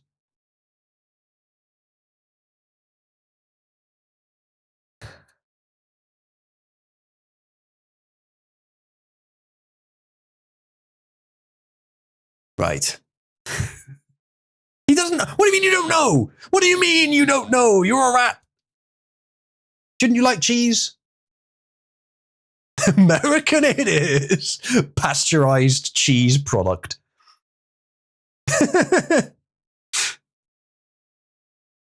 American cheese's ass is all they give me, he says. All right, are you ready for the next round, everyone? Ready to place your bets? Pick a color, and when I say, type it in chat. Ready? 3, 2, 1, place your bets. We're going to get a shimmy at the start of this one, I think. We usually do. Yep, that's the shimmy. Ratman and Ghost break out of it. Ratman with a good early lead, quite a nice line. Very nice bounce there. Good shot into the area, but not quite the right angle to win. Oh, very, very close to getting in there was Ratman. Very close, but not quite the right angle. Another chance now, but narrowly missed the angle. Busak with an opportunity, doesn't quite get it. Maybe with the assist from Ratman, he'll have another chance. Looking close. It's very close. It's Busak! Once again! Why is Brown so good on this map? That's the second time today he's won it. But I think he's won it other days as well. All right. By the way, Britwit, thank you for the lines. Those are very useful. Please continue doing those. All right, let's see who voted Brown. Britwit did. You're really good at this, Britwit. You keep winning. Okay, so that's for Britwit. I think that's it. Yes, he was the only one that voted Brown. Okay. I need to be right back very quickly. I'll leave the next round running. You guys just watch with no commentary for now. I'll only be a few seconds. Place your bets now. I'll be right back.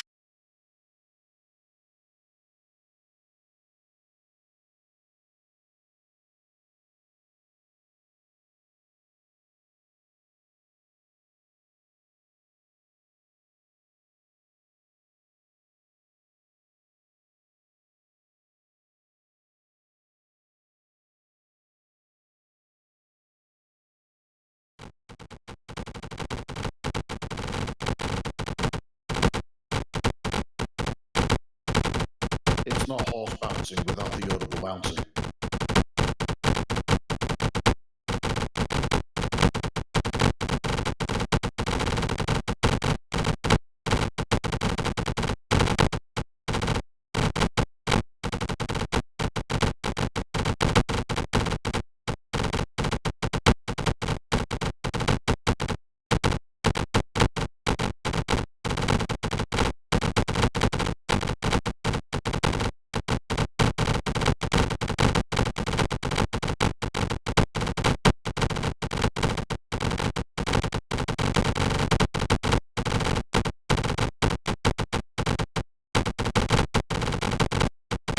Chat, press 1 if this is the kind of quality entertainment that you come here for. All right, Nachos with a good shot at the goal. I can't keep that on. Nachos with a very good shot at the goal. Oh, she's going to get it. She's going to get it. She's narrowly missed it. Nachos, imagine if you lose now. Imagine if after that you lose this. Imagine if after that Busak wins it. All graying over there, happy in the Shire. Nachos, you're really making some great progress back towards the beginning of the level. Oh my God, Busak's actually gonna win it! Look at him go! Jesus, he really is. He's coming for the win. Nachos, Busak is coming for you. Core and Nachos have reached the end of the level again. Core might steal it. Very good angles here. Not quite good enough to get in. Nachos also being repelled by the level geometry. Core with another shot at it. Maybe he can get the angle better this time. Nachos coming in hot. Which one of them will do it? Oh, they both bounced each other out. Nachos bounces Core back in. Will Core make it? Nope. He's bounced back out again. Very close. Many good attempts between these two. Busak and Ginger back in the starting box. All right, Nacho's bounced into the area. Let's see if she can make it work. Get that peg in that tight little bussy, Nachos. Can she do it? A lot of bouncing, not much horsing. Come on, get into those carrots. Good angle here. With a bit of help from Core, can she do it? Oh, and she's snatched defeat from the jaws of victory. So close.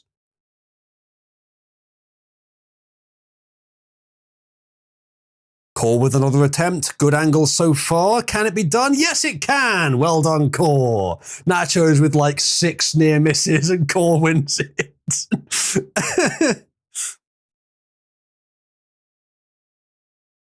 One time he didn't bet on himself and he won. Oh no. All right, let's see who did bet. All right, who voted red? No one. No one voted red that time. You idiots.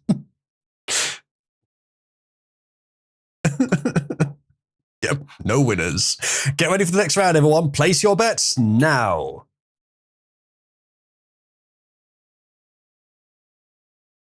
I would just like to advise everybody not to bet on me. I'm consistently terrible at this. I think the horses probably do have some sort of different hit like collision map or something, collision mask or whatever you call it, because they get pretty consistently similar results.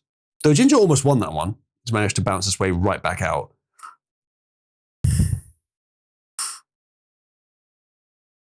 Okay, so no one too close yet. Nacho's almost with a chance there, but bounced out of the hole by Ghost. Ghost, you defending that bussy. Matthias nearing the goal, but oh, that's a good bounce from Matthias. Will he make it? Yes, it's Matthias for the win. Second time he's won this map today. Well done, Matthias. Let's see who voted yellow. It was just Matthias. By the looks of it, so well done, Matthias. Matthias, 500. Horse bouncing. Congratulations, Matthias. You should find yourself with a bit more Cabal credit. Okay. Mate, what the fuck is going on there? Okay. Let's do another round. Chat, type a number. How many more rounds should we do before we end the stream and just go and do watch party after stream? Probably Stargate, which people really like. Okay, so Ratman says 10. JK says 50,000. Ghost says about 9 million. Mafaku has quite a long number, to be honest. Ginger with the 12. Arbar with a 1. So basically what you guys are saying is you quite enjoy horse bouncing. How is this? How is this the thing you enjoy? Ratman wants to win. Well, we would be enjoying it more if we could hear it. Really? You want the sound? It's awful. I suggest you do a poll. God. Really? Okay, let's do a poll then. Create poll.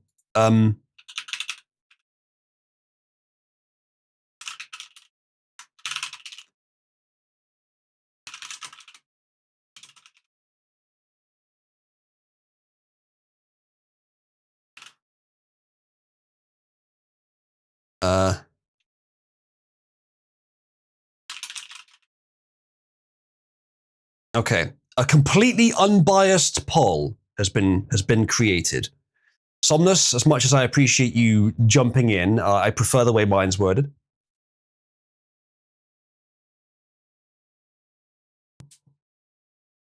But the results are much the same.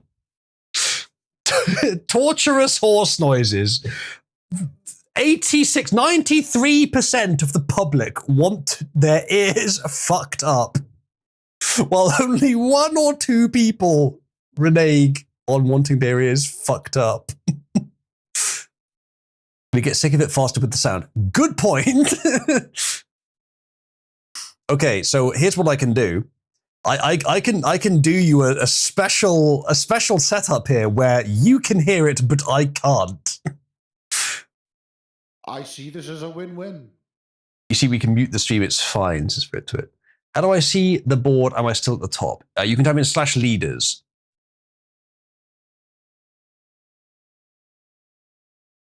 No one is calling it a scam. I rebuke this. Note that I could have done it without telling you.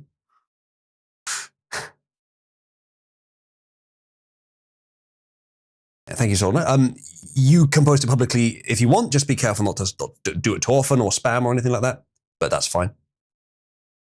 He's ignoring the support board. Oh, I assume the word Oozer hears was only being used as a sort of reference to the Oozer watch and Oozer plays. You don't really want to make me hear the sound, do you? Either way, I will turn on the sound for you mad idiots because you want it, but I'm not listening to it. All right, get ready for the next round. Place your votes now.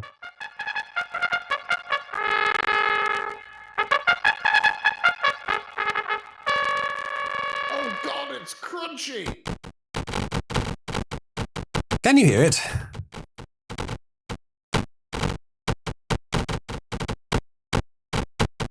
No one, were you AFK? Were you getting Monster by any chance?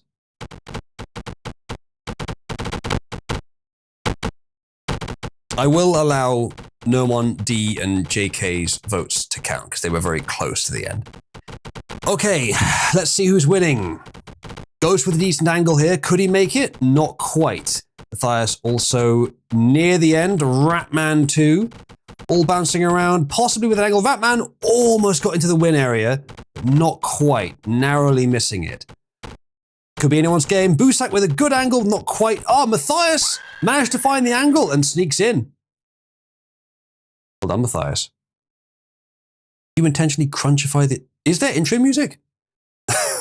Hold on. I don't think I ever heard the intro music. I'm going to turn the sound back on so I can hear the intro music. Rigged, says Mafaku. Kill me, says JK.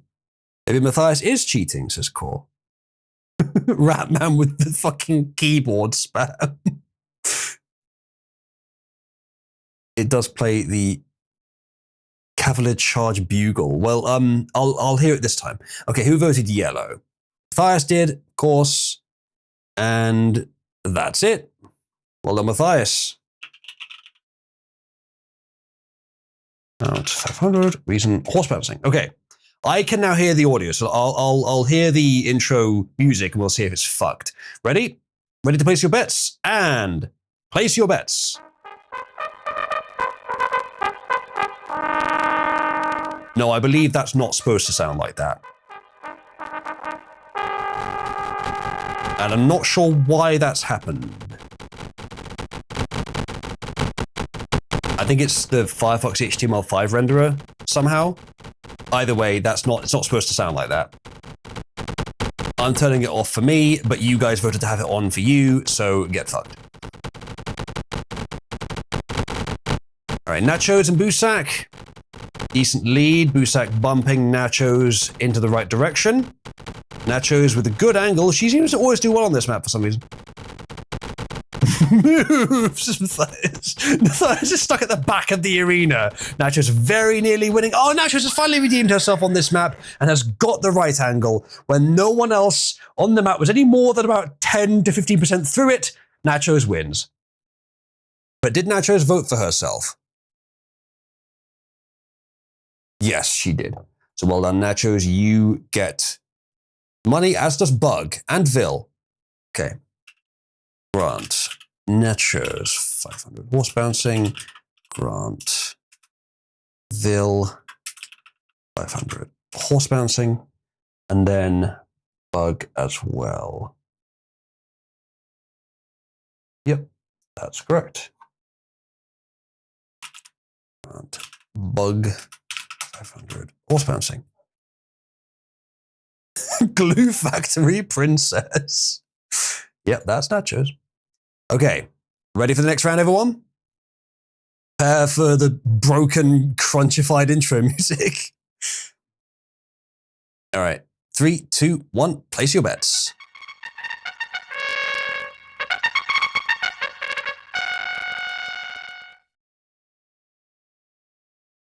All right, Busak breaking out of the paddock for anyone else. I think this is probably the best of the maps that are available in this game. The intro music being broken is part of the experience, I suppose so, yeah. All right, Ghost and Busak with the best chance here, but both bounced in the wrong direction.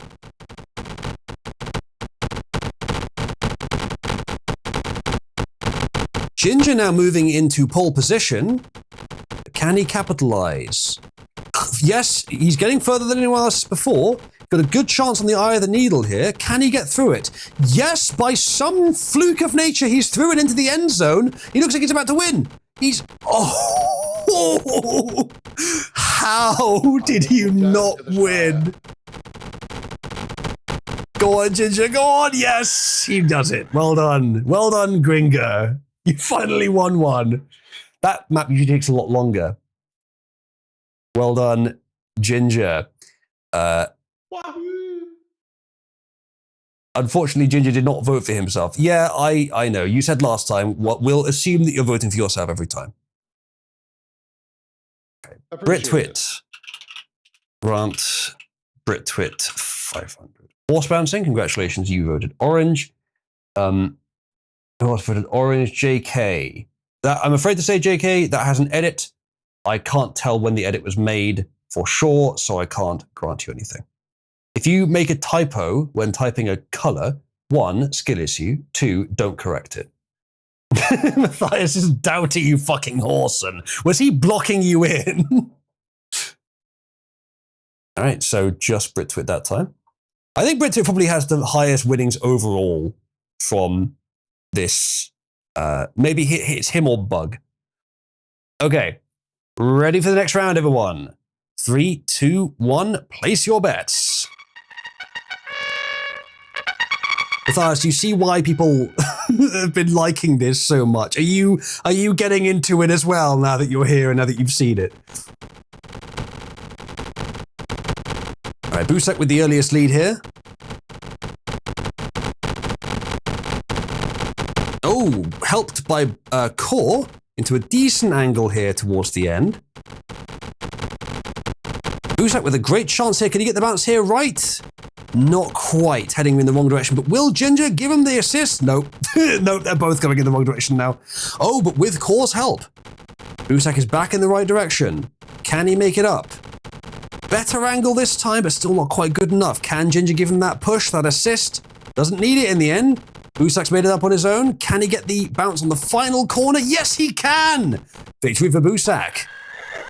Well done, Brown. Anyone vote Brown this time? Mufaku voted nigger, so I assume that means Brown. And that is it.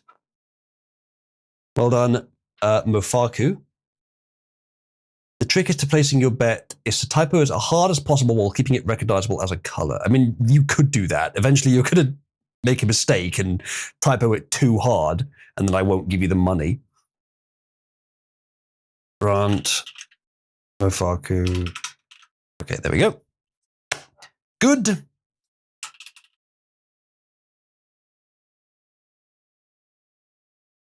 Have to use the hard R. Okay, there we go. Okay, let's just do a few more rounds, probably no more than 5 more, and then we'll retire and watch some Stigglgizzer. Ready, everyone? 3, 2, 1, place your bets. Britwit, brilliant opportunity for you to have said, let's see if the German can finish a race. But you missed it.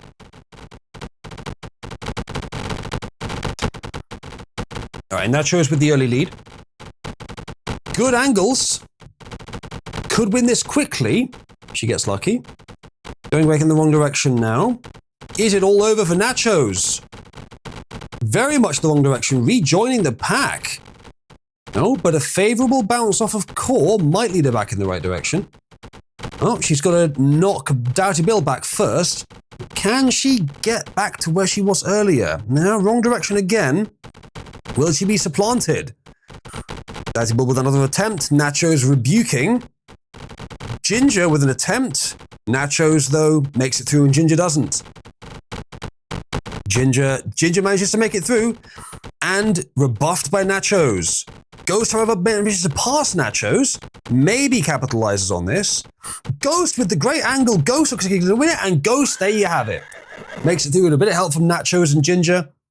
Well done, Ghost. You finally won one. Did you vote for yourself? Yes, you did. Well done. You get the money. As does Mofaku, actually. He also voted grey. So Ghost and Mofaku get the money. Ghost and Mofaku. There we go. Yeah, no no win for Ratma yet. Still tied with the nigger horse.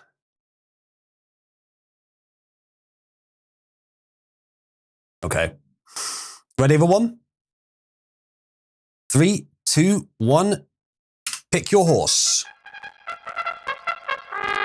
No one really not giving up on White here. He's such a racist, he can't vote for anyone else. Who will break out of the Shire first? It's Doughty Bill, narrowly. Core, close behind.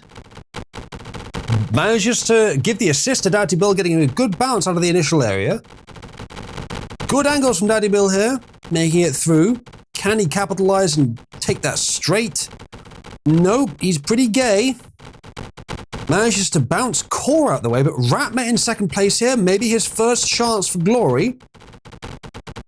No, Ratma's decided it's more fun near the beginning of the level, back in the Shire. Even passed by Ginger here, famed Shire Hound. Ghost here with a good angle. Maybe Ghost can win this now. Doughty Bill finding his way into the straight. Ghost pretty near the end now. Ghost has by far the best shot here, but can't quite find the angle. Doughty Bill's caught up with him. But Ghost has managed to use Doughty Bill to his advantage, staying near the front. Doughty Bill's back for another shot though, having got an assist off Ginger. Ghost ends up helping, Doughty Bill ends up helping Ghost a lot, and Ghost is now in with a decent set of angles. Good bounces here, could be a win for him now. Narrowly doesn't get the angle right at the end.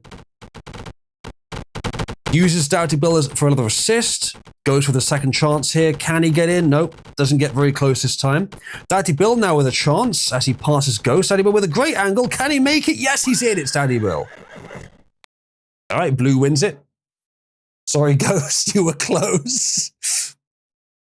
Okay, who voted Blue? Zen Man. Zen Man voted twice that time, but it was the same one both times, so I don't really mind. Okay. Just Zen Man that time. All right.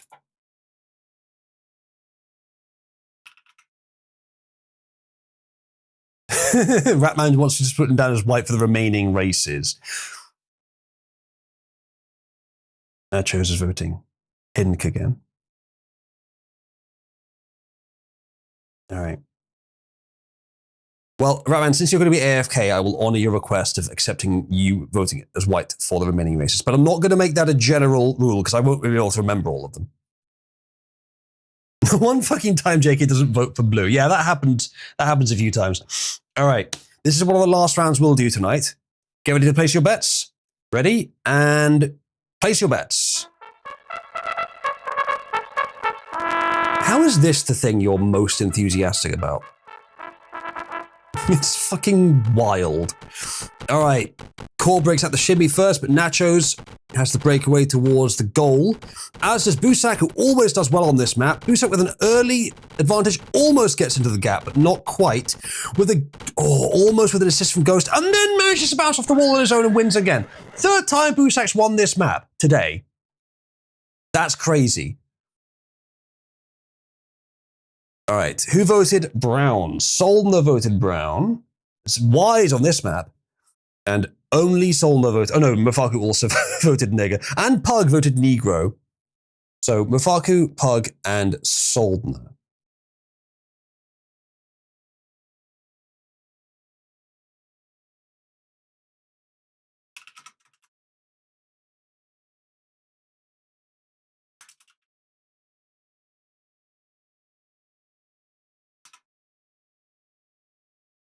There we go. You've all been granted your cash. No one says rigged and nigged. It's only because you keep losing. Let's have one win for white at the end. Come on. So much DEI in horse bouncing. Fair enough. Somnus, did you vote as well? You voted nigger? Let me find it.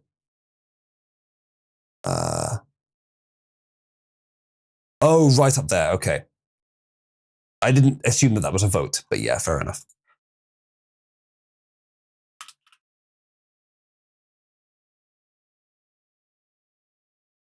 All right, let's call this the second to last round, lads. And don't leave if you want to join for the watch party afterwards. Ready? Place your bets now. The Erlenmeyer level. This one's good for getting early progress, but never clinching that end. Let's see how well they can do. All right, Busak with a good lead straight off the bat. Very good start. It's so close. Will he make it? Oh, it's narrowly pushed out. Pushed in again by Ratmer.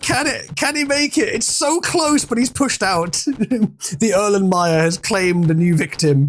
Busak with a second attempt. Doesn't quite get in as close. And everyone's way back out again. You see what I mean? You see what I mean about the Erlenmeyer flask? Everyone's back near the beginning again. Nacho's getting in, but no, too straight, I'm afraid, Nacho's. Rare for you, I know, but too straight there. Another getting bounced back out again. Ginger with a good chance now, but the walls are bouncing him in the wrong direction. Petition to turn Nachos into glue. Well, use Cabalade. / support glue chose. No one getting too close right now. Ratmer with an attempt. But I think Erlenmeyer's going to bat him off. Ghost and Nachos. Ghost with an attempt here, but I don't think it's going to happen. Helped a bit by Matthias, but not quite enough. Good bounce there, but not quite good enough. Another good one, and it was good enough that time. Well done, Ghost. Nachos white and sticky. Why? Well done, Ghost. Ratman's really getting into it. Okay, let's see who voted. So great. Ghost obviously voted him for himself. Ghost 500 horse bouncing.